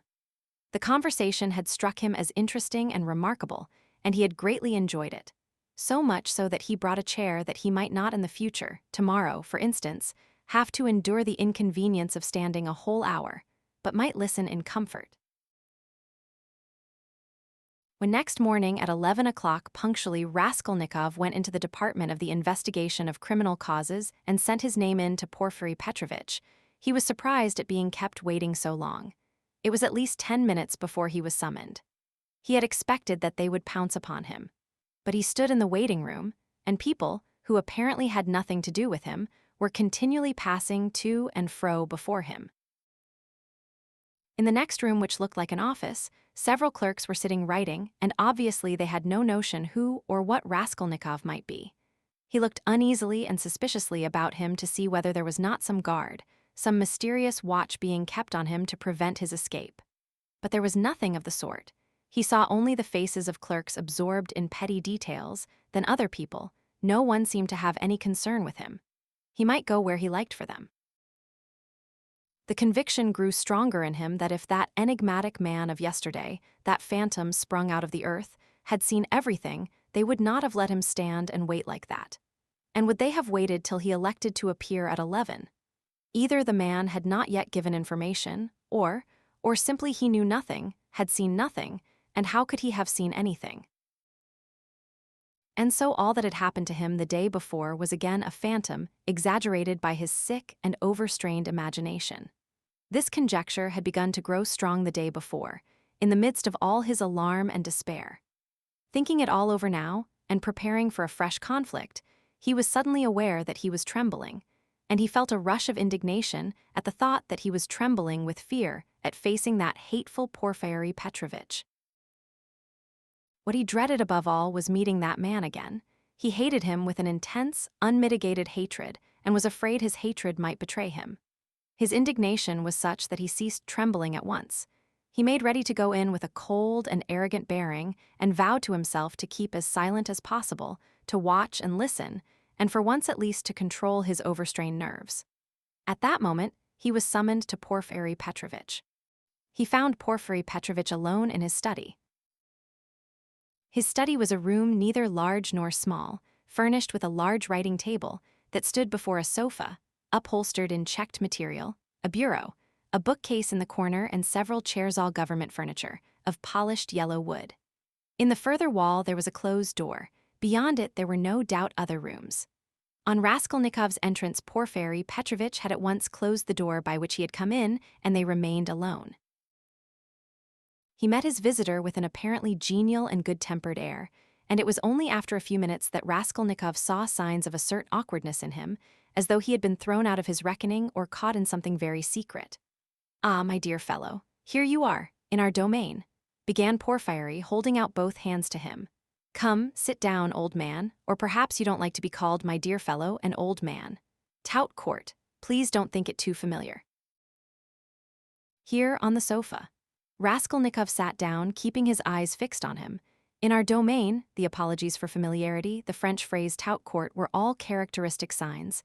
He held out both hands to me, but he did not give me one. He drew it back in time, struck him suspiciously. Both were watching each other, but when their eyes met, quick as lightning, they looked away. "I brought you this paper, about the watch. Here it is. Is it all right, or shall I copy it again?" "What? A paper?" Yes, don't be uneasy, it's all right," Porfiry Petrovitch said as though in haste, and after he had said it, he took the paper and looked at it. "Yes, it's all right. Nothing more is needed," he declared with the same rapidity, and he laid the paper on the table. A minute later, when he was talking of something else, he took it from the table and put it on his bureau. "I believe you said yesterday you would like to question me, formally, about my acquaintance with the murdered woman." Raskolnikov was beginning again. Why did I put in "I believe" passed through his mind in a flash. Why am I so uneasy at having put in that "I believe" came in a second flash, and he suddenly felt that his uneasiness at the mere contact with Porfiry, at the first words, at the first looks, had grown in an instant to monstrous proportions, and that this was fearfully dangerous. His nerves were quivering, his emotion was increasing. It's bad, it's bad. I shall say too much again. Yes, yes, yes. There's no hurry, muttered Porfiry Petrovitch, moving to and fro about the table without any apparent aim, as it were making dashes towards the window, the bureau, and the table, at one moment avoiding Raskolnikov's suspicious glance, then again standing still and looking him straight in the face. His fat, round little figure looked very strange, like a ball rolling from one side to the other and rebounding back. We've plenty of time. Do you smoke? Have you your own? Here, a cigarette. He went on, offering his visitor a cigarette. You know I am receiving you here, but my own quarters are through there, you know, my government quarters. But I am living outside for the time. I had to have some repairs done here. It's almost finished now. Government quarters, you know, are a capital thing. What do you think? Yes, a capital thing, answered Raskolnikov, looking at him almost ironically. A capital thing, repeated Porfiry Petrovitch, as though he had just thought of something quite different. Yes, a capital thing, he almost shouted at last, suddenly staring at Raskolnikov and stopping short 2 steps from him. This stupid repetition was too incongruous in its ineptitude with the serious, brooding, and enigmatic glance he turned upon his visitor. But this stirred Raskolnikov's spleen more than ever, and he could not resist an ironical and rather incautious challenge. Tell me, please, he asked suddenly, looking almost insolently at him, and taking a kind of pleasure in his own insolence. I believe it's a sort of legal rule, a sort of legal tradition, for all investigating lawyers, to begin their attack from afar, with a trivial, or at least an irrelevant subject, so as to encourage, or rather to divert the man they are cross-examining, to disarm his caution, and then all at once to give him an unexpected knockdown blow with some fatal question. Isn't that so? It's a sacred tradition mentioned, I fancy, in all the manuals of the art. Yes, yes. Why do you imagine that was why I spoke about government quarters? And as he said this, Porfiry Petrovitch screwed up his eyes and winked. A good-humored, crafty look passed over his face. The wrinkles on his forehead were smoothed out, his eyes contracted, his features broadened, and he suddenly went off into a nervous, prolonged laugh, shaking all over and looking Raskolnikov straight in the face. The latter forced himself to laugh too, but when Porfiry, seeing that he was laughing, broke into such a guffaw that he turned almost crimson, Raskolnikov's repulsion overcame all precaution. He left off laughing, scowled and stared with hatred at Porfiry, keeping his eyes fixed on him while his intentionally prolonged laughter lasted. There was lack of precaution on both sides, however, for Porfiry Petrovitch seemed to be laughing in his visitor's face, and to be very little disturbed at the annoyance with which the visitor received it. The latter fact was very significant in Raskolnikov's eyes. He saw that Porfiry Petrovitch had not been embarrassed just before either, but that he, Raskolnikov, had perhaps fallen into a trap, that there must be something, some motive here unknown to him, that perhaps everything was in readiness and in another moment would break upon him. He went straight to the point at once, rose from his seat and took his cap. Porfiry Petrovitch, he began resolutely, though with considerable irritation, yesterday you expressed a desire that I should come to you for some inquiries. He laid special stress on the word inquiries. I have come, and if you have anything to ask me, ask it, and if not, allow me to withdraw. I have no time to spare. I have to be at the funeral of that man who was run over, of whom you know also, he added, feeling angry at once at having made this addition and more irritated at his anger. I am sick of it all, do you hear, and have long been. It's partly what made me ill. In short, he shouted, feeling that the phrase about his illness was still more out of place. In short, kindly examine me or let me go at once. And if you must examine me, do so in the proper form. I will not allow you to do so otherwise, and so meanwhile goodbye, as we have evidently nothing to keep us now. Good heavens, what do you mean? What shall I question you about? Cackled Porfiry Petrovitch with a change of tone, instantly leaving off laughing. Please don't disturb yourself. He began fidgeting from place to place and fussily making Raskolnikov sit down. There's no hurry, it's all nonsense. Oh no, I'm very glad you've come to see me at last. I look upon you simply as a visitor. And as for my confounded laughter, please excuse it, Rodion Romanovich. Rodion Romanovich, that is your name. It's my nerves, you tickled me so with your witty observation. I assure you, sometimes I shake with laughter like an India rubber ball for half an hour at a time. I'm often afraid of an attack of paralysis. Do sit down. Please do, or I shall think you are angry. Raskolnikov did not speak. He listened, watching him, still frowning angrily. He did sit down, but still held his cap. I must tell you one thing about myself, my dear Rodion Romanovich, Porfiry Petrovitch continued, moving about the room and again avoiding his visitor's eyes. You see, I'm a bachelor, a man of no consequence and not used to society. Besides, I have nothing before me, I'm set, I'm running to seed And have you noticed, Rodion Romanovich, that in our Petersburg circles, if two clever men meet who are not intimate, but respect each other like you and me, it takes them half an hour before they can find a subject for conversation. They are dumb, they sit opposite each other and feel awkward. Everyone has subjects of conversation, ladies for instance. People in high society always have their subjects of conversation, say de rigueur, but people of the middle sort like us, thinking people that is, are always tongue-tied and awkward. What is the reason of it? Whether it is the lack of public interest, or whether it is we are so honest we don't want to deceive one another, I don't know. What do you think? Do put down your cap, it looks as if you were just going, it makes me uncomfortable. I am so delighted. Raskolnikov put down his cap and continued listening in silence with a serious, frowning face to the vague and empty chatter of Porfiry Petrovitch. Does he really want to distract my attention with his silly babble? I can't offer you coffee here, but why not spend 5 minutes with a friend? Porfiry pattered on, and you know all these official duties. Please don't mind my running up and down. Excuse it, my dear fellow. I am very much afraid of offending you, but exercise is absolutely indispensable for me. I'm always sitting and so glad to be moving about for 5 minutes. I suffer from my sedentary life. I always intend to join a gymnasium. They say that officials of all ranks, even privy councillors, may be seen skipping gaily there. There you have it, modern science. Yes, yes. But as for my duties here, inquiries and all such formalities. You mentioned inquiries yourself just now. I assure you these interrogations are sometimes more embarrassing for the interrogator than for the interrogated. You made the observation yourself just now very aptly and wittily. Raskolnikov had made no observation of the kind. One gets into a muddle, a regular muddle. One keeps harping on the same note, like a drum. There is to be a reform, and we shall be called by a different name, at least he. And as for our legal tradition, as you so wittily called it, I thoroughly agree with you. Every prisoner on trial, even the rudest peasant, knows that they begin by disarming him with irrelevant questions, as you so happily put it, and then deal him a knockdown blow, he.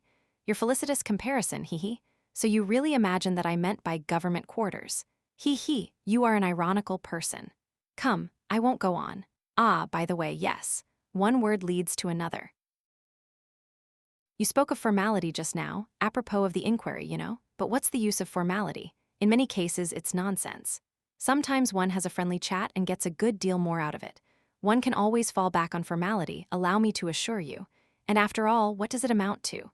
An examining lawyer cannot be bounded by formality at every step. The work of investigation is, so to speak, a free art in its own way, he. Porfiry Petrovitch took breath a moment. He had simply babbled on uttering empty phrases, letting slip a few enigmatic words and again reverting to incoherence. He was almost running about the room, moving his fat little legs quicker and quicker, looking at the ground, with his right hand behind his back, while with his left making gesticulations that were extraordinarily incongruous with his words. Raskolnikov suddenly noticed that as he ran about the room, he seemed twice to stop for a moment near the door, as though he were listening. Is he expecting anything? You are certainly quite right about it, Porfiry began gaily, looking with extraordinary simplicity at Raskolnikov, which startled him and instantly put him on his guard. Certainly quite right in laughing so wittily at our legal forms, he. Some of these elaborate psychological methods are exceedingly ridiculous and perhaps useless if one adheres too closely to the forms. Yes, I am talking of forms again. Well, if I recognize, or more strictly speaking, if I suspect someone or other to be a criminal in any case entrusted to me, You're reading for the law, of course, Rodion Romanovich. Yes, I was. Well, then it is a precedent for you for the future, though don't suppose I should venture to instruct you after the articles you publish about crime. No, I simply make bold to state it by way of fact. If I took this man or that for a criminal, why, I ask, should I worry him prematurely, even though I had evidence against him? In one case I may be bound, for instance, to arrest a man at once, but another may be in quite a different position, so why shouldn't I let him walk about the town a bit? He. But I see you don't quite understand, so I'll give you a clearer example. If I put him in prison too soon, I may very likely give him, so to speak, moral support. You're laughing. Raskolnikov had no idea of laughing. He was sitting with compressed lips, his feverish eyes fixed on Porfiry Petrovich's. Yet that is the case with some types especially, for men are so different. You say evidence. Well, there may be evidence. But evidence, can generally be taken two ways. I am an examining lawyer and a weak man, I confess it. I should like to make a proof, so to say, mathematically clear. I should like to make a chain of evidence such as twice 2 are 4, it ought to be a direct, irrefutable proof. And if I shut him up too soon, even though I might be convinced he was the man, I should very likely be depriving myself of the means of getting further evidence against him. And how? By giving him, so to speak, a definite position, I shall put him out of suspense and set his mind at rest, so that he will retreat into his shell. They say that at Sevastopol, soon after Alma, the clever people were in a terrible fright that the enemy would attack openly and take Sevastopol at once. But when they saw that the enemy preferred a regular siege, they were delighted, I am told, and reassured, for the thing would drag on for 2 months at least. You're laughing, you don't believe me again. Of course you're right too, you're right. These are special cases, I admit. But you must observe this, my dear Rodion Romanovich, the general case, the case for which all legal forms and rules are intended, for which they are calculated and laid down in books, does not exist at all. For the reason that every case, every crime, for instance, so soon as it actually occurs, at once becomes a thoroughly special case, and sometimes a case unlike any that's gone before. Very comic cases of that sort sometimes occur. If I leave one man quite alone, if I don't touch him and don't worry him, but let him know or at least suspect every moment that I know all about it and am watching him day and night, and if he is in continual suspicion and terror, he'll be bound to lose his head. He'll come of himself, or maybe do something which will make it as plain as twice 2 are 4. It's delightful. It may be so with a simple peasant, but with one of our sort, an intelligent man cultivated on a certain side, it's a dead certainty. For my dear fellow, it's a very important matter to know on what side a man is cultivated. And then there are nerves, you have overlooked them. Why, they are all sick, nervous, and irritable. And then how they all suffer from spleen. That, I assure you, is a regular goldmine for us. And it's no anxiety to me, his running about the town free. Let him walk about for a bit. I know well enough that I've caught him and that he won't escape me. Where could he escape to, Abroad, perhaps. A Pole will escape abroad, but not here, especially as I am watching and have taken measures. Will he escape into the depths of the country, perhaps? But peasants live there, real rude Russian peasants. A modern cultivated man would prefer prison to living with such strangers as our peasants. But that's all nonsense and on the surface. It's not merely that he has nowhere to run to, he is psychologically unable to escape me. What an expression. Through a law of nature he can't escape me if he had anywhere to go. Have you seen a butterfly round a candle? That's how he will keep circling and circling round me. Freedom will lose its attractions. He'll begin to brood, he'll weave a tangle round himself, he'll worry himself to death. What's more, he will provide me with a mathematical proof if I only give him long enough interval. And he'll keep circling round me, getting nearer and then flop. He'll fly straight into my mouth and I'll swallow him, and that will be very amusing, You don't believe me. Raskolnikov made no reply. He sat pale and motionless, still gazing with the same intensity into Porfiry's face. It's a lesson, he thought, turning cold. This is beyond the cat playing with a mouse, like yesterday.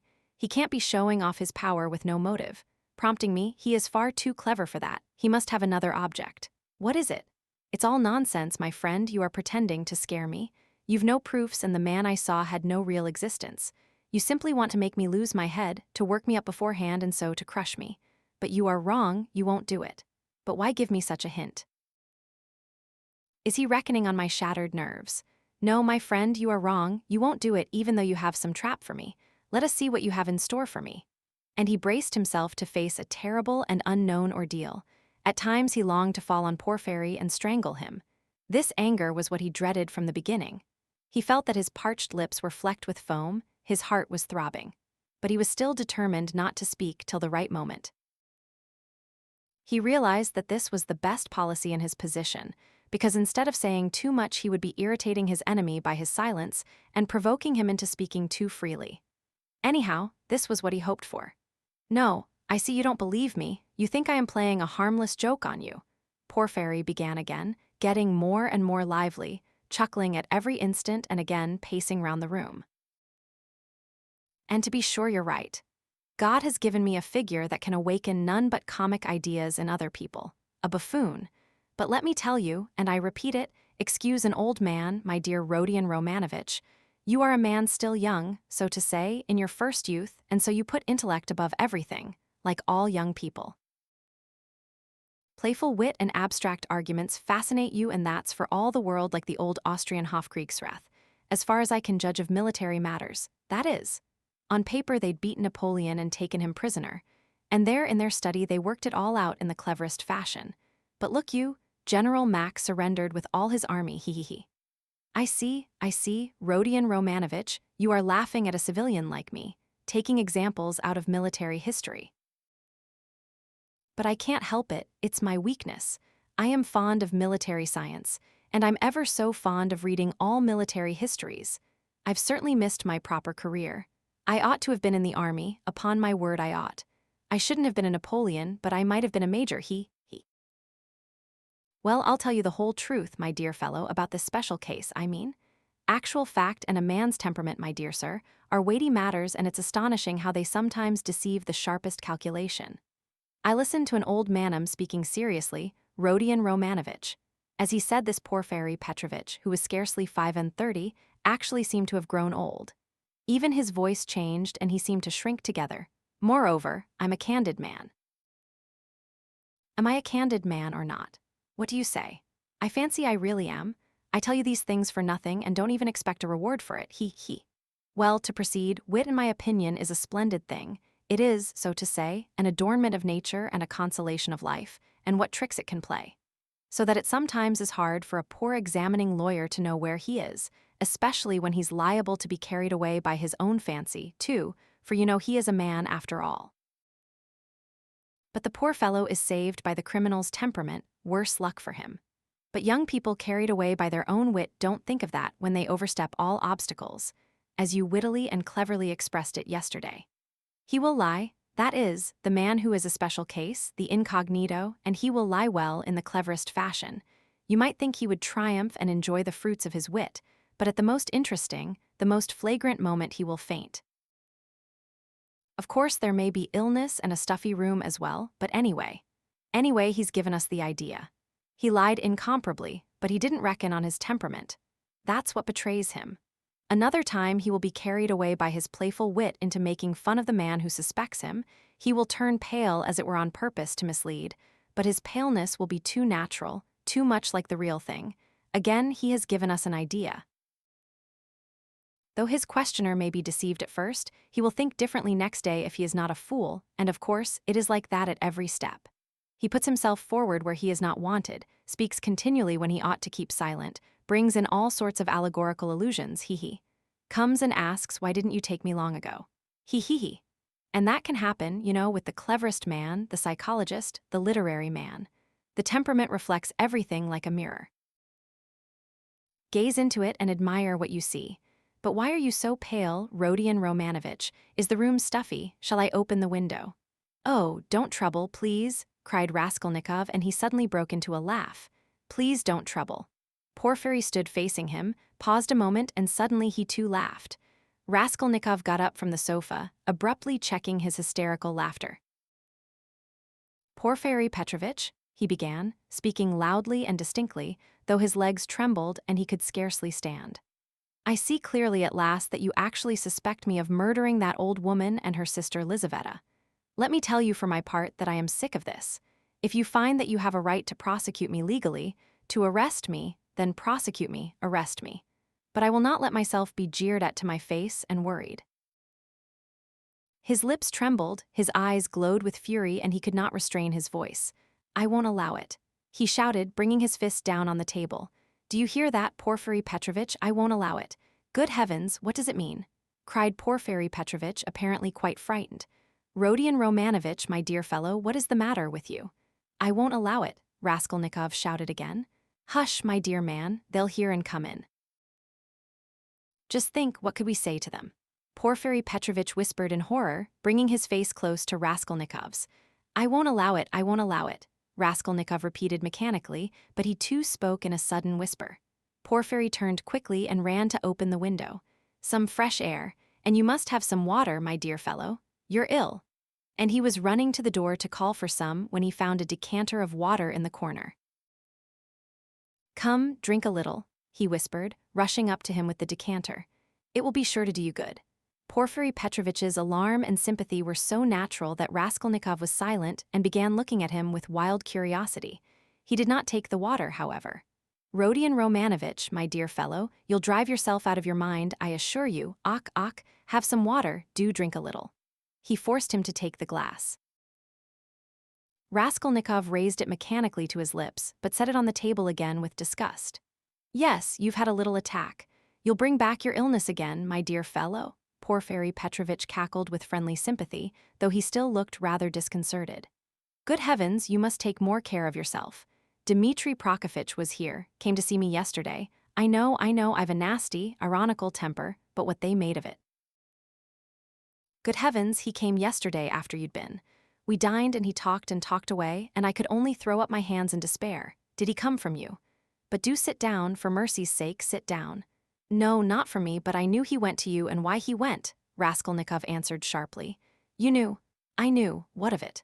"Why this, Rodion Romanovitch, that I know more than that about you. I know about everything. I know how you went to take a flat at night when it was dark, and how you rang the bell and asked about the blood, so that the workmen and the porter did not know what to make of it. Yes, I understand your state of mind at that time. But you'll drive yourself mad like that, upon my word. You'll lose your head. You're full of generous indignation at the wrongs you've received, first from destiny, and then from the police officers, and so you rush from one thing to another to force them to speak out and make an end of it all, because you are sick of all this suspicion and foolishness. That's so, isn't it? I have guessed how you feel. Haven't I? Only in that way you'll lose your head, and Razumihin's, too. He's too good a man for such a position, you must know that. You are ill and he is good, and your illness is infectious for him. I'll tell you about it when you are more yourself. But do sit down, for goodness sake. Please rest, you look shocking, do sit down." Raskolnikov sat down. He no longer shivered, he was hot all over. In amazement he listened with strained attention to Porfiry Petrovitch, who still seemed frightened as he looked after him with friendly solicitude. But he did not believe a word he said, though he felt a strange inclination to believe. Porfiry's unexpected words about the flat had utterly overwhelmed him. "How can it be, he knows about the flat then?" he thought suddenly, "and he tells it me himself." Yes, in our legal practice there was a case almost exactly similar, a case of morbid psychology, Porfiry went on quickly. A man confessed to murder and how he kept it up. It was a regular hallucination. He brought forward facts, he imposed upon everyone, and why. He had been partly, but only partly, unintentionally the cause of a murder, and when he knew that he had given the murderers the opportunity, he sank into dejection. It got on his mind and turned his brain. He began imagining things, and he persuaded himself that he was the murderer. But at last the High Court of Appeal went into it, and the poor fellow was acquitted and put under proper care. Thanks to the Court of Appeal. Tut, tut, tut. Why, my dear fellow, you may drive yourself into delirium if you have the impulse to work upon your nerves, to go ringing bells at night and asking about blood. I've studied all this morbid psychology in my practice. A man is sometimes tempted to jump out of a window or from a belfry, just the same with bell ringing. It's all illness, Rodion Romanovitch. You have begun to neglect your illness. You should consult an experienced doctor. What's the good of that, fat fellow? You are lightheaded. You were delirious when you did all this. For a moment, Raskolnikov felt everything going round. Is it possible, flashed through his mind, that he is still lying? He can't be. He rejected that idea, feeling to what a degree of fury it might drive him, feeling that that fury might drive him mad. I was not delirious. I knew what I was doing, he cried, straining every faculty to penetrate Porfiry's game. I was quite myself, do you hear? Yes, I hear and understand. You said yesterday you were not delirious, you were particularly emphatic about it. I understand all you can tell me. Ach. Listen, Rodion Romanovich, my dear fellow. If you were actually a criminal, or were somehow mixed up in this damnable business, would you insist that you were not delirious but in full possession of your faculties? And so emphatically and persistently. Would it be possible, quite impossible to my thinking, if you had anything on your conscience, you certainly ought to insist that you were delirious. That's so, isn't it? There was a note of slyness in this inquiry. Raskolnikov drew back on the sofa as Porfiry bent over him and stared in silent perplexity at him. Another thing about Razumihin, you certainly ought to have said that he came of his own accord, to have concealed your part in it. But you don't conceal it. You lay stress on his coming at your instigation. Raskolnikov had not done so. A chill went down his back. You keep telling lies, he said slowly and weakly, twisting his lips into a sickly smile. You are trying again to show that you know all my game, that you know all I shall say beforehand, he said, conscious himself that he was not weighing his words as he ought. You want to frighten me, or you are simply laughing at me. He still stared at him as he said this, and again there was a light of intense hatred in his eyes. You keep lying, he said. You know perfectly well that the best policy for the criminal is to tell the truth as nearly as possible, to conceal as little as possible. I don't believe you. What a wily person you are. Porfiry tittered. There's no catching you, you've a perfect monomania, so you don't believe me. But still you do believe me, you believe a quarter. I'll soon make you believe the whole because I have a sincere liking for you and genuinely wish you good. Raskolnikov's lips trembled. Yes, I do, went on Porfiry, touching Raskolnikov's arm genially. You must take care of your illness. Besides, your mother and sister are here now, you must think of them. You must soothe and comfort them, and you do nothing but frighten them. What has that to do with you? How do you know it? What concern is it of yours? You are keeping watch on me and want to let me know it. Good heavens! Why, I learned it all from you yourself. You don't notice that in your excitement you tell me and others everything. From Razumihin, too, I learned a number of interesting details yesterday. No, you interrupted me, but I must tell you that, for all your wit, your suspiciousness makes you lose the common-sense view of things. To return to bell-ringing, for instance. I, an examining lawyer, have betrayed a precious thing like that, a real fact, for it is a fact worth having, and you see nothing in it. Why, if I had the slightest suspicion of you, should I have acted like that? No, I should first have disarmed your suspicions, and not let you see I knew of that fact, should have diverted your attention, and suddenly have dealt you a knockdown blow, your expression, saying, "And what were you doing, sir, pray, at 10 or nearly 11 at the murdered woman's flat, and why did you ring the bell, and why did you ask about blood? And why did you invite the porters to go with you to the police station, to the lieutenant? That's how I ought to have acted if I had a grain of suspicion of you. I ought to have taken your evidence in due form, searched your lodging and perhaps have arrested you too. So I have no suspicion of you since I have not done that. But you can't look at it normally and you see nothing, I say again." Raskolnikov started so that Porfiry Petrovitch could not fail to perceive it. "You are lying all the while," he cried. "I don't know your object, but you are lying. You did not speak like that just now, and I cannot be mistaken. I am lying," Porfiry repeated, apparently incensed, but preserving a good-humored and ironical face, as though he were not in the least concerned at Raskolnikov's opinion of him. "I am lying. But how did I treat you just now, I, the examining lawyer? Prompting you and giving you every means for your defense. Illness, I said, delirium, injury, melancholy, and the police officers, and all the rest of it. Ah, he. Though indeed, all those psychological means of defense are not very reliable and cut both ways. Illness, delirium, I don't remember. That's all right. But why, my good sir, in your illness and in your delirium were you haunted by just those delusions and not by any others? There may have been others, he. Raskolnikov looked haughtily and contemptuously at him. Briefly, he said loudly and imperiously, rising to his feet and in so doing pushing Porfiry back a little. Briefly, I want to know, do you acknowledge me perfectly free from suspicion or not? Tell me, Porfiry Petrovitch, tell me once for all and make haste.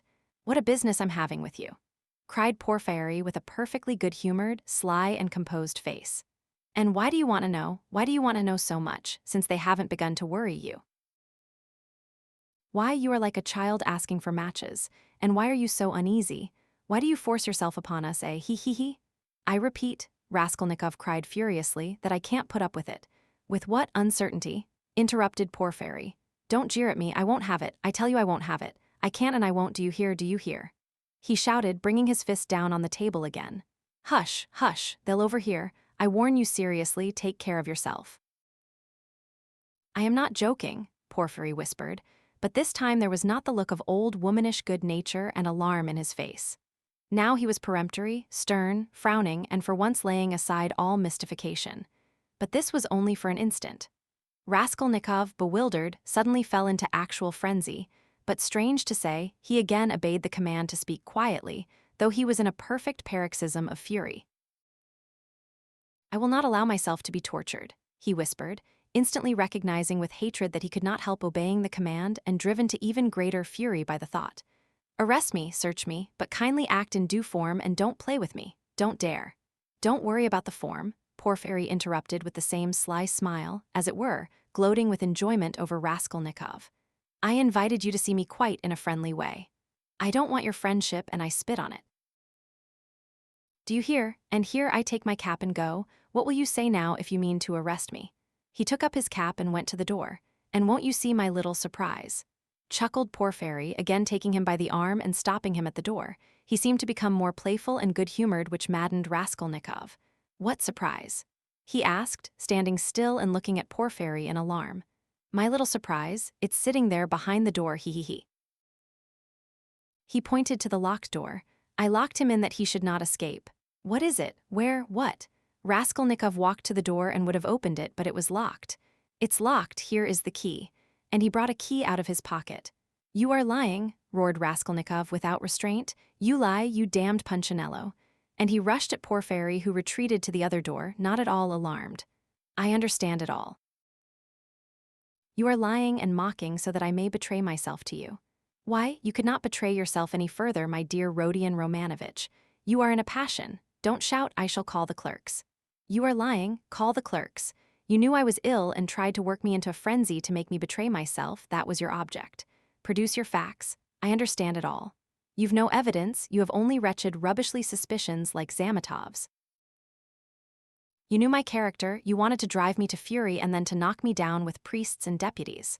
Are you waiting for them? What are you waiting for? Where are they? Produce them. Why deputies, my good man? What things people will imagine. And to do so would not be acting in form, as you say. You don't know the business, my dear fellow. And there's no escaping form, as you see," Porfiry muttered, listening at the door through which a noise could be heard. "Ah, they're coming," cried Raskolnikov. "You've sent for them. You expected them. Well, produce them all, your deputies, your witnesses, what you like. I am ready."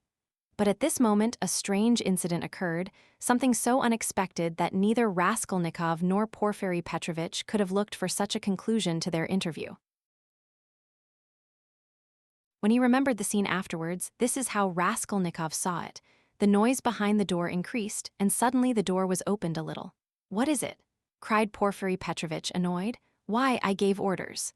For an instant there was no answer, but it was evident that there were several persons at the door and that they were apparently pushing somebody back. "What is it?" Porfiry Petrovitch repeated, uneasily. "The prisoner Nikolay has been brought," someone answered. "He is not wanted, take him away, let him wait. What's he doing here? How irregular," cried Porfiry, rushing to the door. "But he," began the same voice and suddenly ceased.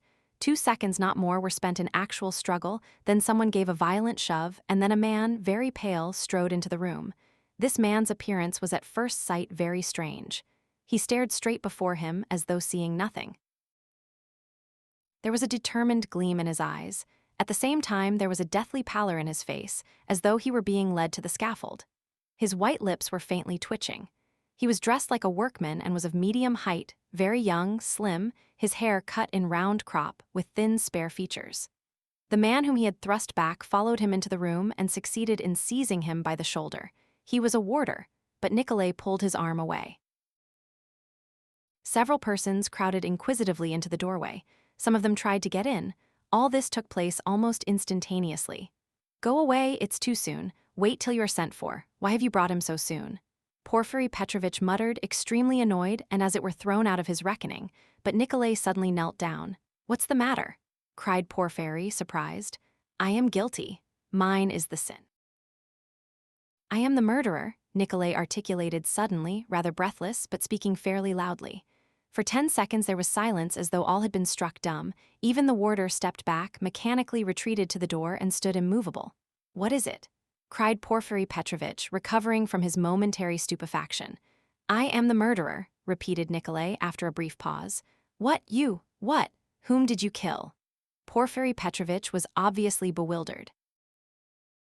Nikolay again was silent for a moment. "Alyona Ivanovna and her sister Lizaveta Ivanovna I killed, with an axe. Darkness came over me," he added suddenly, and was again silent. He still remained on his knees. Porfiry Petrovitch stood for some moments as though meditating, but suddenly roused himself and waved back the uninvited spectators. They instantly vanished and closed the door. Then he looked towards Raskolnikov, who was standing in the corner, staring wildly at Nikolay, and moved towards him, but stopped short, looked from Nikolay to Raskolnikov and then again at Nikolay, and seeming unable to restrain himself darted at the latter. "You're in too great a hurry," he shouted at him, almost angrily. "I didn't ask you what came over you. Speak, did you kill them?" "I am the murderer. I want to give evidence," Nikolay pronounced. "Ach, what did you kill them with?" "An axe, I had it ready." "Ach, he is in a hurry. Alone?" Nikolay did not understand the question. "Did you do it alone?" "Yes, alone, and Mitka is not guilty and had no share in it. Don't be in a hurry about Mitka. Ach, how was it you ran downstairs like that at the time? The porters met you both." "It was to put them off the scent. I ran after Mitka," Nikolay replied hurriedly as though he had prepared the answer. "I knew it," cried Porfiry with vexation. "It's not his own tale he is telling," he muttered as though to himself, and suddenly his eyes rested on Raskolnikov again. He was apparently so taken up with Nikolay that for a moment he had forgotten Raskolnikov. He was a little taken aback. "My dear Rodion Romanovitch, excuse me." He flew up to him. "This won't do, I'm afraid you must go. It's no good your staying. I will, you see, what a surprise. Goodbye." And taking him by the arm, he showed him to the door. "I suppose you didn't expect it," said Raskolnikov, who, though he had not yet fully grasped the situation, had regained his courage. "You did not expect it either, my friend. See how your hand is trembling, he. You're trembling too, Porfiry Petrovitch." "Yes, I am, I didn't expect it." They were already at the door. Porfiry was impatient for Raskolnikov to be gone. "And your little surprise, aren't you going to show it to me?" Raskolnikov said, sarcastically. "Why, his teeth are chattering as he asks, he. You are an ironical person. Come till we meet. I believe we can say goodbye." "That's in God's hands," muttered Porfiry with an unnatural smile. As he walked through the office, Raskolnikov noticed that many people were looking at him. Among them he saw the 2 porters from the house, whom he had invited that night to the police station. They stood there waiting. But he was no sooner on the stairs than he heard the voice of Porfiry Petrovitch behind him. Turning round, he saw the latter running after him, out of breath. "One word, Rodion Romanovitch. As to all the rest, it's in God's hands, but as a matter of form there are some questions I shall have to ask you. So we shall meet again, shan't we?" And Porfiry stood still, facing him with a smile. "Shan't we?" he added again. He seemed to want to say something more, but could not speak out. "You must forgive me, Porfiry Petrovitch, for what has just passed. I lost my temper," began Raskolnikov, who had so far regained his courage that he felt irresistibly inclined to display his coolness. Don't mention it," Porfiry replied, almost gleefully. "I myself, too, I have a wicked temper, I admit it, but we shall meet again. If it's God's will, we may see a great deal of one another. And we'll get to know each other through and through," added Raskolnikov. "Yes, know each other through and through," assented Porfiry Petrovitch, and he screwed up his eyes, looking earnestly at Raskolnikov. "Now you're going to a birthday party. To a funeral. Of course, the funeral. Take care of yourself and get well." "I don't know what to wish you," said Raskolnikov, who had begun to descend the stairs but looked back again. I should like to wish you success, but your office is such a comical one. Why comical? Porfiry Petrovitch had turned to go, but he seemed to prick up his ears at this. Why, how you must have been torturing and harassing that poor Nikolay psychologically, after your fashion till he confessed. You must have been at him day and night, proving to him that he was the murderer, and now that he has confessed, you'll begin vivisecting him again. You are lying, you'll say. You are not the murderer, you can't be. It's not your own tale you are telling. You must admit it's a comical business.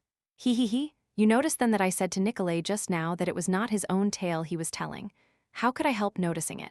He, you are quick-witted, you notice everything, you've really a playful mind, and you always fasten on the comic side. He, they say that was the marked characteristic of Gogol among the writers. Yes, of Gogol. Yes, of Gogol, I shall look forward to meeting you. So shall I. Raskolnikov walked straight home. He was so muddled and bewildered that on getting home he sat for a quarter of an hour on the sofa, trying to collect his thoughts. He did not attempt to think about Nikolay. He was stupefied. He felt that his confession was something inexplicable, amazing something beyond his understanding. But Nikolay's confession was an actual fact. The consequences of this fact were clear to him at once. Its falsehood could not fail to be discovered, and then they would be after him again. Till then, at least, he was free and must do something for himself, for the danger was imminent. But how imminent? His position gradually became clear to him. Remembering, sketchily, the main outlines of his recent scene with Porfiry, he could not help shuddering again with horror. Of course, he did not yet know all Porfiry's aims, he could not see into all his calculations. But he had already partly shown his hand, and no one knew better than Raskolnikov how terrible Porfiry's lead had been for him. A little more and he might have given himself away completely, circumstantially. Knowing his nervous temperament, and from the first glance seeing through him, Porfiry, though playing a bold game, was bound to win. There's no denying that Raskolnikov had compromised himself seriously, but no facts had come to light as yet, there was nothing positive. But was he taking a true view of the position? Wasn't he mistaken? What had Porfiry been trying to get at? Had he really some surprise prepared for him? And what was it? Had he really been expecting something or not? How would they have parted if it had not been for the unexpected appearance of Nikolay? Porfiry had shown almost all his cards, of course. He had risked something in showing them, and if he had really had anything up his sleeve, Raskolnikov reflected, he would have shown that too. What was that surprise? Was it a joke? Had it meant anything? Could it have concealed anything like a fact, a piece of positive evidence? His yesterday's visitor. What had become of him? Where was he today? If Porfiry really had any evidence, it must be connected with him. He sat on the sofa with his elbows on his knees and his face hidden in his hands. He was still shivering nervously. At last he got up, took his cap, thought a minute, and went to the door. He had a sort of presentiment that for today, at least, he might consider himself out of danger. He had a sudden sense almost of joy. He wanted to make haste to Katerina Ivanovna's. He would be too late for the funeral, of course, but he would be in time for the memorial dinner, and there at once he would see Sonia. He stood still, thought a moment, and a suffering smile came for a moment onto his lips. Today, he repeated to himself. Yes, today, so it must be. But as he was about to open the door, it began opening of itself. He started and moved back. The door opened gently and slowly, and there suddenly appeared a figure yesterday's visitor from underground. The man stood in the doorway, looked at Raskolnikov without speaking, and took a step forward into the room. He was exactly the same as yesterday, the same figure, the same dress, but there was a great change in his face. He looked dejected and sighed deeply. If he had only put his hand up to his cheek and leaned his head on one side, he would have looked exactly like a peasant woman. "What do you want?" asked Raskolnikov, numb with terror. The man was still silent, but suddenly he bowed down almost to the ground, touching it with his finger. "What is it?" cried Raskolnikov. "I have sinned," the man articulated softly. "How? By evil thoughts." They looked at one another. "I was vexed. When you came, perhaps in drink, and bade the porters go to the police station and asked about the blood, I was vexed that they let you go and took you for drunken. I was so vexed that I lost my sleep. And remembering the address, we came here yesterday and asked for you." "Who came?" Raskolnikov interrupted, instantly beginning to recollect. "I did, I've wronged you. Then you come from that house." "I was standing at the gate with them. don't you remember? We have carried on our trade in that house for years past. We cure and prepare hides, we take work home. Most of all, I was vexed. And the whole scene of the day before yesterday in the gateway came clearly before Raskolnikov's mind. He recollected that there had been several people there besides the porters, women among them. He remembered one voice had suggested taking him straight to the police station. He could not recall the face of the speaker, and even now he did not recognize it, but he remembered that he had turned round and made him some answer. So this was the solution of yesterday's horror. The most awful thought was that he had been actually almost lost, had almost done for himself on account of such a trivial circumstance. So this man could tell nothing except his asking about the flat and the blood stains. So Porfiry, too, had nothing but that delirium, no facts but this psychology which cuts both ways, nothing positive. So if no more facts come to light, and they must not, they must not. Then what can they do to him? How can they convict him, even if they arrest him? And Porfiry then had only just heard about the flat and had not known about it before. Was it you who told Porfiry that I'd been there? He cried, struck by a sudden idea. What Porfiry? The head of the detective department. Yes, the porters did not go there, but I went. Today, I got there 2 minutes before you, and I heard it all, how he worried you. Where, what, when? Why, in the next room, I was sitting there all the time. What? Why, then you were the surprise. But how could it happen, upon my word? I saw that the porters did not want to do what I said, began the man. For it's too late, said they, and maybe he'll be angry that we did not come at the time. I was vexed and I lost my sleep and I began making inquiries. And finding out yesterday where to go, I went today. The first time I went he wasn't there. When I came an hour later he couldn't see me. I went the third time and they showed me in. I informed him of everything, just as it happened, and he began skipping about the room and punching himself on the chest. What do you scoundrels mean by it? If I'd known about it, I should have arrested him. Then he ran out, called somebody and began talking to him in the corner. Then he turned to me, scolding and questioning me. He scolded me a great deal. And I told him everything. And I told him that you didn't dare to say a word in answer to me yesterday, and that you didn't recognize me. And he fell to running about again and kept hitting himself on the chest and getting angry and running about, and when you were announced, he told me to go into the next room. Sit there a bit, he said. Don't move, whatever you may hear. And he set a chair there for me and locked me in.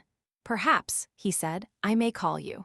And when Nicolay'd been brought, he let me out as soon as you were gone. I shall send for you again and question you, he said. And did he question Nicolay while you were there? He got rid of me as he did of you before he spoke to Nicolay. The man stood still and again suddenly bowed down, touching the ground with his finger. Forgive me for my evil thoughts and my slander. May God forgive you, answered Raskolnikov. And as he said this, the man bowed down again, but not to the ground, turned slowly and went out of the room. It all cuts both ways, now it all cuts both ways, repeated Raskolnikov, and he went out more confident than ever. Now we'll make a fight for it, he said, with a malicious smile as he went down the stairs. His malice was aimed at himself. With shame and contempt he recollected his cowardice. The morning that followed the fateful interview with Dounia and her mother brought sobering influences to bear on Fyodor Petrovitch. Intensely unpleasant as it was, he was forced little by little to accept, as a fact beyond recall, what had seemed to him only the day before fantastic and incredible. The black snake of wounded vanity had been gnawing at his heart all night. When he got out of bed, Fyodor Petrovitch immediately looked in the looking-glass. He was afraid that he had jaundice. However, his health seemed unimpaired so far, and looking at his noble, clear-skinned countenance which had grown fattish of late, Fyodor Petrovitch for an instant was positively comforted in the conviction that he would find another bride, and perhaps even a better one. But coming back to the sense of his present position, he turned aside and spat vigorously, which excited a sarcastic smile in Andrei Semyonovitch Lebeziatnikov, the young friend with whom he was staying. That smile Fyodor Petrovitch noticed, and at once set it down against his young friend's account. He had set down a good many points against him of late.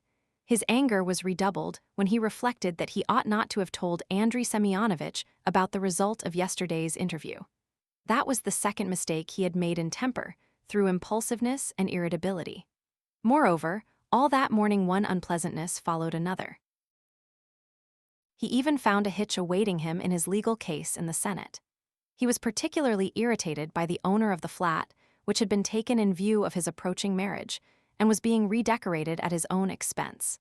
The owner, a rich German tradesman, would not entertain the idea of breaking the contract which had just been signed and insisted on the full forfeit money, though Fyodor Petrovich would be giving him back the flat practically redecorated. In the same way, the upholsterers refused to return a single ruble of the installment paid for the furniture purchased but not yet removed to the flat.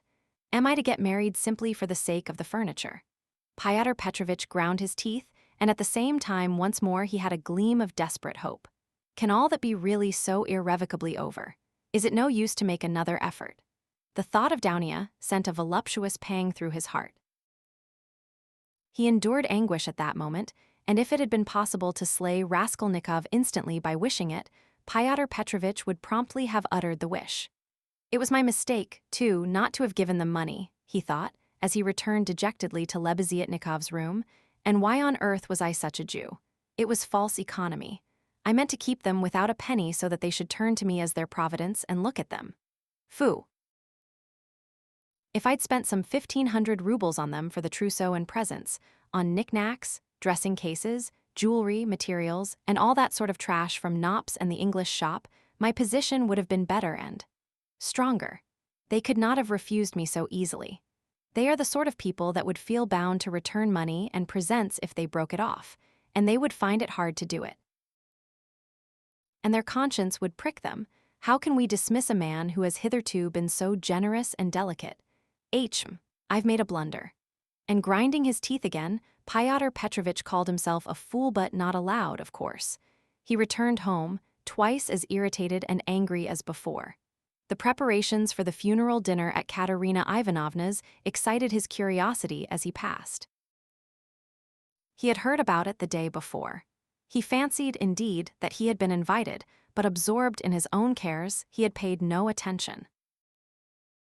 Inquiring of Madame Lipovetsel, who was busy laying the table while Katerina Ivanovna was away at the cemetery, he heard that the entertainment was to be a great affair, that all the lodgers had been invited, among them some who had not known the dead man, that even Andrei Semyonovitch Lebeziatnikov was invited in spite of his previous quarrel with Katerina Ivanovna, that he, Fyodor Petrovich, was not only invited, but was eagerly expected, as he was the most important of the lodgers. Amalia Ivanovna herself had been invited with great ceremony in spite of the recent unpleasantness, and so she was very busy with preparations and was taking a positive pleasure in them. She was moreover dressed up to the nines, all in new black silk, and she was proud of it. All this suggested an idea to Fyodor Petrovich, and he went into his room, or rather Lebeziatnikov's, somewhat thoughtful. He had learnt that Raskolnikov was to be one of the guests. Andrei Semyonovitch had been at home all the morning. The attitude of Fyodor Petrovich to this gentleman was strange, though perhaps natural. Fyodor Petrovich had despised and hated him from the day he came to stay with him, and at the same time he seemed somewhat afraid of him. He had not come to stay with him on his arrival in Petersburg simply from parsimony, though that had been perhaps his chief object. He had heard of Andrei Semyonovitch, who had once been his ward, as a leading young progressive who was taking an important part in certain interesting circles, the doings of which were a legend in the provinces. It had impressed Fyodor Petrovich. These powerful, omniscient circles who despised everyone and showed everyone up had long inspired in him a peculiar but quite vague alarm. He had not, of course, been able to form even an approximate notion of what they meant. He, like everyone, had heard that there were, especially in Petersburg, progressives of some sort, nihilists and so on, and like many people, he exaggerated and distorted the significance of those words to an absurd degree. What for many years past he had feared more than anything was being shown up, and this was the chief ground for his continual uneasiness at the thought of transferring his business to Petersburg. He was afraid of this as little children are sometimes panic-stricken. Some years before, when he was just entering on his own career, he had come upon two cases in which rather important personages in the province, patrons of his, had been cruelly shown up. One instance had ended in great scandal for the person attacked, and the other had very nearly ended in serious trouble. For this reason, Pyotr Petrovich intended to go into the subject as soon as he reached Petersburg, and, if necessary, to anticipate contingencies by seeking the favor of our younger generation. He relied on Andrei Semyonovich for this, and before his visit to Raskolnikov, he had succeeded in picking up some current phrases. He soon discovered that Andrei Semyonovich was a commonplace simpleton, but that by no means reassured Pyotr Petrovich. Even if he had been certain that all the progressives were fools like him, it would not have allayed his uneasiness. All the doctrines, the ideas, the systems with which Andrei Semyonovich pestered him had no interest for him. He had his own object. He simply wanted to find out at once what was happening here. Had these people any power or not? Had he anything to fear from them? Would they expose any enterprise of his? And what precisely was now the object of their attacks? Could he somehow make up to them and get round them if they really were powerful? Was this the thing to do or not? Couldn't he gain something through them? In fact, hundreds of questions presented themselves. Andrei Semyonovich was an anemic, scrofulous little man with strangely flaxen mutton-chop whiskers of which he was very proud. He was a clerk and had almost always something wrong with his eyes. He was rather soft-hearted, but self-confident and sometimes extremely conceited in speech, which had an absurd effect, incongruous with his little figure. He was one of the lodgers most respected by Amalia Ivanovna, for he did not get drunk and paid regularly for his lodgings. Andrei Semyonovich really was rather stupid.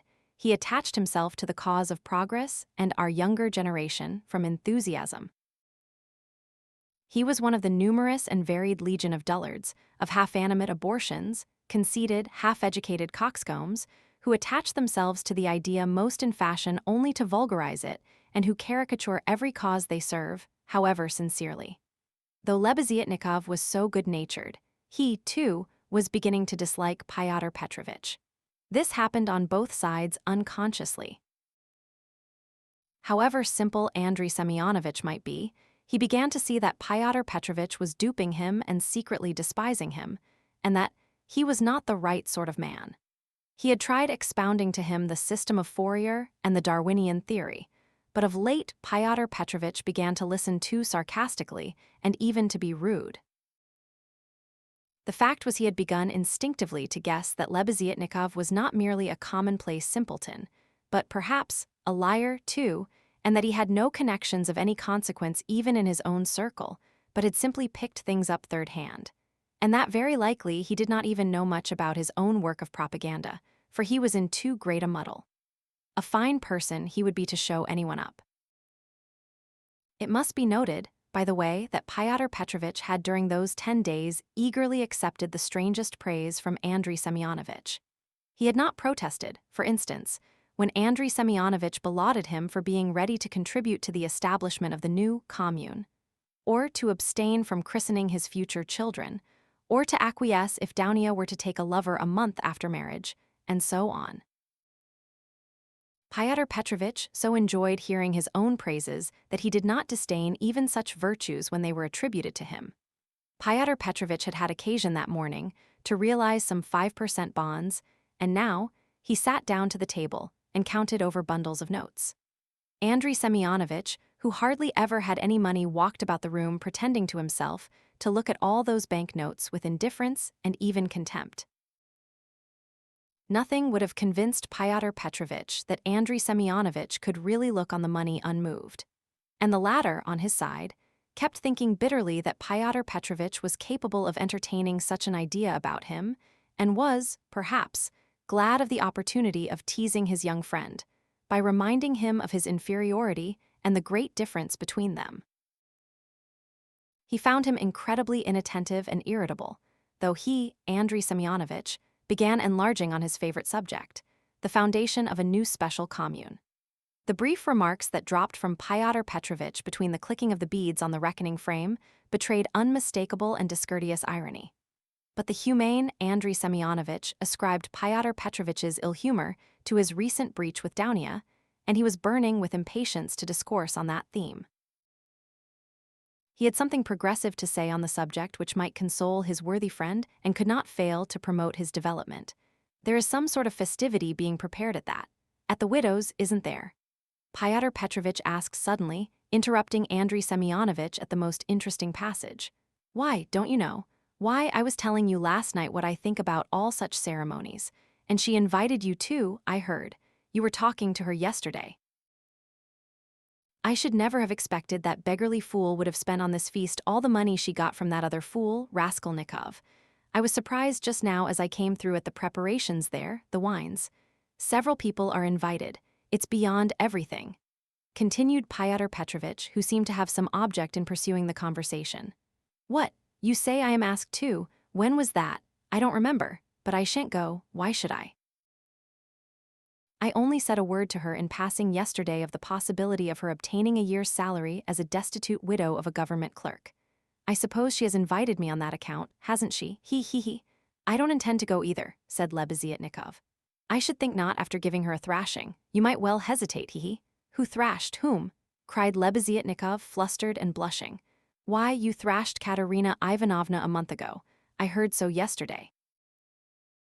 So that's what your convictions amount to, and the woman question, too, wasn't quite sound, he. And Fyodor Petrovich, as though comforted, went back to clicking his beads. It's all slander and nonsense, cried Lebeziatnikov, who was always afraid of allusions to the subject. It was not like that at all, it was quite different. You've heard it wrong, it's a libel. I was simply defending myself. She rushed at me first with her nails, she pulled out all my whiskers. It's permissible for anyone, I should hope, to defend himself, and I never allow anyone to use violence to me on principle, for it's an act of despotism. What was I to do? I simply pushed her back. He. Luzhin went on laughing maliciously. You keep on like that because you are out of humor yourself. But that's nonsense, and it has nothing whatever to do with the woman question.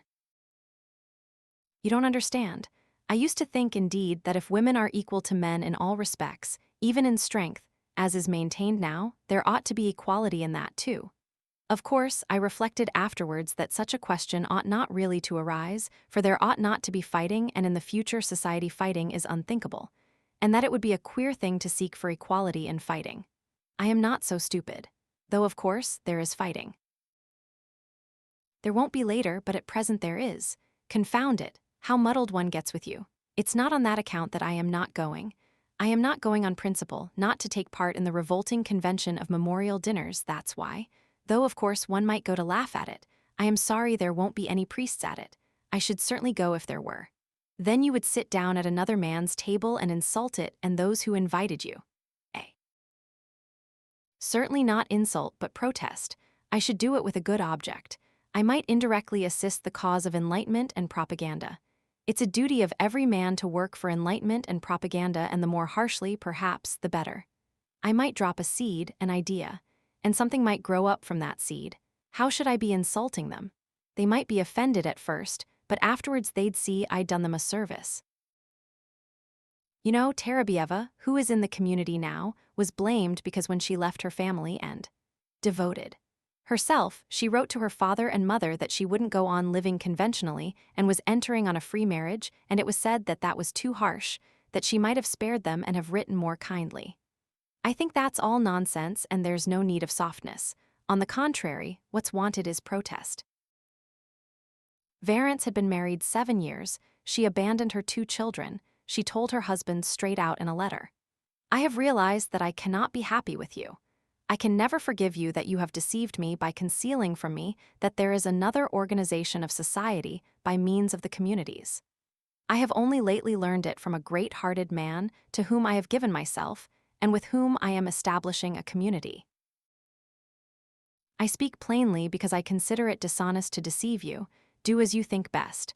Do not hope to get me back, you are too late. I hope you will be happy. That's how letters like that ought to be written. Is that Terabieva the one you said had made a 3rd free marriage? No, it's only the 2nd, really.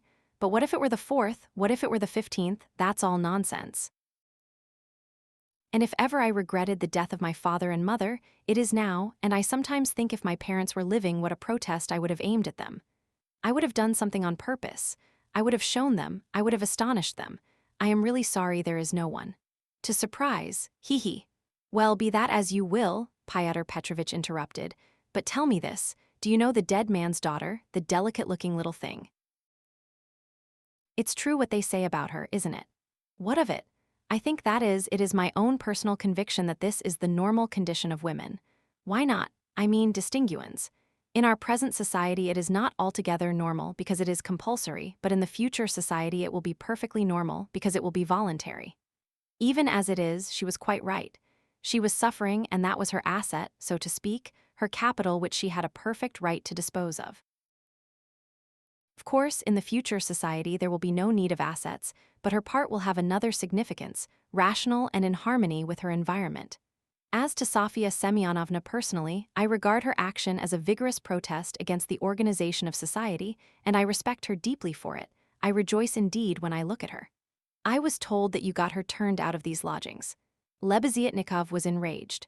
That's another slander, he yelled. It was not so at all.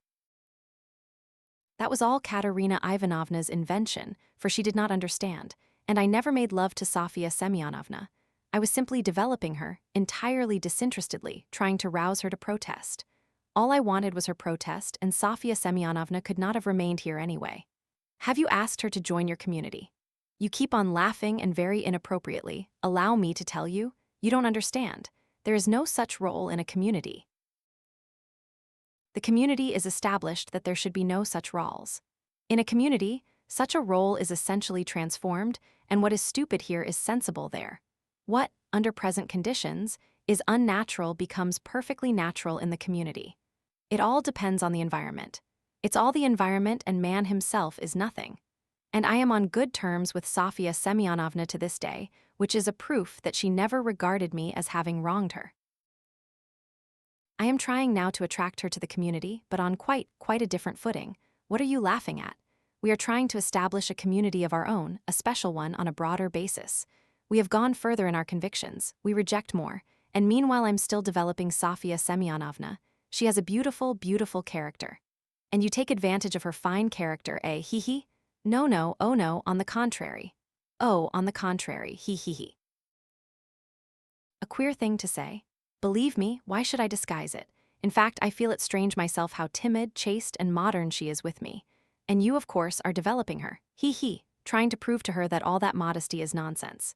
Not at all, not at all. How coarsely, how stupidly, excuse me saying so, you misunderstand the word development. Good heavens, how crude you still are. We are striving for the freedom of women, and you have only one idea in your head. Setting aside the general question of chastity and feminine modesty as useless in themselves and indeed prejudices, I fully accept her chastity with me, because that's for her to decide.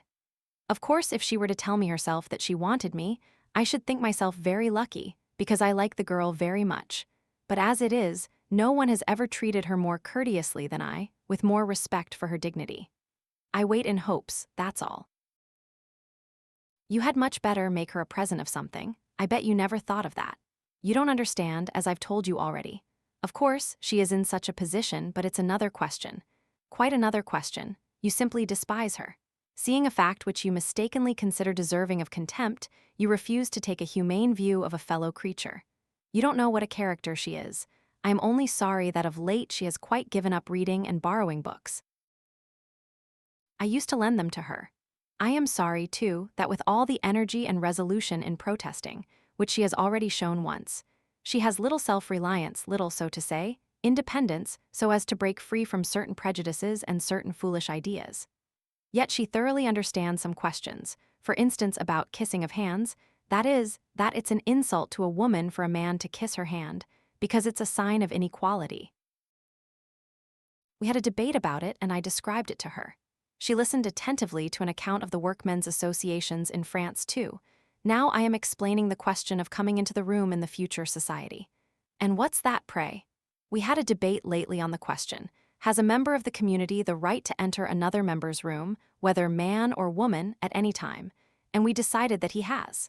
It might be at an inconvenient moment, Lebeziatnikov was really angry. You are always thinking of something unpleasant, he cried with aversion. Tfu, how vexed I am that when I was expounding our system, I referred prematurely to the question of personal privacy. It's always a stumbling block to people like you, they turn it into ridicule before they understand it. And how proud they are of it, too. Tfu. I've often maintained that that question should not be approached by a novice till he has a firm faith in the system. And tell me, please, what do you find so shameful even in cesspools? I should be the first to be ready to clean out any cesspool you like. And it's not a question of self-sacrifice. It's simply work, honorable, useful work which is as good as any other and much better than the work of a Raphael and a Pushkin, because it is more useful. And more honorable, hee hee hee. What do you mean by more honorable? I don't understand such expressions to describe human activity. More honorable, nobler, all those are old-fashioned prejudices which I reject. Everything which is of use to mankind is honorable. I only understand one word, useful. You can snigger as much as you like, but that's so. Pyotr Petrovitch laughed heartily. He had finished counting the money and was putting it away, but some of the notes he left on the table. The cesspool question had already been a subject of dispute between them. What was absurd was that it made Lebeziatnikov really angry, while it amused Luzhin, and at that moment he particularly wanted to anger his young friend. "It's your ill luck yesterday that makes you so ill-humored and annoying," blurted out Lebeziatnikov, who, in spite of his independence and his protests, did not venture to oppose Pyotr Petrovitch and still behaved to him with some of the respect habitual in earlier years. "You'd better tell me this," Pyotr Petrovitch interrupted with haughty displeasure. "Can you, or rather are you really friendly enough with that young person to ask her to step in here for a minute? I think they've all come back from the cemetery. I heard the sound of steps. I want to see her, that young person." "What for?" Lebeziatnikov asked with surprise. "Oh, I want to. I am leaving here today or tomorrow, and therefore I wanted to speak to her about. However, you may be present during the interview. It's better you should be, indeed, for there's no knowing what you might imagine." "I shan't imagine anything. I only asked, and if you've anything to say to her, nothing is easier than to call her in. I'll go directly, and you may be sure I won't be in your way." 5 minutes later, Lebeziatnikov came in with Sonia. She came in very much surprised and overcome with shyness as usual. She was always shy in such circumstances and was always afraid of new people. She had been as a child and was even more so now. Pyotr Petrovitch met her politely and affably, but with a certain shade of bantering familiarity which in his opinion was suitable for a man of his respectability and weight in dealing with a creature so young and so interesting as she. He hastened to reassure her and made her sit down facing him at the table. Sonia sat down, looked about her at Lebeziatnikov, at the notes lying on the table, and then again at Pyotr Petrovitch, and her eyes remained riveted on him. Lebeziatnikov was moving to the door. Pyotr Petrovitch signed to Sonia to remain seated and stopped Lebeziatnikov. "Is Raskolnikov in there? Has he come?" he asked him in a whisper. "Raskolnikov? Yes. Why, yes, he is there. I saw him just come in. Why?" "Well, I particularly beg you to remain here with us, and not to leave me alone with this young woman. I only want a few words with her, but God knows what they may make of it. I shouldn't like Raskolnikov to repeat anything. You understand what I mean?" "I understand." Lebeziatnikov saw the point. "Yes, you are right. Of course, I am convinced personally that you have no reason to be uneasy, but still, you are right. Certainly I'll stay. I'll stand here at the window and not be in your way. I think you are right." Pyotr Petrovitch returned to the sofa, sat down opposite Sonia, looked attentively at her, and assumed an extremely dignified, even severe expression, as much as to say, "Don't you make any mistake, madam." Sonia was overwhelmed with embarrassment. "In the first place, Sofya Semyonovna, will you make my excuses to your respected mamma? That's right, isn't it? Katerina Ivanovna stands in the place of a mother to you." Pyotr Petrovitch began with great dignity, though affably. It was evident that his intentions were friendly. "Quite so, yes, the place of a mother," Sonia answered, timidly and hurriedly. "Then will you make my apologies to her? Through inevitable circumstances, I am forced to be absent and shall not be at the dinner in spite of your mamma's kind invitation." "Yes, I'll tell her, at once." And Sonia hastily jumped up from her seat. "Wait, that's not all," Pyotr Petrovitch detained her, smiling at her simplicity and ignorance of good manners. "And you know me little, my dear Sofya Semyonovna, if you suppose I would have ventured to trouble a person like you for a matter of so little consequence affecting myself only. I have another object." Sonia sat down hurriedly. Her eyes rested again for an instant on the gray and rainbow-colored notes that remained on the table, but she quickly looked away and fixed her eyes on Pyotr Petrovitch. She felt it horribly indecorous, especially for her, to look at another person's money. She stared at the gold eyeglass which Fyodor Petrovich held in his left hand, and at the massive and extremely handsome ring with a yellow stone on his middle finger. But suddenly she looked away and, not knowing where to turn, ended by staring Fyodor Petrovich again straight in the face. After a pause of still greater dignity, he continued. I chanced yesterday in passing to exchange a couple of words with Katerina Ivanovna, poor woman. That was sufficient to enable me to ascertain that she is in a position preternatural, if one may so express it. Yes, preternatural. Sonia hurriedly assented. Or it would be simpler and more comprehensible to say, ill. Yes, simpler and more comprehend. Yes, ill. Quite so. So then, from a feeling of humanity and, so to speak, compassion, I should be glad to be of service to her in any way, foreseeing her unfortunate position. I believe the whole of this poverty-stricken family depends now entirely on you. Allow me to ask, Sonia rose to her feet, did you say something to her yesterday of the possibility of a pension? Because she told me you had undertaken to get her one. Was that true? Not in the slightest, and indeed it's an absurdity. I merely hinted at her obtaining temporary assistance as the widow of an official who had died in the service, if only she has patronage. But apparently your late parent had not served his full term and had not indeed been in the service at all of late. In fact, if there could be any hope, it would be very ephemeral, because there would be no claim for assistance in that case. Far from it. And she is dreaming of a pension already, he. A go-ahead lady? Yes, she is, for she is credulous and good-hearted, and she believes everything from the goodness of her heart, and she is like that. Yes, you must excuse her, said Sonia, and again she got up to go. But you haven't heard what I have to say. No, I haven't heard, muttered Sonia. Then sit down. She was terribly confused. She sat down again a third time. Seeing her position with her unfortunate little ones, I should be glad, as I have said before, so far as lies in my power, to be of service, that is, so far as is in my power, not more. One might, for instance, get up a subscription for her, or a lottery, something of the sort, such as is always arranged in such cases by friends or even outsiders desirous of assisting people. It was of that I intended to speak to you. It might be done. Yes. God will repay you for it, faltered Sonia, gazing intently at Fyodor Petrovich. It might be, but we will talk of it later. We might begin it today, we will talk it over this evening and lay the foundation, so to speak. Come to me at 7 o'clock. Mr. Lebeziatnikov, I hope, will assist us. But there is one circumstance of which I ought to warn you beforehand, and for which I venture to trouble you, Sofya Semyonovna, to come here. In my opinion, money cannot be, indeed it's unsafe to put it into Katerina Ivanovna's own hands. The dinner today is a proof of that, though she has not, so to speak, a crust of bread for tomorrow and, well, boots or shoes or anything. She has bought today Jamaica rum, and even, I believe, Madeira and coffee. I saw it as I passed through. Tomorrow it will all fall upon you again, they won't have a crust of bread. It's absurd, really, and so, to my thinking, a subscription ought to be raised so that the unhappy widow should not know of the money, but only you, for instance. Am I right? I don't know. This is only today, once in her life. She was so anxious to do honor, to celebrate the memory, and she is very sensible. But just as you think, and I shall be very, they will all be, and God will reward. And the orphans. Sonia burst into tears. Very well then, keep it in mind. And now will you accept for the benefit of your relation the small sum that I am able to spare from me personally? I am very anxious that my name should not be mentioned in connection with it. Here, having so to speak anxieties of my own, I cannot do more. And Fyodor Petrovich held out to Sonia a 10-ruble note carefully unfolded. Sonia took it, flushed crimson, jumped up, muttered something and began taking leave.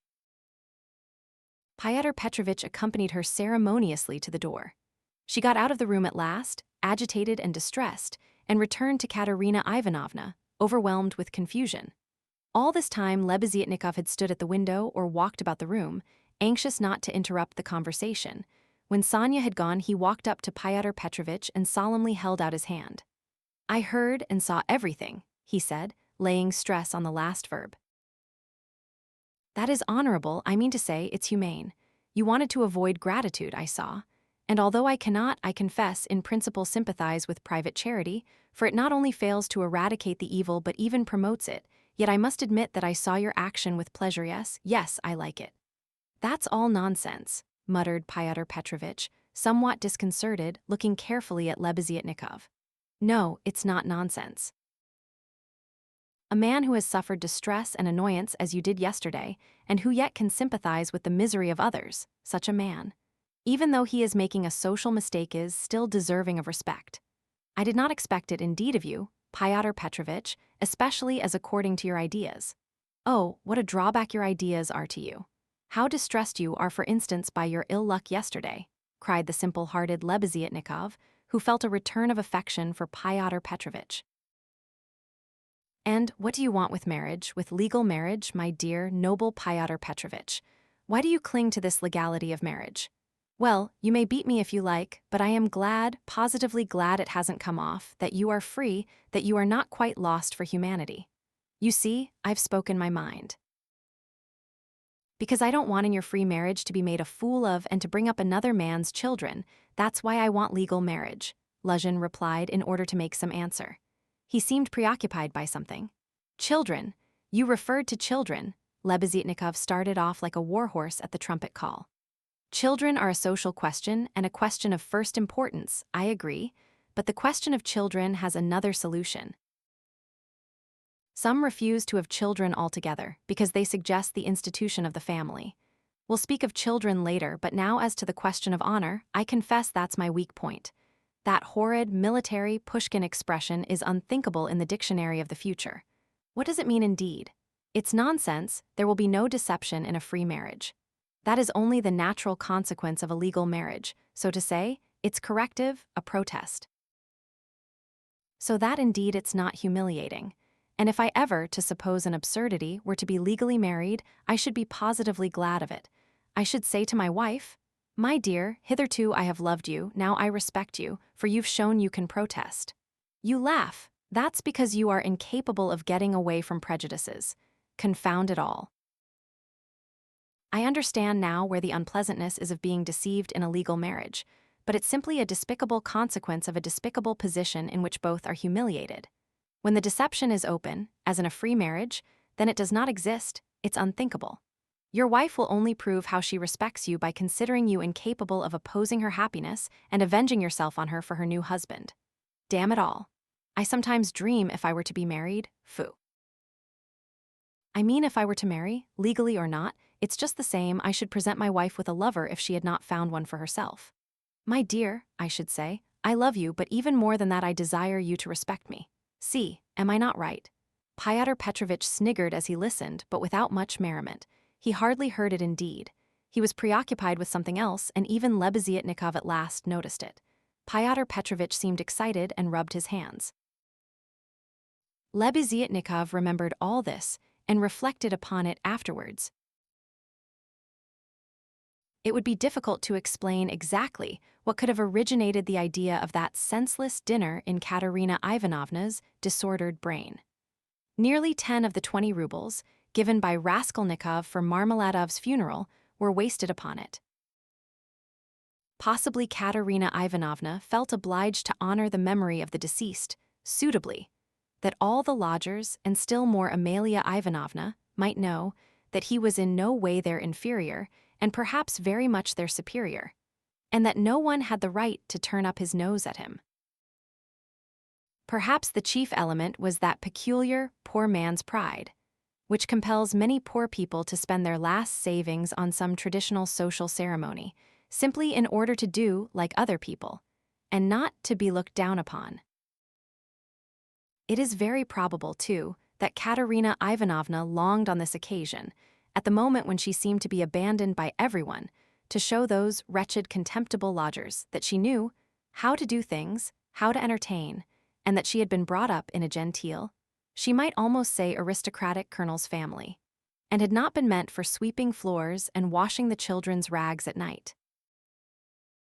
Even the poorest and most broken-spirited people are sometimes liable to these paroxysms of pride and vanity, which take the form of an irresistible nervous craving. And Katerina Ivanovna was not broken-spirited.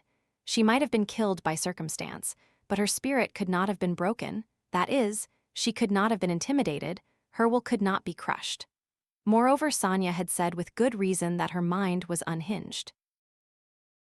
She could not be said to be insane, but for a year past she had been so harassed that her mind might well be overstrained. The later stages of consumption are apt, doctors tell us, to affect the intellect. There was no great variety of wines, nor was there Madeira, but wine there was. There was vodka, rum, and Lisbon wine, all of the poorest quality but in sufficient quantity. Besides the traditional rice and honey, there were 3 or 4 dishes, one of which consisted of pancakes, all prepared in Amalia Ivanovna's kitchen. 2 samovars were boiling, that tea and punch might be offered after dinner. Katerina Ivanovna had herself seen to purchasing the provisions, with the help of one of the lodgers, an unfortunate little Pole who had somehow been stranded at Madame Lipovetsky's. He promptly put himself at Katerina Ivanovna's disposal, and had been all that morning and all the day before running about as fast as his legs could carry him, and very anxious that everyone should be aware of it. For every trifle he ran to Katerina Ivanovna, even hunting her out at the bazaar, at every instant called her Panny. She was heartily sick of him before the end, though she had declared at first that she could not have got on without this serviceable and magnanimous man. It was one of Katerina Ivanovna's characteristics to paint everyone she met in the most glowing colors. Her praises were so exaggerated as sometimes to be embarrassing. She would invent various circumstances to the credit of her new acquaintance and quite genuinely believe in their reality. Then all of a sudden she would be disillusioned and would rudely and contemptuously repulse the person she had only a few hours before been literally adoring. She was naturally of a gay, lively, and peace-loving disposition, but from continual failures and misfortunes she had come to desire so keenly that all should live in peace and joy and should not dare to break the peace, that the slightest jar, the smallest disaster reduced her almost to frenzy, and she would pass in an instant from the brightest hopes and fancies to cursing her fate and raving, and knocking her head against the wall. Amalia Ivanovna, too, suddenly acquired extraordinary importance in Katerina Ivanovna's eyes and was treated by her with extraordinary respect, probably only because Amalia Ivanovna had thrown herself heart and soul into the preparations. She had undertaken to lay the table, to provide the linen, crockery, etc., and to cook the dishes in her kitchen, and Katerina Ivanovna had left it all in her hands and gone herself to the cemetery. Everything had been well done. Even the tablecloth was nearly clean. The crockery, knives, forks, and glasses were, of course, of all shapes and patterns, lent by different lodgers. But the table was properly laid at the time fixed, and Amalia Ivanovna, feeling she had done her work well, had put on a black silk dress and a cap with new mourning ribbons and met the returning party with some pride. This pride, though justifiable, displeased Katerina Ivanovna for some reason, as though the table could not have been laid except by Amalia Ivanovna. She disliked the cap with new ribbons, too. Could she be stuck up, the stupid German, because she was mistress of the house and had consented as a favor to help her poor lodgers? As a favor. Fancy that. Katerina Ivanovna's father, who had been a colonel and almost a governor, had sometimes had the table set for 40 persons. And then anyone like Amalia Ivanovna, or rather Ludwigovna, would not have been allowed into the kitchen. Katerina Ivanovna, however, put off expressing her feelings for the time and contented herself with treating her coldly, though she decided inwardly that she would certainly have to put Amalia Ivanovna down and set her in her proper place, for goodness only knew what she was fancying herself.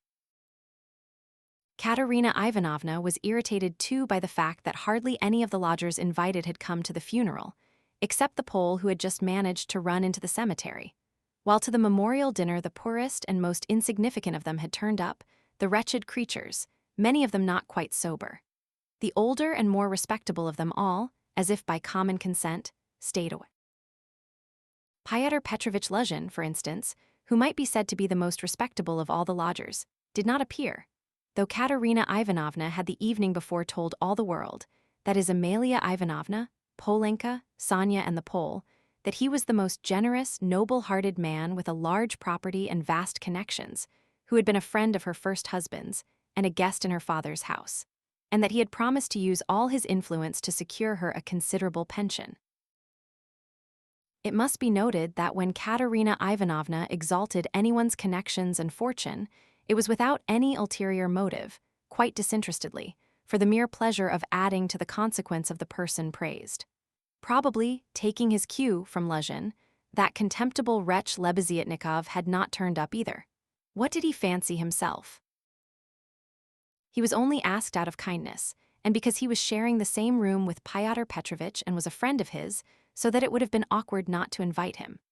Among those who failed to appear were the genteel lady and her old maidish daughter, who had only been lodgers in the house for the last fortnight, but had several times complained of the noise and uproar in Katerina Ivanovna's room, especially when Marmeladov had come back drunk. Katerina Ivanovna heard this from Amalia Ivanovna, who, quarreling with Katerina Ivanovna and threatening to turn the whole family out of doors, had shouted at her that they were not worth the foot of the honorable lodgers whom they were disturbing. Katerina Ivanovna determined now to invite this lady and her daughter, whose foot she was not worth, and who had turned away haughtily when she casually met them, so that they might know that she was more noble in her thoughts and feelings and did not harbor malice, and might see that she was not accustomed to her way of living. She had proposed to make this clear to them at dinner with allusions to her late father's governorship, and also at the same time to hint that it was exceedingly stupid of them to turn away on meeting her. The fat colonel major, he was really a discharged officer of low rank, was also absent, but it appeared that he had been not himself for the last 2 days.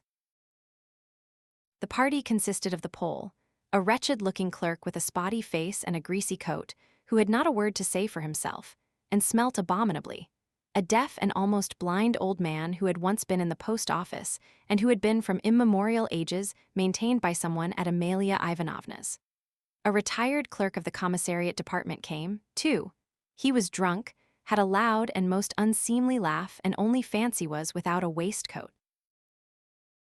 One of the visitors sat straight down to the table without even greeting Katerina Ivanovna. Finally, one person having no suit appeared in his dressing gown, but this was too much, and the efforts of Amalia Ivanovna and the Pole succeeded in removing him. The Pole brought with him, however, 2 other Poles who did not live at Amalia Ivanovna's and whom no one had seen here before. All this irritated Katerina Ivanovna intensely. For whom had they made all these preparations then? To make room for the visitors, the children had not even been laid for at the table, but the 2 little ones were sitting on a bench in the furthest corner with their dinner laid on a box, while Polenka as a big girl had to look after them, feed them, and keep their noses wiped like well-bred children's. Katerina Ivanovna, in fact, could hardly help meeting her guests with increased dignity and even haughtiness. She stared at some of them with special severity and loftily invited them to take their seats, rushing to the conclusion that Amalia Ivanovna must be responsible for those who were absent. She began treating her with extreme nonchalance, which the latter promptly observed and resented. Such a beginning was no good omen for the end. All were seated at last. Raskolnikov came in almost at the moment of their return from the cemetery. Katerina Ivanovna was greatly delighted to see him, in the first place, because he was the one educated visitor, and, as everyone knew, was in 2 years to take a professorship in the university. And secondly, because he immediately and respectfully apologized for having been unable to be at the funeral. She positively pounced upon him and made him sit on her left hand. Amalia Ivanovna was on her right. In spite of her continual anxiety that the dishes should be passed round correctly and that everyone should taste them, in spite of the agonizing cough which interrupted her every minute and seemed to have grown worse during the last few days, she hastened to pour out in a half-whisper to Raskolnikov all her suppressed feelings and her just indignation at the failure of the dinner, interspersing her remarks with lively and uncontrollable laughter at the expense of her visitors, and especially of her landlady. "It's all that cuckoo's fault. You know whom I mean, her. Katerina Ivanovna nodded towards the landlady. "Look at her, she's making round eyes. She feels that we are talking about her and can't understand. Foo, the owl, ha. Cough, cough, cough. And what does she put on that cap for? Cough, cough, cough. Have you noticed that she wants everyone to consider that she is patronizing me and doing me an honor by being here? I asked her like a sensible woman to invite people, especially those who knew my late husband, and look at the set of fools she has brought. The sweeps. Look at that one with the spotty face. And those wretched Poles, ha ha ha, cough cough cough. Not one of them has ever poked his nose in here, I've never set eyes on them. What have they come here for, I ask you? There they sit in a row. Hey, Pan. She cried suddenly to one of them, have you tasted the pancakes? Take some more. Have some beer, won't you have some vodka? Look, he's jumped up and is making his bows, they must be quite starved, poor things. Never mind, let them eat. They don't make a noise anyway, though I'm really afraid for our landlady's silver spoons, Amalia Ivanovna. She addressed her suddenly, almost aloud, if your spoons should happen to be stolen, I won't be responsible, I warn you. Ha ha ha. She laughed, turning to Raskolnikov, and again nodding towards the landlady, in high glee at her sally.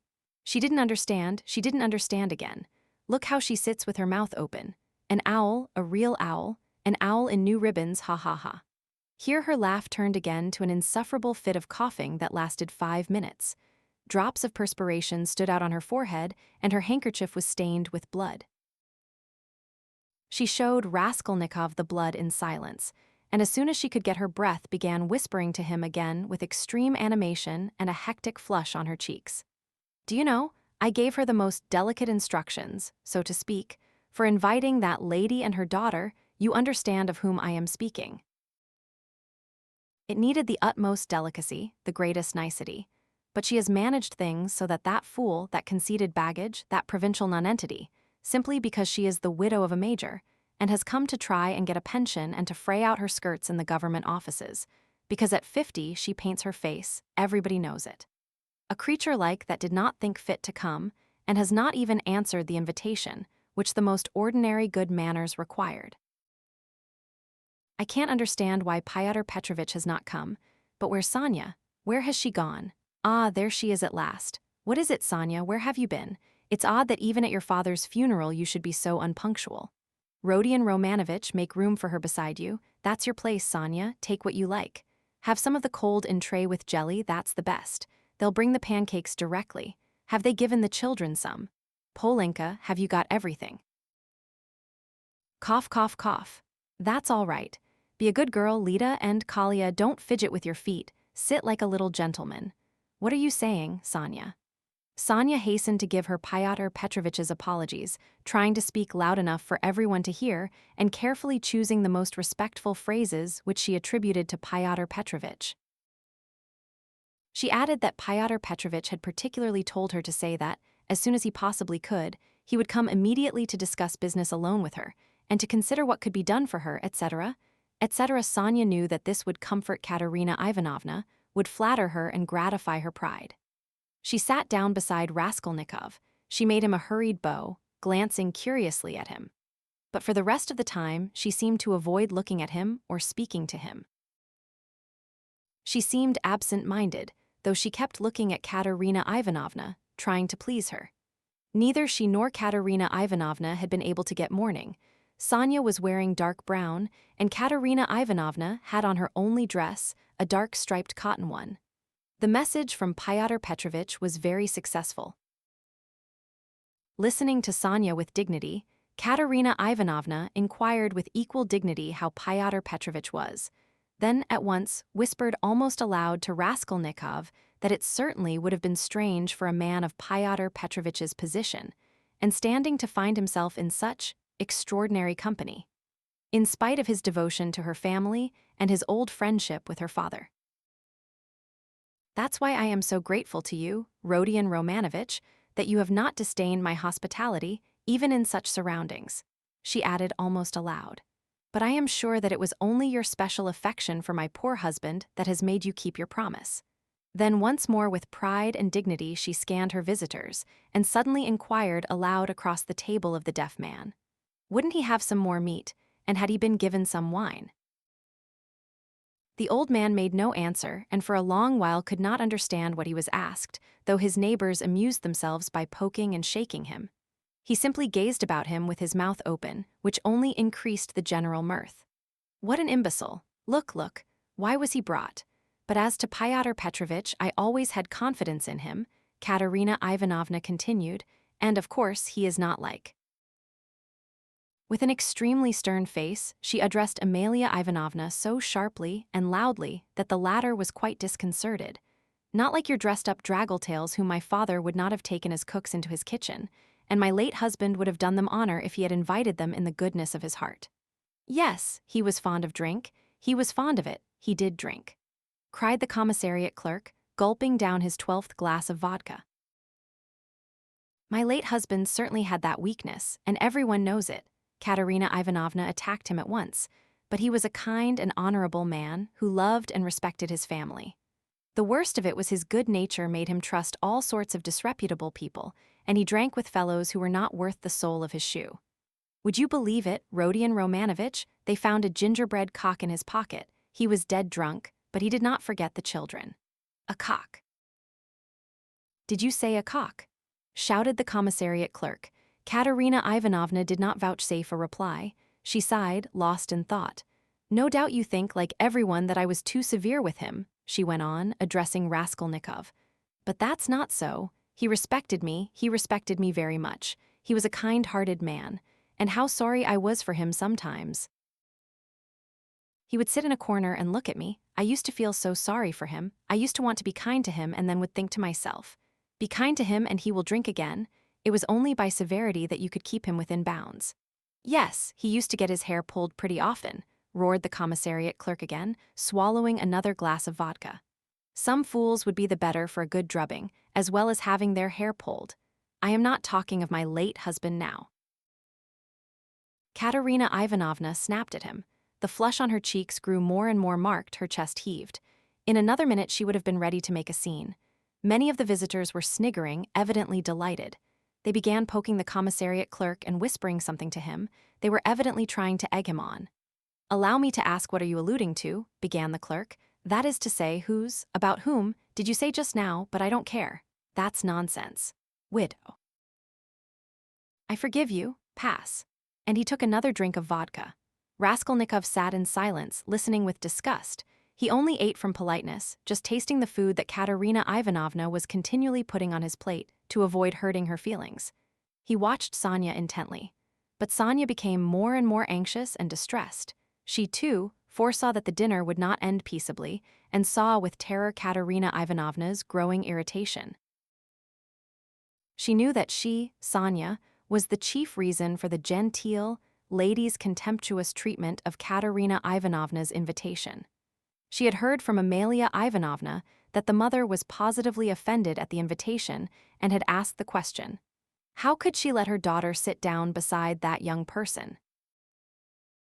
Sonia had a feeling that Katerina Ivanovna had already heard this, and an insult to Sonia meant more to Katerina Ivanovna than an insult to herself, her children, or her father. Sonia knew that Katerina Ivanovna would not be satisfied now, till she had shown those draggletails that they were both. To make matters worse, someone passed Sonia, from the other end of the table, a plate with 2 hearts pierced with an arrow, cut out of black bread. Katerina Ivanovna flushed crimson, and at once said aloud across the table that the man who sent it was a drunken ass. Amalia Ivanovna was foreseeing something amiss, and at the same time deeply wounded by Katerina Ivanovna's haughtiness, and to restore the good humor of the company and raise herself in their esteem she began, apropos of nothing, telling a story about an acquaintance of hers, Karl from the chemist's, who was driving one night in a cab, and that the cabman wanted him to kill, and Karl very much begged him not to kill, and wept and clasped hands, and frightened, and from fear pierced his heart. Though Katerina Ivanovna smiled, she observed at once that Amalia Ivanovna ought not to tell anecdotes in Russian. The latter was still more offended, and she retorted that her Vader aus Berlin was a very important man and always went with his hands in pockets. Katerina Ivanovna could not restrain herself and laughed so much that Amalia Ivanovna lost patience and could scarcely control herself. Listen to the owl. Katerina Ivanovna whispered at once, her good humor almost restored. She meant to say he kept his hands in his pockets, but she said he put his hands in people's pockets. Cough, cough. And have you noticed, Rodion Romanovich, that all these Petersburg foreigners, the Germans especially, are all stupider than we? Can you fancy any one of us telling how Karl from the chemist's pierced his heart from fear, and that the idiot, instead of punishing the cabman, clasped his hands and wept, and much begged. Ah, the fool, and you know she fancies it's very touching and does not suspect how stupid she is. To my thinking, that drunken commissariat clerk is a great deal cleverer. Anyway, one can see that he has addled his brains with drink. But you know, these foreigners are always so well behaved and serious. Look how she sits glaring. She is angry, ha-ha. Cough, cough, cough. Regaining her good humor, Katerina Ivanovna began at once telling Raskolnikov that, when she had obtained her pension, she intended to open a school for the daughters of gentlemen in her native town T. This was the first time she had spoken to him of the project, and she launched out into the most alluring details. It suddenly appeared that Katerina Ivanovna had in her hands the very certificate of honor of which Marmeladov had spoken to Raskolnikov in the tavern, when he told him that Katerina Ivanovna, his wife, had danced the shawl dance before the governor and other great personages on leaving school. This certificate of honor was obviously intended now to prove Katerina Ivanovna's right to open a boarding school, but she had armed herself with it chiefly with the object of overwhelming those two stuck-up draggle-tails if they came to the dinner, and proving incontestably that Katerina Ivanovna was of the most noble, she might even say aristocratic family, a colonel's daughter, and was far superior to certain adventuresses who have been so much to the fore of late. The certificate of honor immediately passed into the hands of the drunken guests, and Katerina Ivanovna did not try to retain it, for it actually contained the statement en toutes letters that her father was of the rank of a major and also a companion of an order, so that she really was almost the daughter of a colonel. Warming up, Katerina Ivanovna proceeded to enlarge on the peaceful and happy life they would lead in T, on the gymnasium teachers whom she would engage to give lessons in her boarding school, one a most respectable old Frenchman, one Manget, who had taught Katerina Ivanovna herself in old days and was still living in T, and would no doubt teach in her school on moderate terms. Next, she spoke of Sonia, who would go with her to T and help her in all her plans. At this, someone at the further end of the table gave a sudden guffaw. Though Katerina Ivanovna tried to appear to be disdainfully unaware of it, she raised her voice and began at once speaking with conviction of Sonia's undoubted ability to assist her, of her gentleness, patience, devotion, generosity, and good education, tapping Sonia on the cheek and kissing her warmly twice. Sonia flushed crimson, and Katerina Ivanovna suddenly burst into tears, immediately observing that she was nervous and silly, that she was too much upset, that it was time to finish, and as the dinner was over, it was time to hand round the tea. At that moment, Amalia Ivanovna, deeply aggrieved at taking no part in the conversation and not being listened to, made one last effort, and with secret misgivings ventured on an exceedingly deep and weighty observation, that in the future boarding school she would have to pay particular attention to dye wesh, and that there certainly must be a good dame to look after the linen, and secondly, that the young ladies must not novels at night read. Katerina Ivanovna, who certainly was upset and very tired, as well as heartily sick of the dinner, at once cut short Amalia Ivanovna, saying she knew nothing about it and was talking nonsense, that it was the business of the laundry maid, and not of the directress of a high-class boarding school to look after dye wesh. And as for novel reading, that was simply rudeness, and she begged her to be silent. Amalia Ivanovna, fired up and getting angry, observed that she only meant her good, and that she had meant her very good, and that it was long since she had paid her gold for the lodgings. Katerina Ivanovna at once set her down, saying that it was a lie to say she wished her good, because only yesterday, when her dead husband was lying on the table, she had worried her about the lodgings. To this, Amalia Ivanovna very appropriately observed that she had invited those ladies, but those ladies had not come, because those ladies are ladies and cannot come to a lady who is not a lady. Katerina Ivanovna at once pointed out to her that as she was a slut, she could not judge what made one really a lady. Amalia Ivanovna at once declared that her Vaderos Berlin was a very, very important man, and both hands in pockets went and always used to say, "Poof, poof." And she leapt up from the table to represent her father, sticking her hands in her pockets, puffing her cheeks, and uttering vague sounds resembling poof, poof. amid loud laughter from all the lodgers who purposely encouraged Amalia Ivanovna, hoping for a fight. But this was too much for Katerina Ivanovna, and she at once declared, so that all could hear, that Amalia Ivanovna probably never had a father, but was simply a drunken Petersburg Finn, and had certainly once been a cook and probably something worse. Amalia Ivanovna turned as red as a lobster and squealed that perhaps Katerina Ivanovna never had a father, but she had a Vader aus Berlin, and that he wore a long coat and always said poof poof poof. Katerina Ivanovna observed contemptuously that all knew what her family was, and that on that very certificate of honor it was stated in print that her father was a colonel, while Amalia Ivanovna's father, if she really had one, was probably some Finnish milkman, but that probably she never had a father at all, since it was still uncertain whether her name was Amalia Ivanovna or Amalia Ludwigovna. At this, Amalia Ivanovna, lashed to fury, struck the table with her fist and shrieked that she was Amalia Ivanovna and not Ludwigovna, that her Vader was named Johann and that he was a burgomaster, and that Katerina Ivanovna's Vader was quite never a burgomaster. Katerina Ivanovna rose from her chair, and with a stern and apparently calm voice, though she was pale and her chest was heaving, observed that if she dared for one moment to set her contemptible wretch of a father on a level with her papa, she, Katerina Ivanovna, would tear her cap off her head and trample it underfoot. Amalia Ivanovna ran about the room, shouting at the top of her voice that she was mistress of the house and that Katerina Ivanovna should leave the lodgings that minute. Then she rushed for some reason to collect the silver spoons from the table. There was a great outcry and uproar. The children began crying. Sonia ran to restrain Katerina Ivanovna, but when Amalia Ivanovna shouted something about the yellow ticket, Katerina Ivanovna pushed Sonia away and rushed at the landlady to carry out her threat. At that minute the door opened, and Fyodor Petrovich Luzhin appeared on the threshold. He stood scanning the party with severe and vigilant eyes. Katerina Ivanovna rushed to him. "Fyodor Petrovich," she cried, "protect me, you at least. Make this foolish woman understand that she can't behave like this to a lady in misfortune, that there is a law for such things. I'll go to the Governor-General himself. She shall answer for it, remembering my father's hospitality protect these orphans." "Allow me, madam, allow me." Fyodor Petrovich waved her off. "Your papa, as you are well aware, I had not the honor of knowing." Someone laughed aloud, "and I do not intend to take part in your everlasting squabbles with Amalia Ivanovna.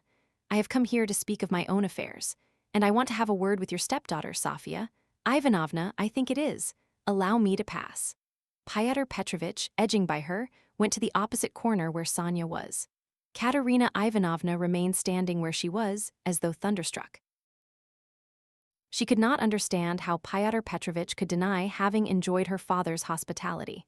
Though she had invented it herself, she believed in it firmly by this time. She was struck, too, by the businesslike, dry, and even contemptuous menacing tone of Fyodor Petrovich. All the clamor gradually died away at his entrance. Not only was this serious businessman strikingly incongruous with the rest of the party, but it was evident, too, that he had come upon some matter of consequence, that some exceptional cause must have brought him, and that therefore something was going to happen. Raskolnikov, standing beside Sonia, moved aside to let him pass. Fyodor Petrovich did not seem to notice him. A minute later Lebeziatnikov, too, appeared in the doorway. He did not come in but stood still, listening with marked interest, almost wonder, and seemed for a time perplexed. "Excuse me for possibly interrupting you, but it's a matter of some importance," Fyodor Petrovich observed, addressing the company generally. "I am glad indeed to find other persons present. Amalia Ivanovna, I humbly beg you as mistress of the house to pay careful attention to what I have to say to Sofia Ivanovna. Sofia Ivanovna," he went on, addressing Sonia, who was very much surprised and already alarmed, "immediately after your visit, I found that 100-ruble note was missing from my table in the room of my friend Mr. Lebeziatnikov.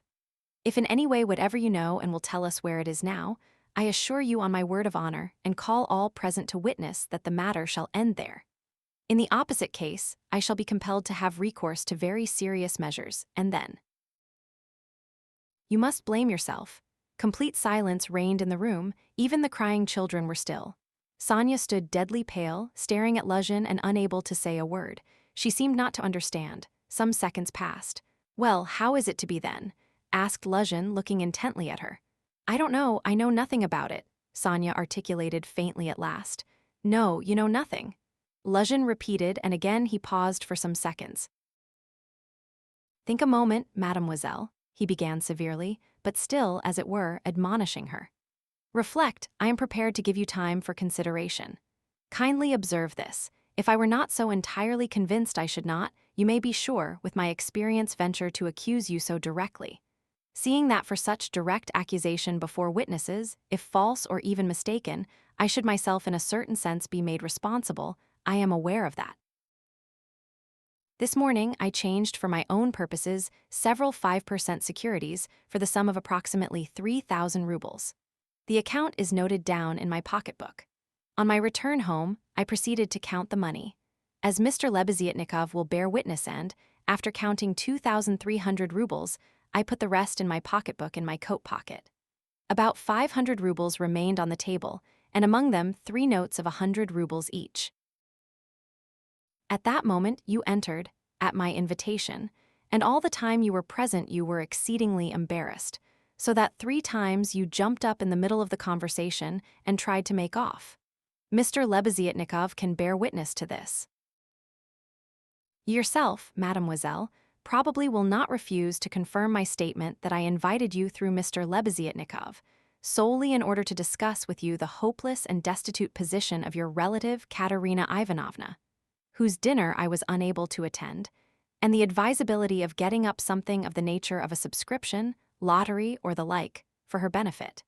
You thanked me and even shed tears.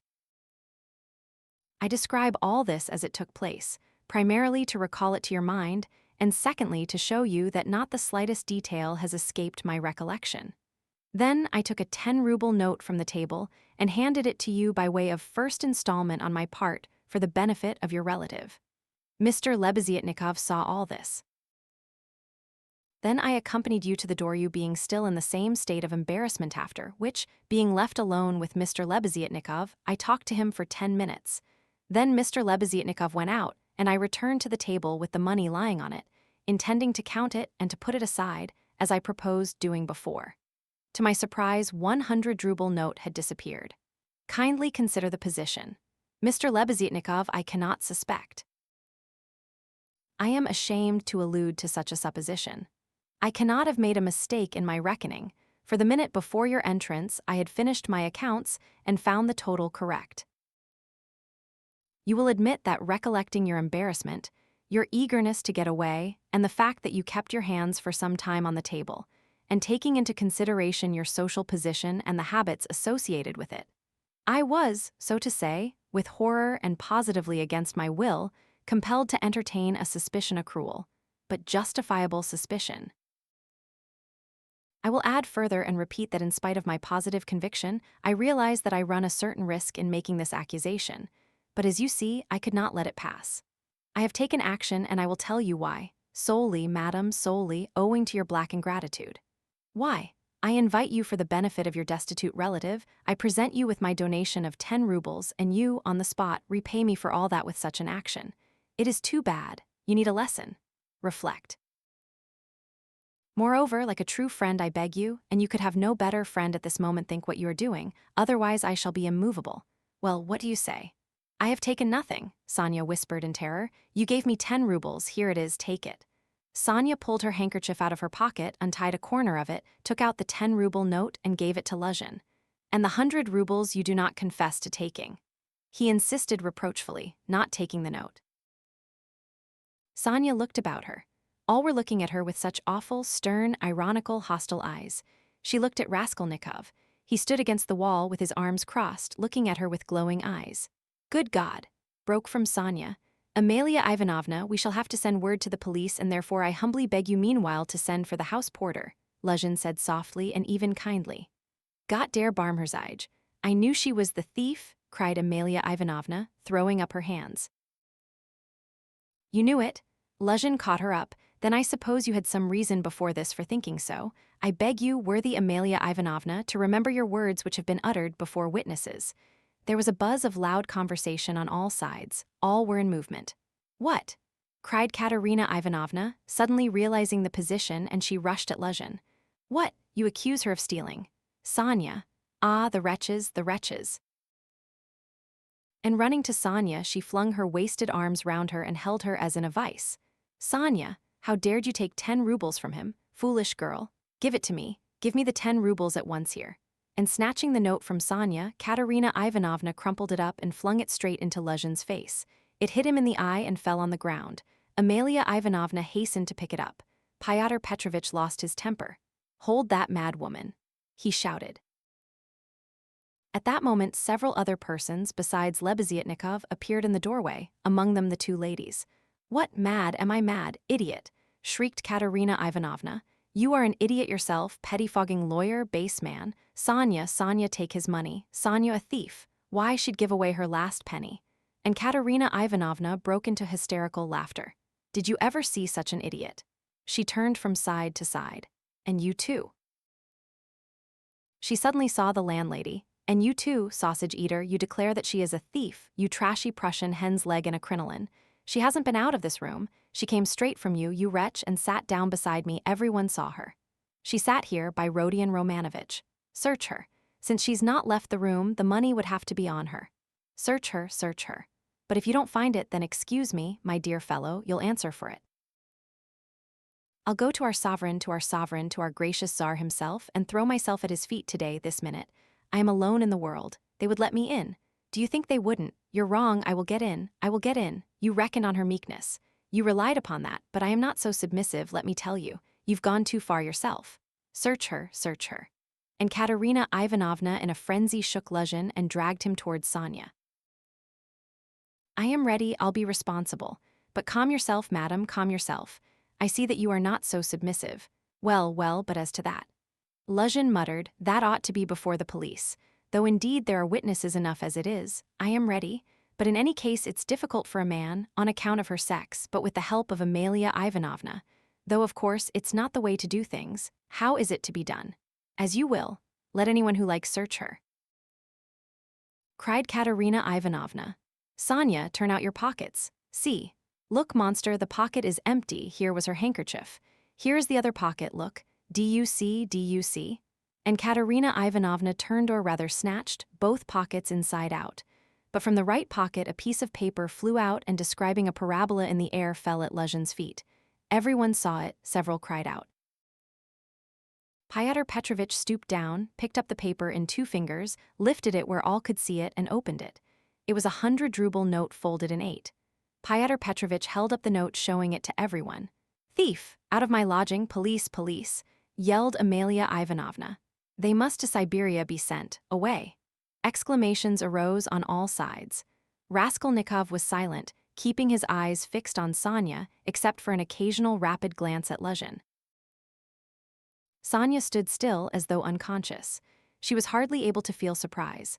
Suddenly the color rushed to her cheeks. She uttered a cry and hid her face in her hands. "No, it wasn't I didn't take it. I know nothing about it," she cried with a heartrending wail, and she ran to Katerina Ivanovna, who clasped her tightly in her arms as though she would shelter her from all the world. Sonia, I don't believe it. You see, I don't believe it," she cried in the face of the obvious fact, swaying her to and fro in her arms like a baby, kissing her face continually, then snatching at her hands and kissing them too. "You took it. How stupid these people are.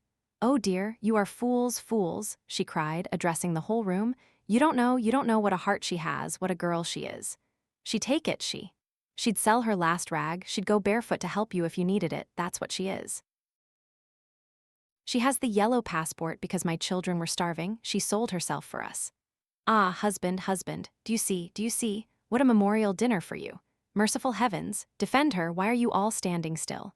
Rodion Romanovich, why don't you stand up for her? Do you believe it too? You are not worth her little finger, all of you together. Good God, defend her now at least. The wail of the poor, consumptive, helpless woman seemed to produce a great effect on her audience. The agonized, wasted, consumptive face, the parched blood-stained lips, the hoarse voice, the tears unrestrained as a child's, The trustful, childish, and yet despairing prayer for help were so piteous that everyone seemed to feel for her. Pyotr Petrovitch, at any rate, was at once moved to compassion. Madam, this incident does not reflect upon you," he cried impressively. "No one would take upon himself to accuse you of being an instigator or even an accomplice in it, especially as you have proved her guilt by turning out her pockets, showing that you had no previous idea of it.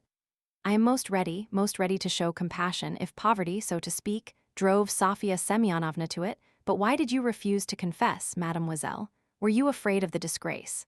The first step. You lost your head, perhaps. One can quite understand it.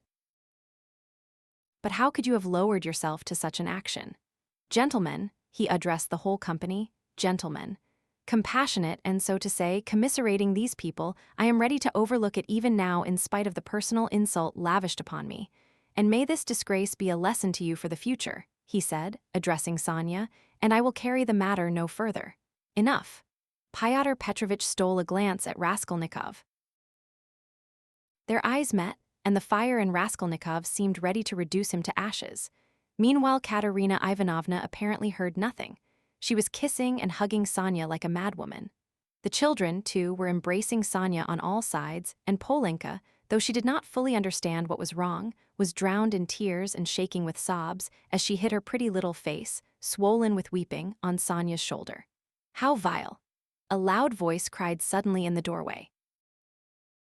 Pyotr Petrovitch looked round quickly. "What vileness?" Lebeziatnikov repeated, staring him straight in the face. Pyotr Petrovitch gave a positive start, all noticed it and recalled it afterwards. Lebeziatnikov strode into the room. "And you dared to call me as witness," he said, going up to Pyotr Petrovitch. "What do you mean? What are you talking about?" muttered Luzhin. "I mean that you are a slanderer, that's what my words mean," Lebeziatnikov said hotly, looking sternly at him with his short-sighted eyes. He was extremely angry. Raskolnikov gazed intently at him, as though seizing and weighing each word. Again there was a silence. Pyotr Petrovitch indeed seemed almost dumbfounded for the first moment. "If you mean that for me," he began, stammering. "But what's the matter with you? Are you out of your mind?" "I'm in my mind, but you are a scoundrel. Ah, how vile. I have heard everything. I kept waiting on purpose to understand it, for I must own even now it is not quite logical. What you have done at all, for I can't understand." "Why, what have I done then? Give over talking in your nonsensical riddles, or maybe you are drunk." "You may be a drunkard, perhaps, vile man, but I am not. I never touch vodka, for it's against my convictions." Would you believe it, he himself, with his own hands gave Sofya Semyonovna that 100-ruble note.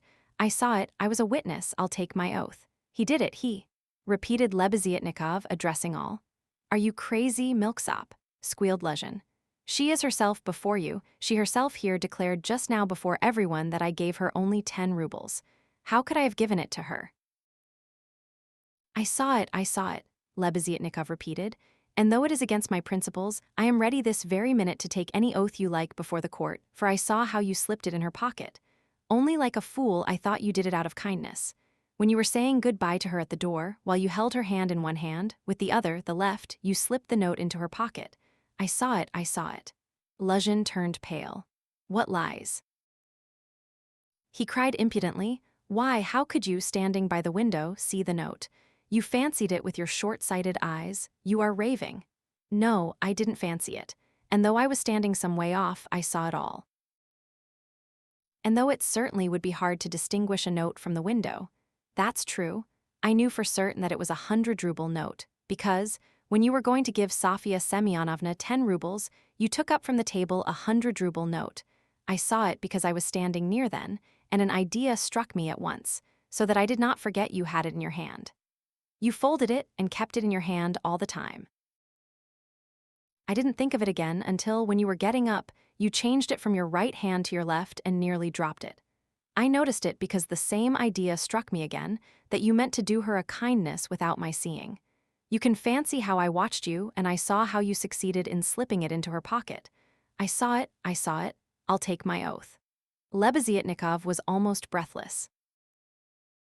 Exclamations arose on all hands, chiefly expressive of wonder, but some were menacing in tone. They all crowded round Pyotr Petrovitch. Katerina Ivanovna flew to Lebeziatnikov. "I was mistaken in you, protect her. You are the only one to take her part. She is an orphan. God has sent you." Katerina Ivanovna, hardly knowing what she was doing, sank on her knees before him. "A pack of nonsense," yelled Luzhin, roused to fury. "It's all nonsense you've been talking. An idea struck you, you didn't think, you noticed what does it amount to. So I gave it to her on the sly on purpose. What for, with what object? What have I to do with this? What for, that's what I can't understand, but that what I am telling you is the fact, that's certain. So far from my being mistaken, you infamous criminal man, I remember how, on account of it, a question occurred to me at once, just when I was thanking you and pressing your hand. What made you put it secretly in her pocket? Why you did it secretly, I mean. Could it be simply to conceal it from me, knowing that my convictions are opposed to yours and that I do not approve of private benevolence, which effects no radical cure? Well, I decided that you really were ashamed of giving such a large sum before me. Perhaps, too, I thought, he wants to give her a surprise when she finds a whole 100-ruble note in her pocket. For I know some benevolent people are very fond of decking out their charitable actions in that way. Then the idea struck me, too, that you wanted to test her, to see whether, when she found it, she would come to thank you.